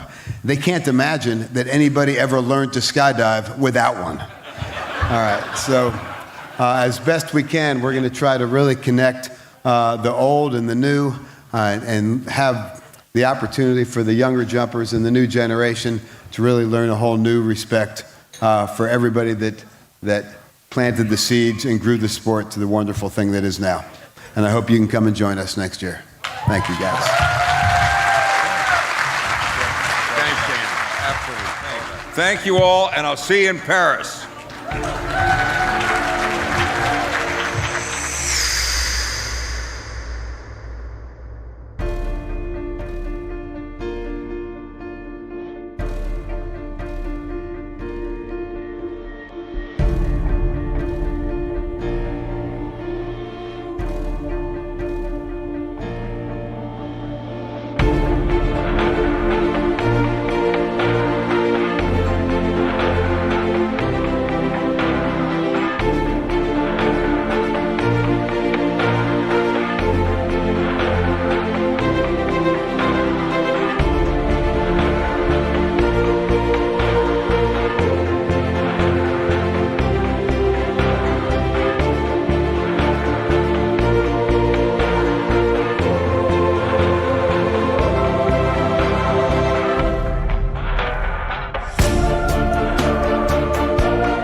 Good evening. So, as you've probably figured out, June 2019 is the 100th anniversary of when Leslie Irvin incorporated Irvin Airchutes, which is now Airborne Systems. So we're going to have a big party next year. I'm just telling you. And you're all invited. California, we're going to do it there. But I just wanted to say that Leslie Irvin designed and developed the first bailout parachute to save pilots during the war. And it consisted of a soft pack, a pilot chute, and a ripcord. And when he incorporated the company in 1919, by 1939, his parachutes were used in over 45 countries in the world, which is outstanding. So his entrepreneurial spirit, yeah, he deserves it, yeah. His entrepreneurial spirit is alive and well in the company today, and indeed in the industry today, as we can see. And this industry just keeps growing. And Rob, my friend Rob Sinclair, is also going to talk. I just wanted to tell you a quick story. You know, the company's been very proud of all the advances they've made over the years. When I joined Irvin, I was 16 years old. And I never knew Mr. Irvin, but a lot of the folks that I worked with knew him really well. And I used to sit down at lunchtime and go for a beer with them afterwards. And they tell me all the stories about the old days at Irvin Air Shoots. And they used to tell me, you know, Mr. Irvin would always say, anyone can have any kind of parachute they want from us, as long as it's 24 foot and white. Well, we advanced the technologies, and in 2005, the Huygens probe landed on Saturn's moon Titan after a 1.3 billion kilometer journey. And that's the longest journey a parachute's ever made in the history of mankind. And Mr. Irvin would have smiled when he learned that the main parachute for the Huygens descent control subsystem was 24 foot and white.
I'm not used to speaking in front of people, so I'll make this very short. This is a very humbling experience to be around such a great family of skydivers. And on his behalf, thank you very much.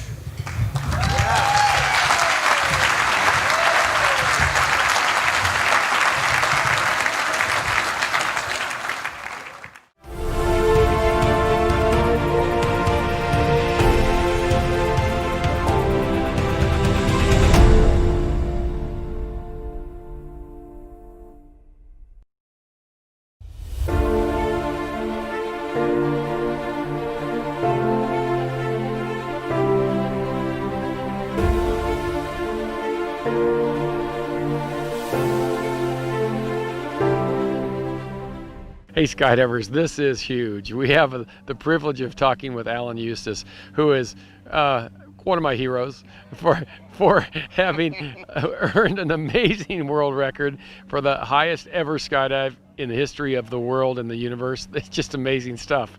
So give us the appropriate descriptor of what it is that the record that you hold, Alan. So there's three records. One is the highest exit altitude, 135,890 feet. And then they split drogue records, using a drogue and not using a drogue. So I have 2 other records. One is speed with a drogue, which I think is about 822 miles an hour or something like that. And then also distance fallen, which is whatever, 135,000 minus 10,000. I think the landing altitude is about 5,000. So I have both those records. Okay, now you got to tell us. I'm sure you've gotten this question many times, but we've got to ask you, and maybe the answer's changed. What inspired you?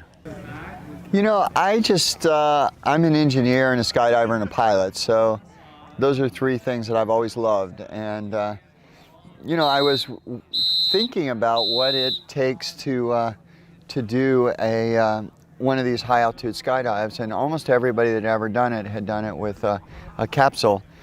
And I was also a scuba diver, and so I looked at scuba diving. I said, well, isn't that beautiful and elegant? You know, you can swim under the water, you can come back up, you have everything you need. In the previous attempts, there had been a lot of problems, like, you know, Joe being able to get out of his capsule. He had trouble getting out, which would have been a really bad problem. The Russians, somebody jumped out of capsule, 2 Russians actually. One was fine, the second one broke his faceplate. Ended up dying in the attempt. Nick Piantonata had a jump where he couldn't disconnect from the capsule. And then even if all of it succeeds, you still only have like 9 minutes of oxygen, or 9 minutes of oxygen from the time you leave till the time you have to get down in breathable atmosphere. And what happens if your reserve comes out, all this kind of stuff. I said, why bother with all that? Let's just do scuba diving. Let's just have 5 hours of oxygen with me, and I don't have to worry about any of this. And the exit's easy because I just release myself, almost like a 3-ring release actually from a balloon. It's lighter weight. I thought it was safer, and so that's what we ended up doing. And for me, it was like, well, I did a paper study of it, and I said, well, I think it'll work. And then there was a moment of truth where you say, am I just going to put it in a drawer and claim victory, or am I going to build it? And you know, I made what was a stupid financial decision to go ahead and build it instead of declaring victory and putting in a thing, but it was worth it. We built a great team. You're up there in space. There's no air to speak of. Yeah, 99.8% of all the atmosphere is gone by that time.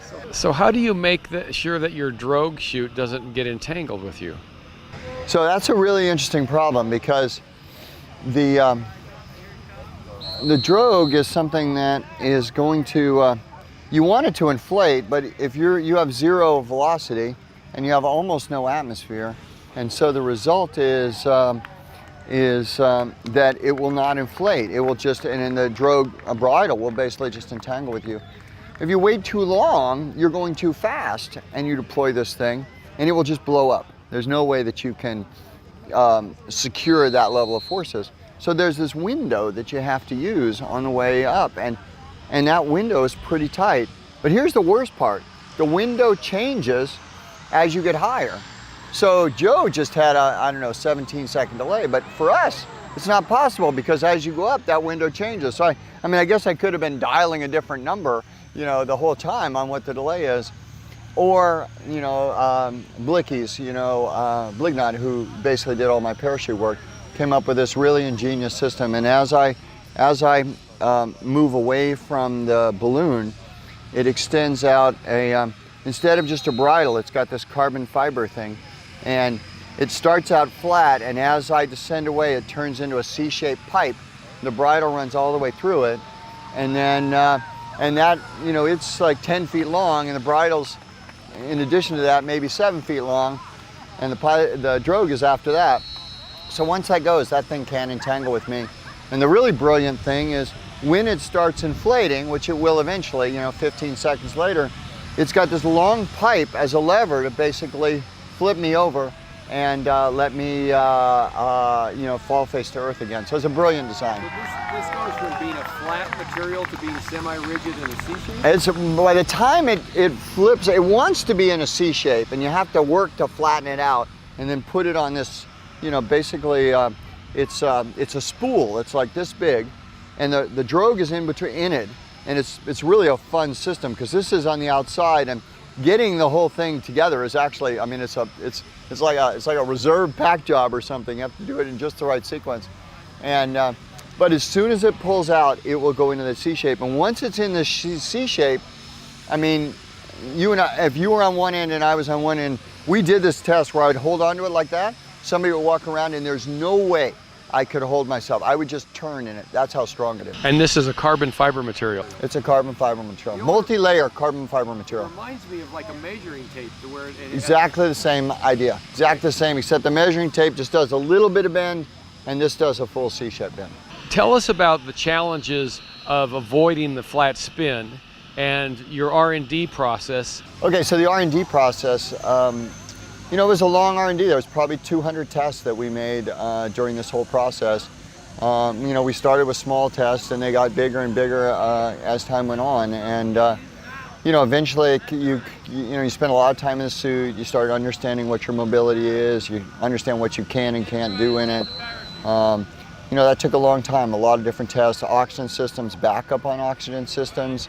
I mean, every single one of these things took a really, really long time to get right. And once we felt like we had that, then we went to airplane tests, where you go out the end of the airplane. The first airplane test didn't go very well, and that actually set us back another year to fix all the problems we found in the very first airplane jump.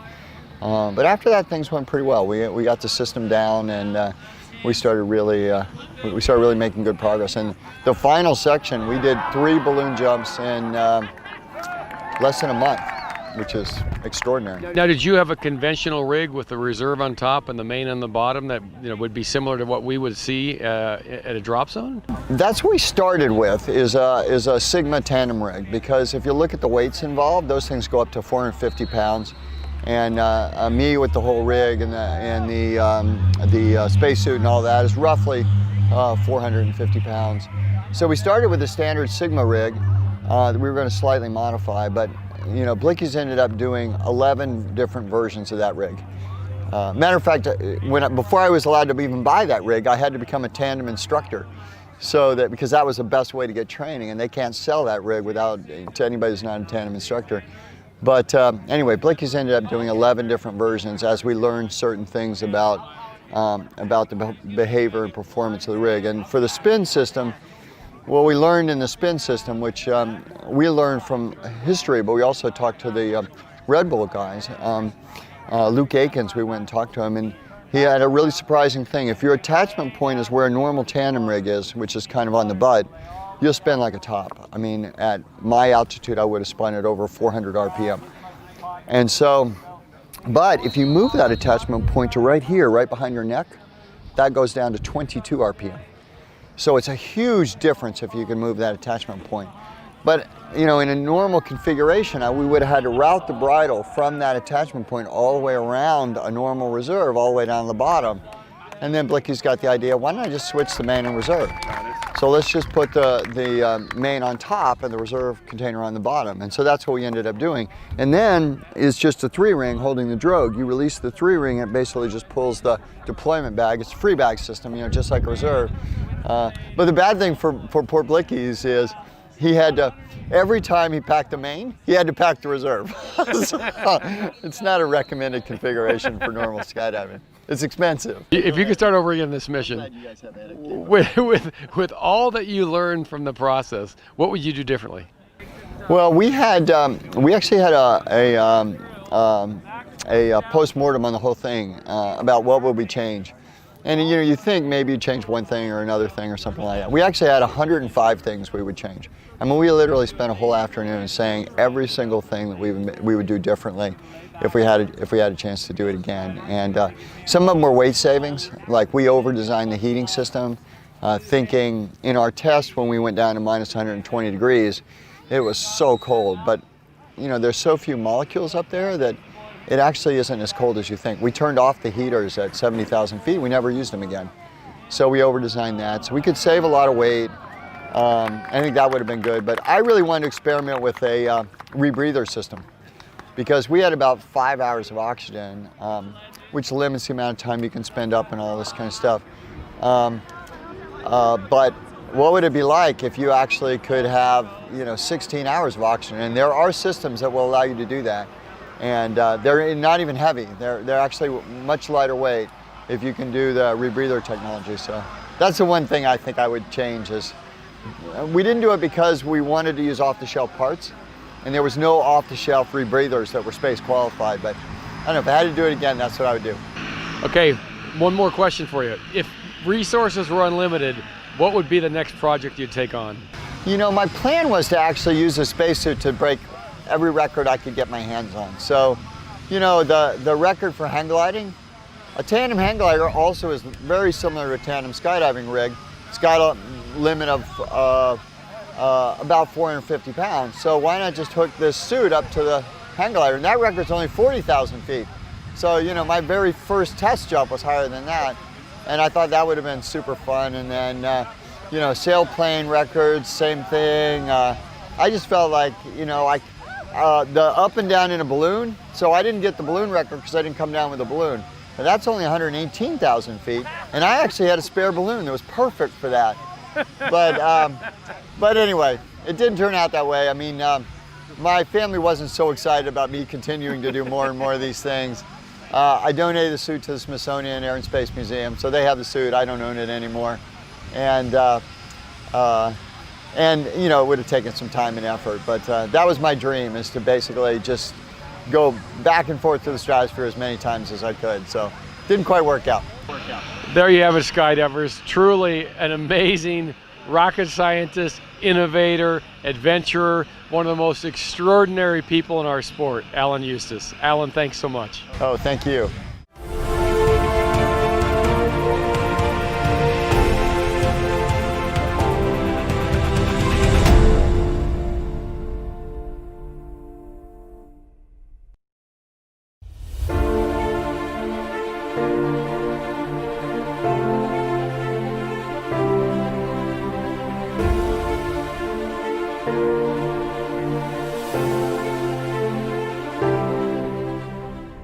All right, skydivers, this is one of my absolute favorite people to have a chance to talk with.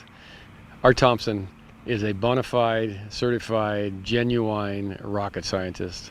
This guy can do virtually anything in that realm. I've been to his shop near Edwards Air Force Base, and it is amazing the capacity that organization has in both tooling and brilliance.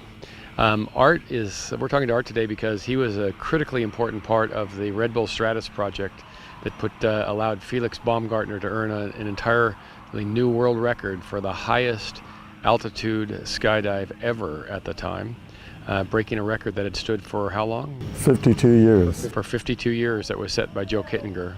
So, Art, how did you get involved in that project? Where did that come from? Well, I mean, Joe, he's always been the pinnacle of trying to reach for a skydiver. That was like the ultimate. And so Felix had come to me, called me on the phone and said, you know, Art, do you know Joe Kittinger? And I said, yeah. And he says, well, you know, if you were going to break Joe Kittinger's record, how would you do it? And I said, well, Felix, it's 3:30 in the morning, so why don't I give you a call in the morning, you go back to bed, and I'll call you and give you an idea. And so I ended up writing an 87-page proposal and flying out to Austria and presenting to Dietrich Mateschitz and the head of Red Bull, proposing, you know, our method of doing it. And part of that was using a pressurized capsule as opposed to Joe, which was in an open basket, using American balloons and American spacesuits. So we had, that was kind of the start of it. It was definitely a challenge. I mean, with some of the issues, you know, in Joe's time, we weren't such a litigious society. And so Joe's program was Air Force project, low budget. They were tasked with how do you put somebody into space and can man survive. Ours being a private program, there's a lot of legal issues.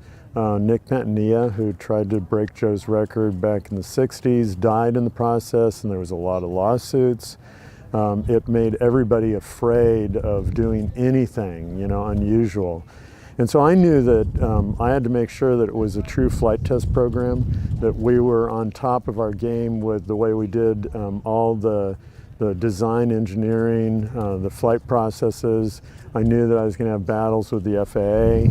I had to work everything out with the Air Force Surgeon General and NASA to get their approvals on it. And so my approach has always been looking at projects, what incentive are they going to have? How do I sell them on why they want to help me? And so that was a big part of it, knowing that NASA and the Air Force, they would benefit from the data on how to reduce or stop flat spin. The design of the flight systems and life support systems was critical because that was something that we could share with them. For Red Bull, obviously, it was a marketing effort for them because they ended up getting a huge amount of return on it. But they were probably the perfect sponsor for a project like this because the government doesn't want to invest into big science programs anymore. But if you can get a private company to invest, the government becomes the beneficiary of it, while the private industry gets the marketing back. Being that there's only one person that owns the company, it's easy for him to make a decision that we want to move forward. And I don't think Dietrich ever really realized how big it was going to be. So, tell us a story about the parachute deployment system that was there as a, if I recall, as a safety component, and the challenges with getting that to be viable. Yeah, so just developing the parachute system, we had Luke Aikens, Velocity was our parachute group that we used. Originally we were working with Ted Strong, who was fantastic. I love Ted, he was a fantastic person. But ended up Luke, we had some theories. Mike Todd, who was our life support engineer, and Mike is one of the old timers in the industry. He was out, sewing canopies back east when all of you guys were first starting. Mike ended up becoming our life support engineer. He's probably suited up more people than anybody in a spacesuit.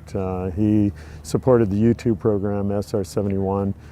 And but also had parachute background. He was the person who was doing the parachutes for Nick Pantania back in the day, strangely enough. I didn't realize that until after he was on the program.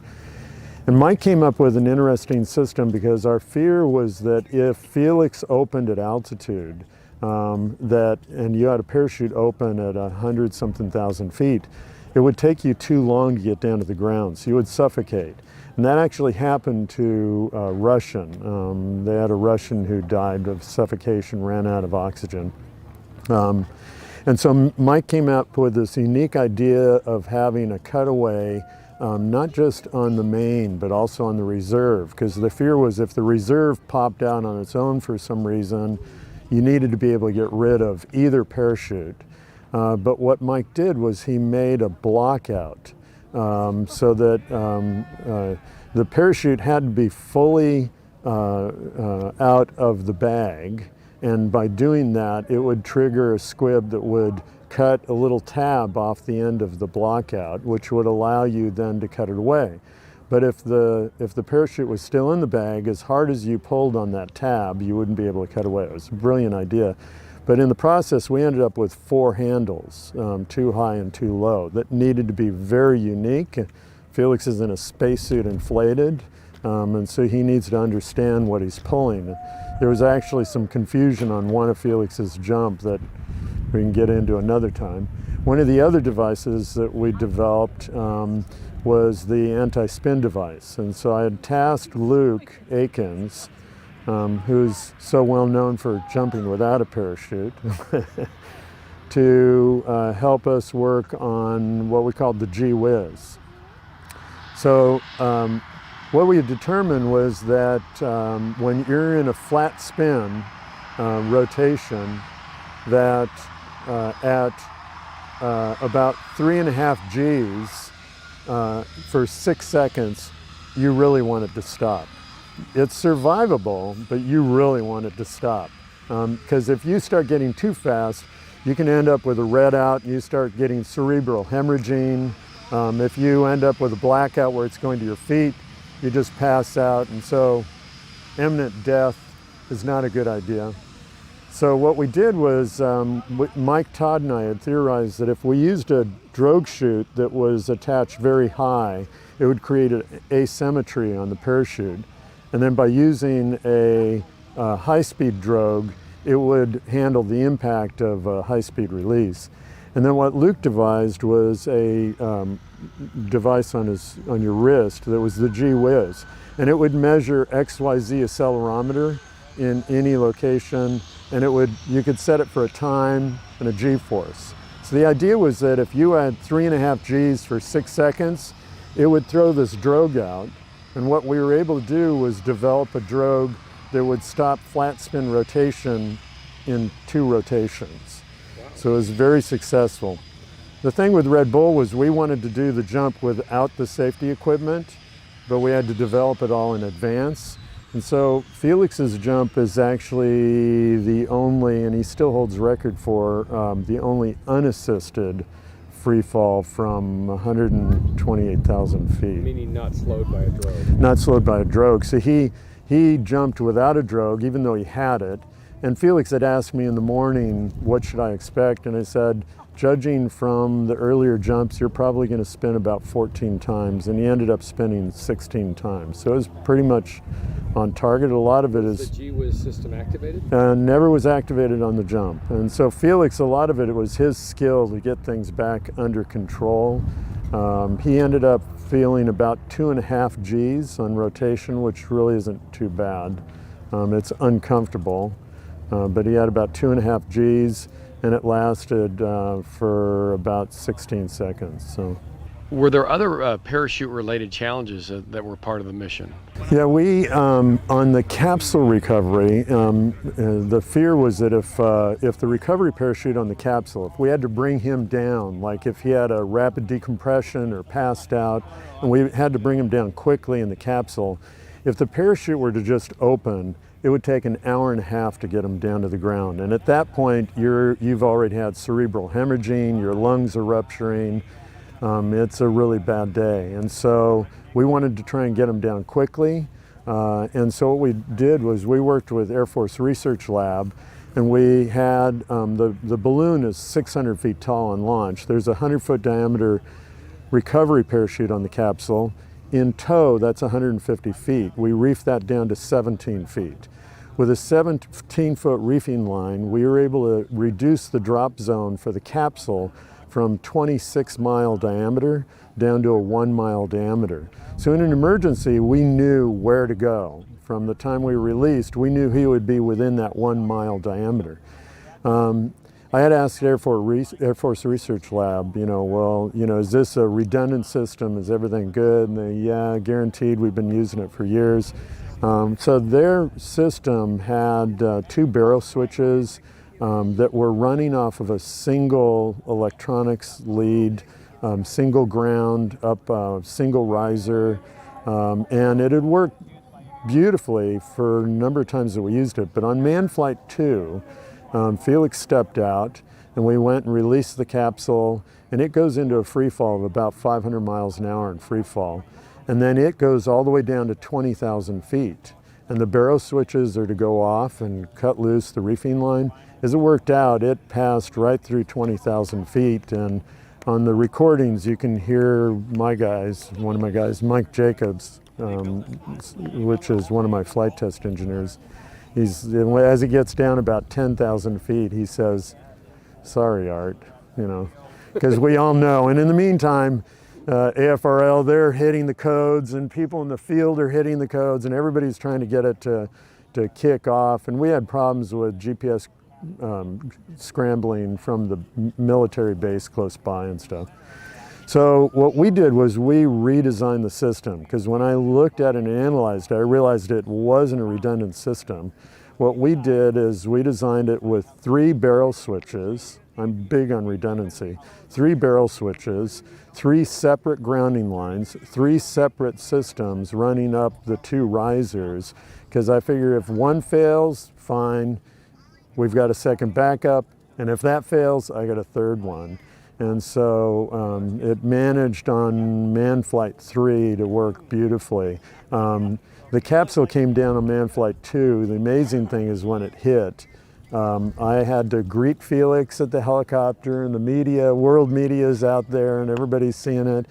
And then after I get Felix off to the media, I had to grab Mike Todd. We jumped in a helicopter because the last thing we want to do is have a capsule with liquid oxygen and electronics, lithium-ion batteries causing a forest fire. So we went out, and as it turned out, the capsule was still intact. It had damage to the outside, and the life support system was intact, and the electronics was working. So we ended up rebuilding the capsule and getting ready for Manned Flight 3. It's phenomenal. There you have it, skydivers, a true rocket scientist helping us move forward at the absolute leading edge of parachuting. Thanks very much, Art. It was great talking to you, and good luck with the museum. I'm really excited to see it.